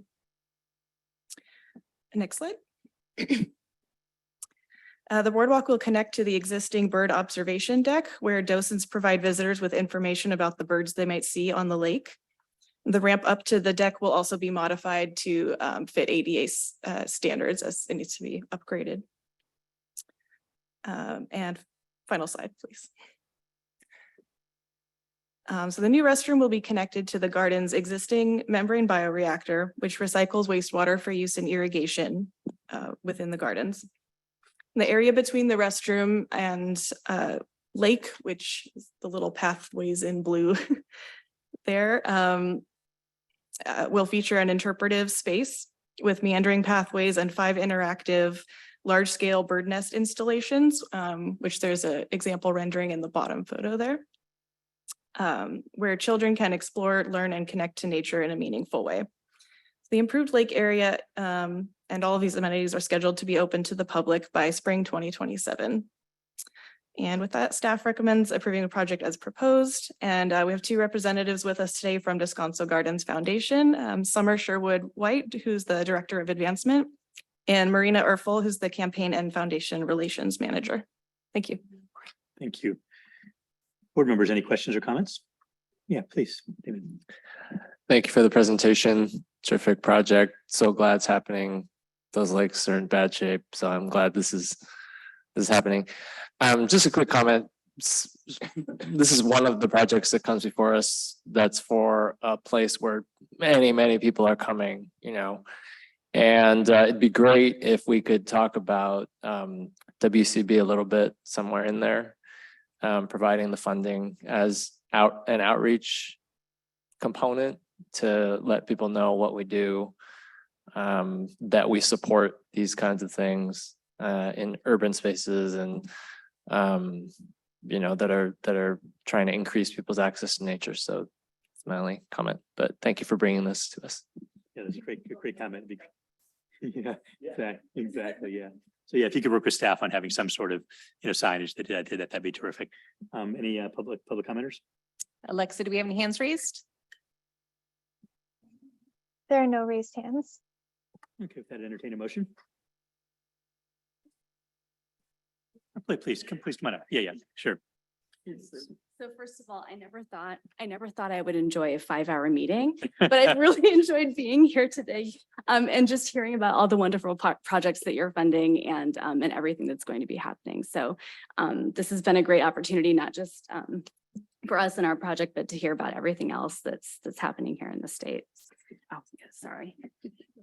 On behalf of Descanso Gardens Foundation, I want to thank you very much for this opportunity. And our mission is to connect people with nature. And this project, more than any other, really is speaking to the heart of that mission. With this project, we'll be able to provide accessible nature experiences by inviting people of all physical abilities to get up close to our lake and the wildlife that live there. With almost 1 million visitors per year, we estimate that up to 250,000 of those visitors need this kind of access from an accessibility standpoint. But truth be told, the lake is not really accessible by anyone right now. So beyond the strict definition of ADA access, this is providing access to at least 1 million people per year, which is incredible. This funding will allow us to serve the maximum number of people who visit the garden and provide a nature experience in a very new way that doesn't currently exist at Descanso.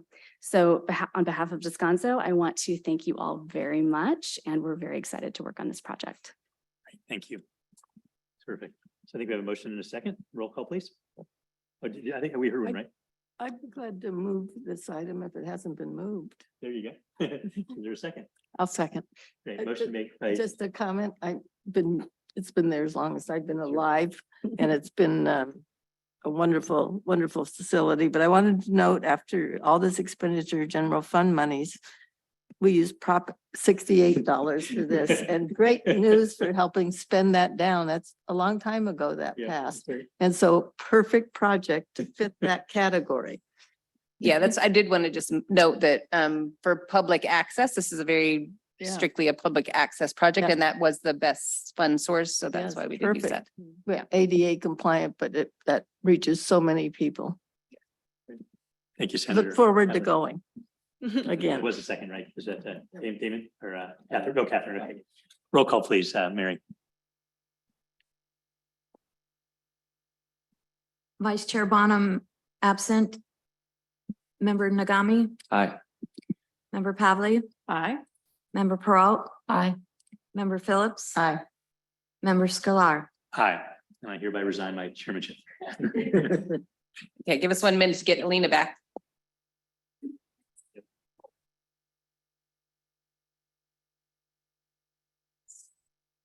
All right, thank you, guys. And I think we have gotten to our last presentation item. Appreciate all your patience in getting through this really wonderful agenda. It's a good issue to have of having too many great projects to talk about, but we'll give Alina 1 more minute before we start.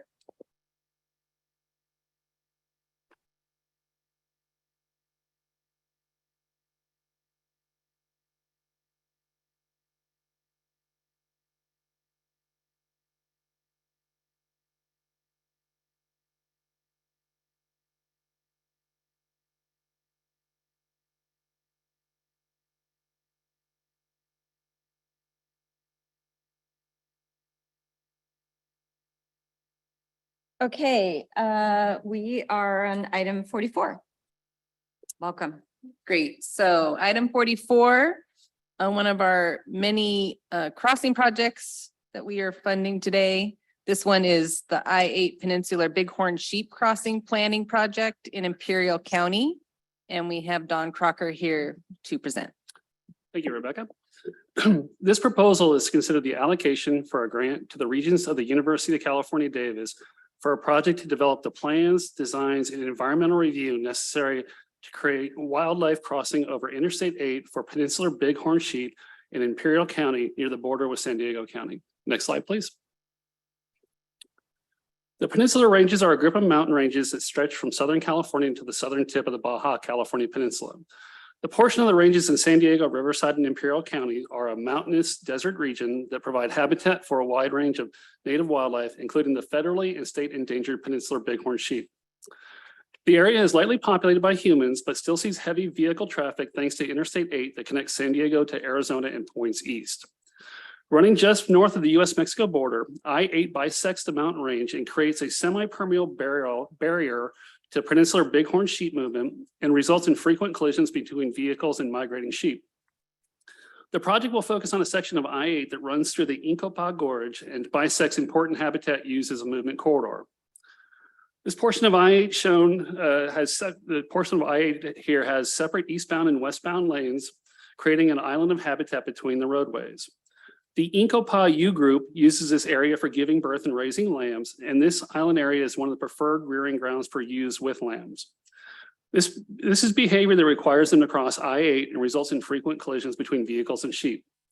The map on the right shows tracking data from sheep wearing radio collars, and you can see how the island area is central to their movements. You can also see the yellow stars, which indicate where sheep have been struck and killed by vehicles on I-8. The majority of the collisions are on the southern side of the island, with a smaller but still significant number of collisions on the north side. CDFW and U.S. Fish and Wildlife Service has studied the sheep movement and mortality in this area and have expressed concern about I-8's role in interrupting habitat connectivity and contributing to the decline of the species. I-8 also negatively impacts several other sensitive species, including mule deer, bobcat, coyote, ringtail, western spotted skunk, ray fox, desert kick fox, and the California Endangered Species Act candidate, Southern California Evolutionary Significant Unit of Mountain Lions. This has led CDFW to include the area on its 2022 Wildlife Movement Barriers Priority List as a top priority, which places it among the 12 barriers most in need of improvement throughout the state. Next slide, please. Here's a picture of the Peninsular Mountain Range in the project area. As you can see, it is a rugged and arid landscape that has very little development. This makes it less appealing for human settlement, but it is perfect habitat for the Peninsular Bighorn sheep. Next slide, please. And here are some pictures of I-8 in the project area. The roadway is very curvy, but that doesn't slow traffic very much, and cars and trucks pass through this area at freeway speeds. This means there's very little warning for sheep or drivers when vehicles come around one of these bends. There's almost no time for animals or humans to react, so collisions happen frequently. Next slide, please. If you've ever driven through the area, you may notice a number of undercrossings that may seem suitable for animal migration. The photo on the left is one such area. It looks like an open crossing, but that ignores the risk-averse behavior of the Peninsular Bighorn sheep. The sheep won't use any crossing that requires them to walk along a river or creek bed. They are only comfortable when they pass under a structure using steep sides. In contrast, the photo on the right is an undercrossing sheep are comfortable using. Hopefully you can get a sense of the scale here, but this is a huge undercrossing. Unfortunately, there are very few undercrossings like this, which is why there is such a problem with vehicle-wildlife collisions in the area. Next slide, please. So this project will develop the designs, environmental review, and Caltrans documentation necessary to create at least one over or undercrossing that will benefit Peninsular Bighorn sheep. This will include coordination with stakeholders and compilation of existing available data on wildlife use of existing structures. This will then be used to identify potential crossing locations. 3 of these locations will be chosen as alternatives and have conceptual designs developed. Next, a preferred alternative or alternatives will be selected, which will then be used to develop the Caltrans documentation, 35% and 65% designs, and CEQA compliance for a structure that will improve the mobility of the endangered sheep and other species in the region. Therefore, staff recommends the board approve this project as proposed. In the audience is Fraser Schilling from the UC Davis Road Ecology Center and Mari Galloway from the Wildlands Network. Thank you. Great, thank you. Any comments, questions from the board? I only mean this half jokingly, but is there going to be a method for hazing mountain lions from using the same crossing, since mountain lions seem to be the biggest threat this last year to bighorn sheep? No, right? We're not going to exclude mountain lions from using. Yeah, no. Like the sheep. Yeah. Yeah. Yeah. Right. Yeah. That's Any other comments, questions? Okay. Any public comments? Anybody in the room? Alexa, anybody online? There are no raised hands. Okay, entertain a board motion. I'll move to approve this item. Is there a second? Second. Great, let's do roll call, please. Chair Bouquet, Aye. Vice Chair Bonham absent. Member Nagami, Aye. Member Pavlik. Aye. Member Peralt. Aye. Member Phillips. Aye. Member Scalar. Aye. All right, motion passes. That concludes our project approvals. So just congratulations to all and to the board. So we are going to move now to board member updates. So I'd like to ask Member Nagami if he can provide an update from our subcommittee work on equity justice work. Sure. We have a committee on equity and justice that's been meeting. We've met a couple of times. We are sort of working through some ideas we have for goals to be reached and metrics around equity and increasing equitable access to nature, advancing projects that have a focus on equity, serving different constituencies, folks who haven't had the opportunity historically to have nature opportunities. So we're making progress, and we hope to have more to report in the coming weeks and months. Great. Any questions, discussion from the board for Damon or Catherine and I who sit on the committee? Okay, so yeah, more to come. So appreciate all the work the committee's been doing and the staff. So thank you. Any other, I have one item, but are there any other board member items? And I don't know. I just like Yeah, when go. when the subcommittee on glyphosate is going to meet. Is there a plan for that? Yeah, that's on the calendar. For October. October. Yeah. So before our next meeting will be the. Yes, absolutely. Okay, look forward to hearing back on that, obviously. I know there's a question on the date for the next meeting, right? Yeah, I would like to clarify, given some issues with other board member meetings, we would like to have the next meeting November 15th versus the 16th. So we will change our website and make sure that gets on everybody's calendar. We Okay. do have this auditorium on November 15th, but that is a Wednesday and not the usual Thursday. No, I just want to explain that the challenge is, the president of the commission, Fish and Game Commission, can change every January. Calendars are already set. And we have both commission meetings, but also committee meetings that we chair. So I wasn't appointed as a president again until January, and the schedule is already set. So there's a conflict. So I just encourage the staff to work with the Fish and Game staff way ahead of time to make sure that there's no conflicts next year. Yeah. And on that note, we are already looking at that and have dates for next year that we will talk about in November.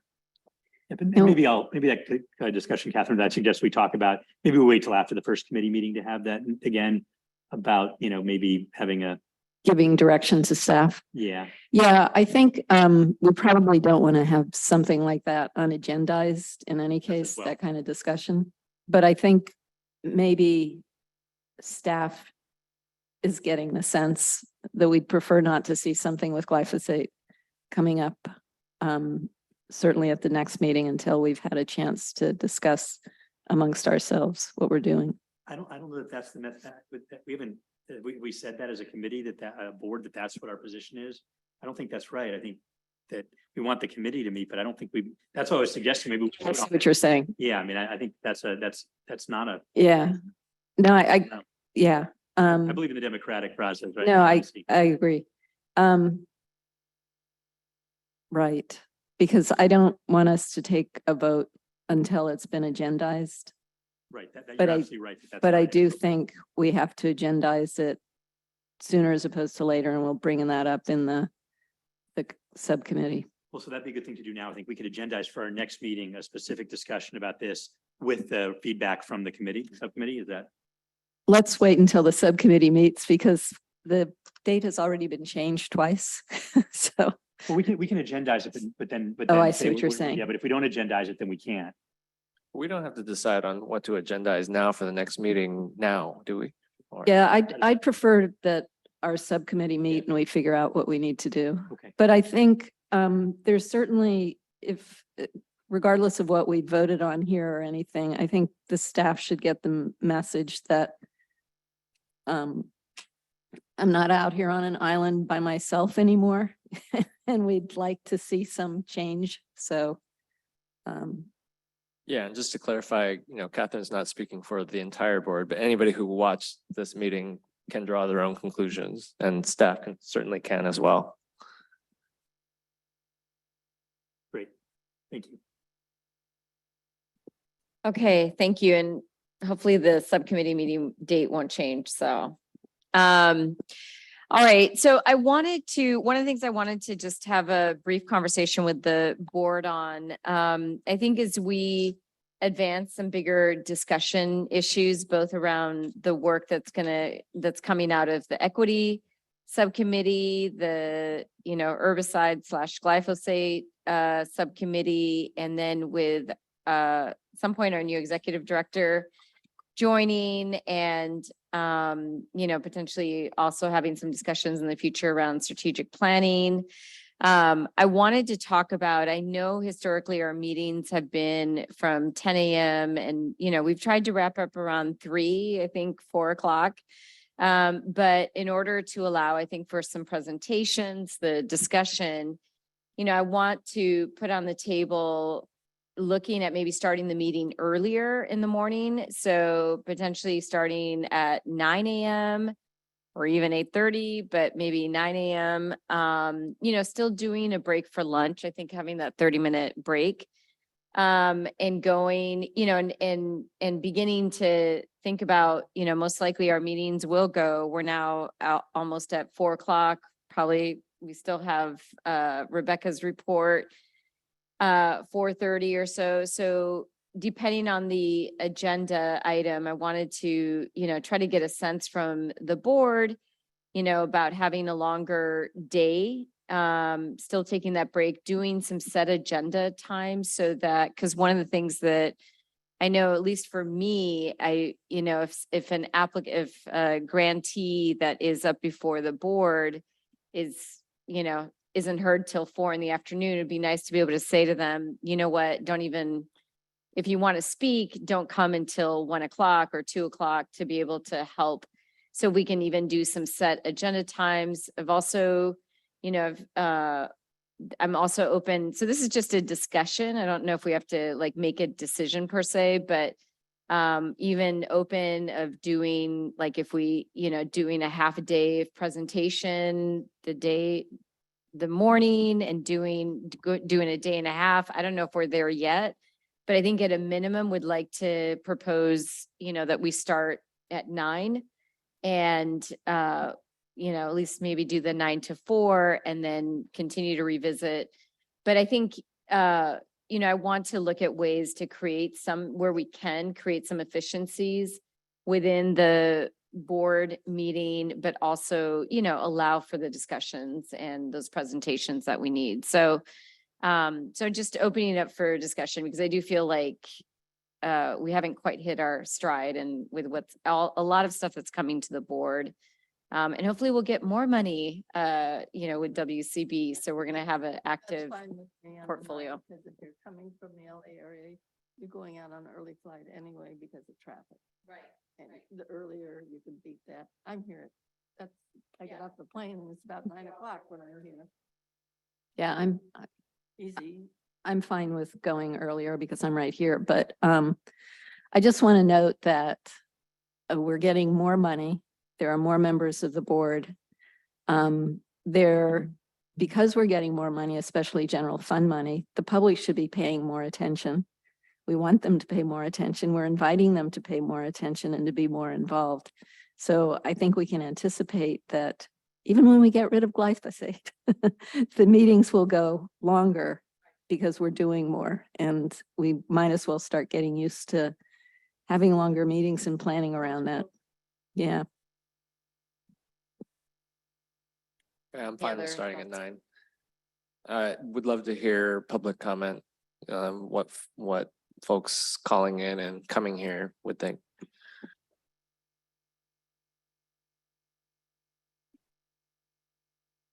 I just want to note, just from the hybrid perspective, we do have, great participation in a hybrid setting. Eric was asking how many folks had called in, and there was about 100 at the max.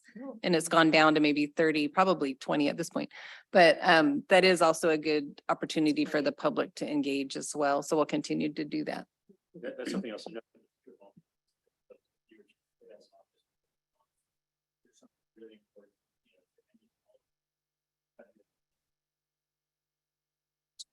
Just a question, is it and I apologize that I don't know this answer. Is it statutory that you meet only quarterly? And I'm going to throw this out here. I'm looking at staff. It's just thinking. If these are going to be this long, going to this idea of the amount of public, this idea that there might be some conversations around needing to be a little bit nimble in the projects that we're wanting to see, while there's some other discussions happening in the subcommittee. I don't know, and I don't know how this affects staff's workload, so I'm putting it out there. But is there not a thought that maybe there's more frequent but shorter time meetings? So rather than maybe quarterly? Is it every other month? I don't know. Again, that might not be workable from a work. I'm just throwing something out there.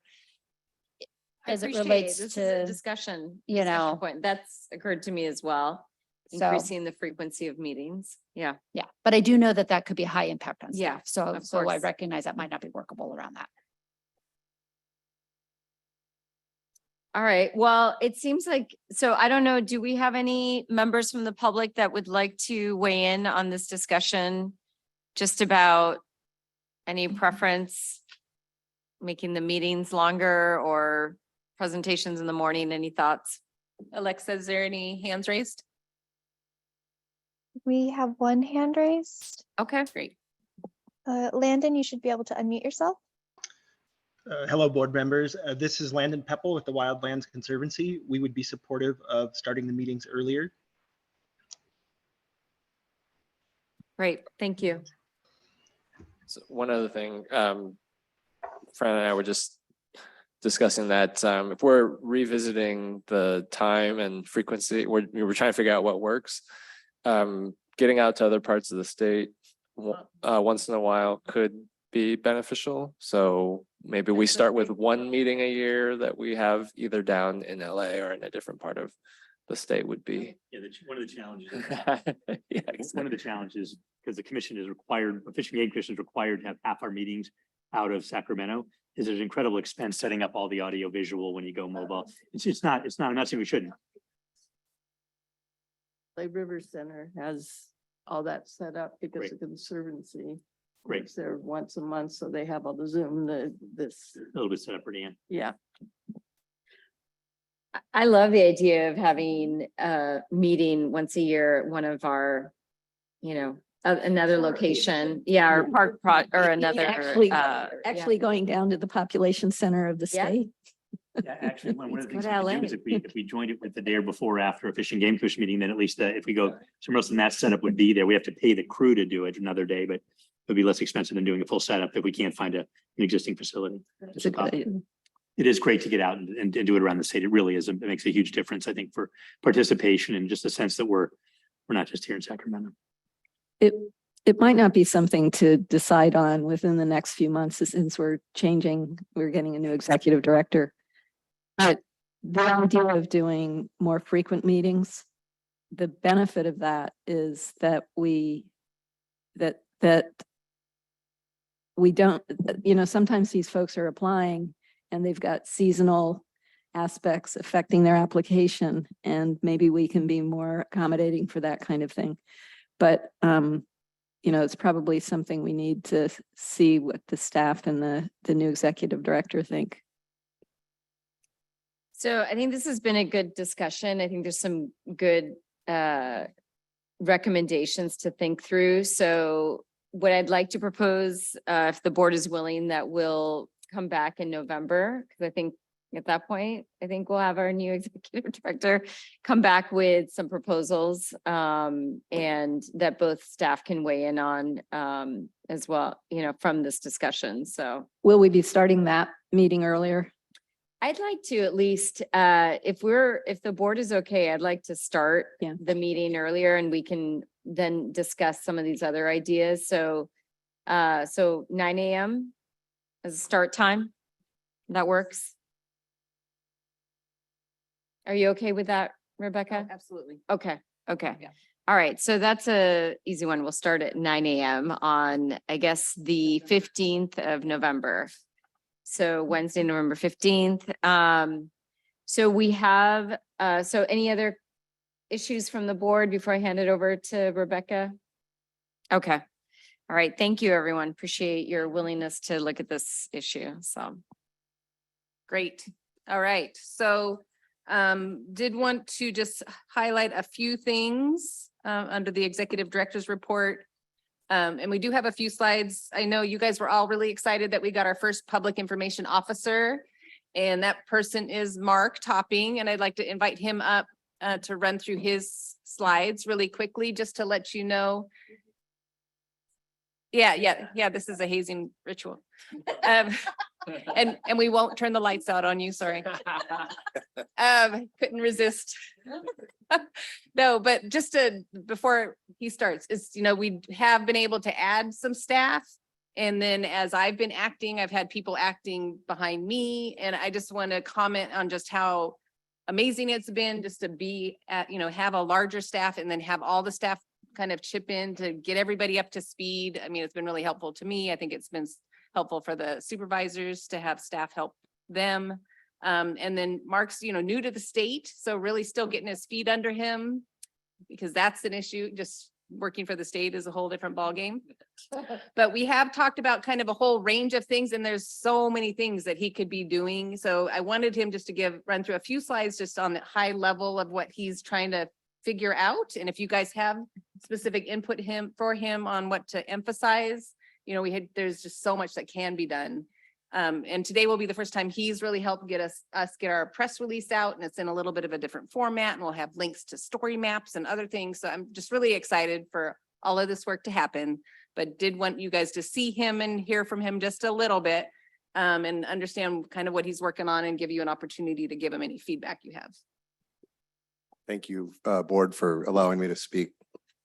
So like Rebecca said, so I'm Mark Topping. I'm the information officer with WCB and occasional lighting coordinator in the auditorium, if you ever need that. But yeah, so we'll go to the next slide. And what we're just going to talk about some real basic communications ideas that these are all very obvious, and many of them are under the same umbrella that we all know. Social media, storytelling, internal and external communication. And we'll get to some of the internal communication that you all just discussed as far as between staff and the board, and then community outreach obviously is the big one. So we can go to the next slide. And we'll just start with social media, since that's everyone has a phone in their hand at all times. Most everybody is scrolling, looking at apps, and we're now finally a part of that game. So WCB has had a Facebook page. It's mostly been dormant, but we finally have an Instagram, and we're going to add LinkedIn for recruiting. I think it's a tool that is necessary in this day and age, and it will help us, I think, moving forward. This stuff here won't go into all the details, but obviously we're going to put content up there that I think is going to showcase some of the great things we do at WCB. The video social media has become the latest thing, everything with TikTok and Instagram stories, YouTube. We have a channel. We don't utilize it enough. So we're going to really highlight some of the things that we're doing in the beautiful areas. So try to reach followers. Our ultimate goal, as we've discussed here, is to get more applicants, more grantees from a wide variety of the state, from all over the state. And so people just have to know about us. And right now we can't assume that they do. So we're going to make efforts to get the word out and drive traffic to the website. So next slide, please. Okay, visual storytelling. We'll touch on that real quick, but we've got our grantees and partners. They're an incredible resource. And we can get out there, and it's all about the people. We need to show the people at work, and the project sites are stunning. We have an incredible opportunity here to show people the most beautiful parts of California. And our goal and our plan is to show them off through video and photographs. And we have site visits all the time. So we want to show the sites that are public access. We need to get out there and make those a real highlight. And then certainly the habitat and wildlife on the rare times we get to see them in person, we do need to show that. Next slide, please. Okay, internal communications often is the most overlooked part of this whole deal, but I think we really need to know what one another is working on, and that applies to you with the board. I'd like to see a two-way pipeline where we can answer your questions and not just leave legacy projects behind. So when we approve a project today, we want to make sure that you all are on top of what is happening at the site. So we're going to bring that to you. We're going to have a digital newsletter, not only introducing our staff, but also the board, and just kind of stay on top of things and have a little bit more transparency internally, and certainly need to improve our website. I think it's time. So next slide. Okay, external communications. This could also include social media, but it's not limited to that. So we'll go to conferences. We've been doing that, but we are going to put more materials in the hands of our folks that are at these conferences, and we're going to reach out and have better communication with people in the communities around the state. We are producing a video about WCB, a Q&A.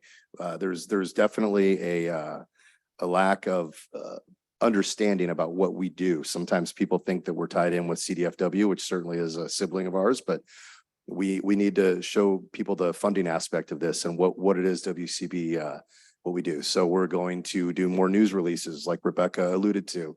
We'll have a newsletter, email sign up for our guests, for the people that are coming to the website. And we're also looking into doing a monthly podcast. We just need to do some things that our colleagues throughout the CNRA building have been doing for years and months. And we need to kind of keep up and make sure that people know that we're doing those kinds of things too. So we want to participate more. I'd like to see our staff have an opportunity to volunteer, to do some things, especially up here, since we're all in Sacramento. If there's, but anywhere in the state, I think there's some opportunities for us to really get out in the community. And then of course, sponsorships. Next slide, please. And then we'll end it on the community outreach.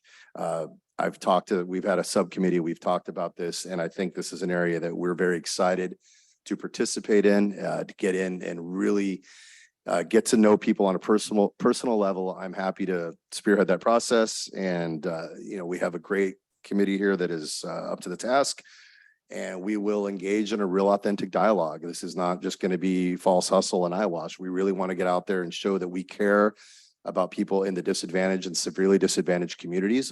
Many people don't know that we have the money to give them. So we want to let as many people around the state know, and of course, tribal leaders. We have unique opportunities for the tribes, and we just have to engage in a dialogue with them. So that's it for the community outreach. And then we'll end it on the next slide, please. And then we're just going to show a couple examples of social media. We do have a link tree set up, which is if any of you go to Instagram and you see an article, it'll say, or a reel, it'll say link in bio, and you go to the biography for that page, for that company, and everything is one-stop shop. So our link tree will have access to our LinkedIn, Facebook, Instagram, YouTube, soon to be Twitter/X, and Threads and TikTok. So that's it. The WCB website, like we said, we're going to make that a big command center for everything. I appreciate your time. If there's any questions, I'm happy to answer them. I have just one comment. Yes, let's take some comments, questions. Go ahead, please. Mark, well, first of all, welcome. This is terrific. We, as Fran was saying, not a lot of people know this organization exists with the tremendous amount that we do on tribal outreach. It is tremendously challenging because tribes don't always have a point of communication. They don't always have somebody dedicated to it. I would recommend highly that you reach out to folks at the tribal representative or advisor at the Fish and Game Commission, at the department, at the agency, and any other of our sibling organizations, because they can really be helpful to you in creating that contact and that communication. Okay, great. I really appreciate that. And we will. I wanted to mention that we have Kendall Webster, who's our tribal liaison, who's also done a terrific job, and Colin Mills have established relationships. So, I'll make sure that I include them, and we'll go to those sources. Thank you. Please, yeah, go ahead. Oh, thank you, Mark. This was terrific. Really excited. Please let us know as board members how we can help you. I'm glad to see that there were many instances there where, involving the board. So that's terrific. Really excited about the visual storytelling. I did some of that in a past life. And we have so many partners and so many great projects, as you pointed out, to be able to depict visually and tell that narrative of what WCB does and why it's so important. And we're trying to bring in new folks who may not always see themselves in our work and in some of the projects. Today, though, seems like a watershed breakthrough. So glad you're here to see like all the energy and all the new folks that were in this place. So if we can, grab them, tell some of these stories of these emerging groups that are coming out. And also when we do our roadshow, getting stories and really hearing from folks about, okay, what do you want to see from WCB over the next 50 years? That'd be great. And again, we're ready to help when we can. Thanks, Damon. I really appreciate that.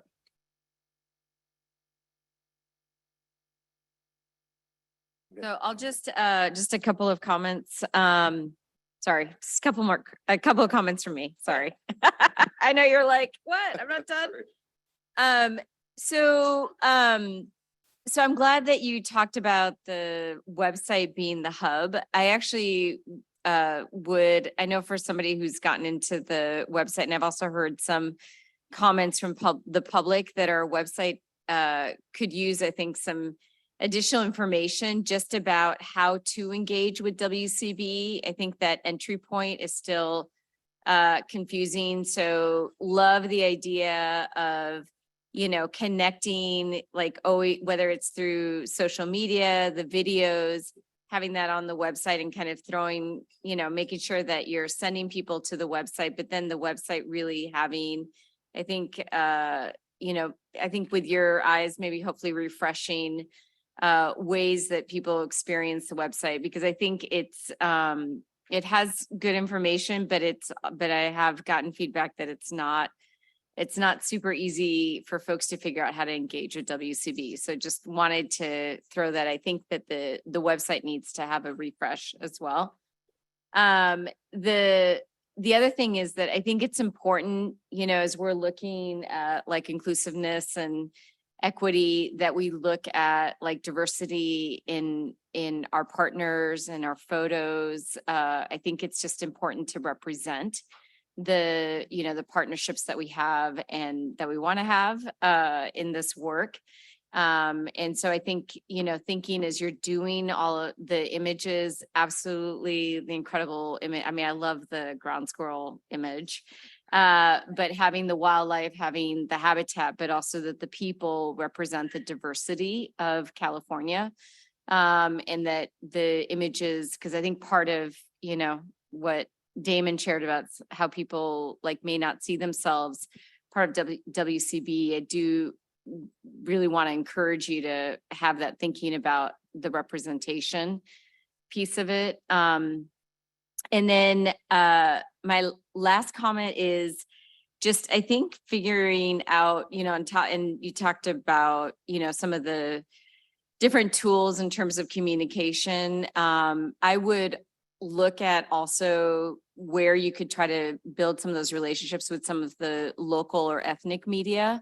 I know in Los Angeles County, we have, a network, but I'm sure throughout the state, to also target and build those relationships with, like La Opinión, for example, in Los Angeles County, you're getting to, the Spanish speaking Latino community, but there are the kind of that hyper local, not maybe more ethnic media, maybe not hyper local, but the ethnic media, thinking about that also throughout the state as we start to think about networks of getting, the words out about workshops or opportunities with WCB. So just kind of want to add that to your Yeah, thank you list. very much. Yeah, We'll and happy add that. Thank to you. send you, or connect in terms of the County of Los Angeles, but Appreciate thanks. that.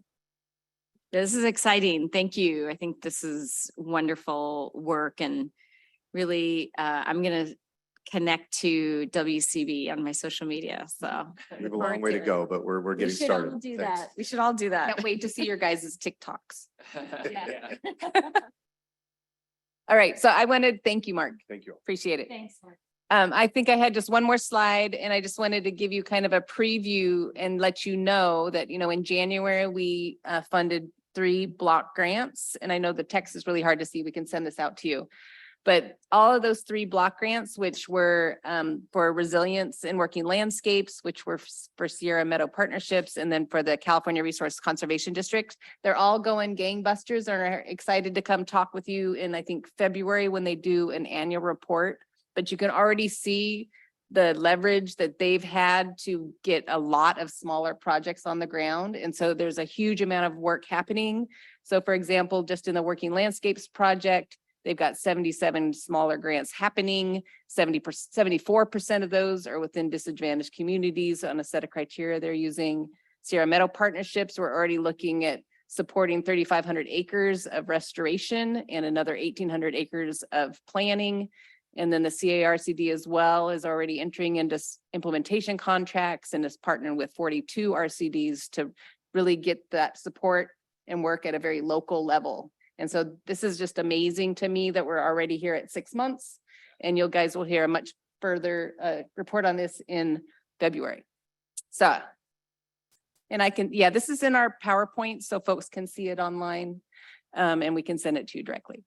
And then the last item is just to note that next week is Biodiversity Week. So we are doing some internal look at some of our higher profile biodiversity projects, and we'll try to get those out in the media. But I think September 7th is the actual day the California Natural Resources Agency has a whole series of activities happening. We can also send you a link to that just so you know that's happening. But that's something we'll be looking at next week as far as highlighting some things that we're doing. It's fantastic. Yeah.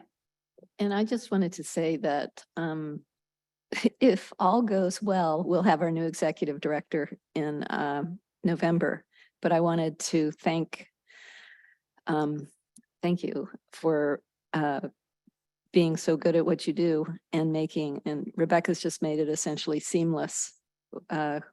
One would never have guessed she hadn't been here for 30 years doing this. So thank you for what you've been doing. Oh, thank you. Appreciate that. Great. Thank you. It deserves an applause. Absolutely. And yeah, and with that note, then I will say also that we do not need the final item, which is the closed session. Great. So we won't be doing a closed session today. And we'll hopefully have news soon about the recruitment for the ED. So I think with that, we are ready to adjourn at 4:24. I don't need a motion, right? We can just, yes. Okay, I'm gonna hit my gavel. Here we go. All right. Board Thanks, meeting over. everybody. Thank you, everyone.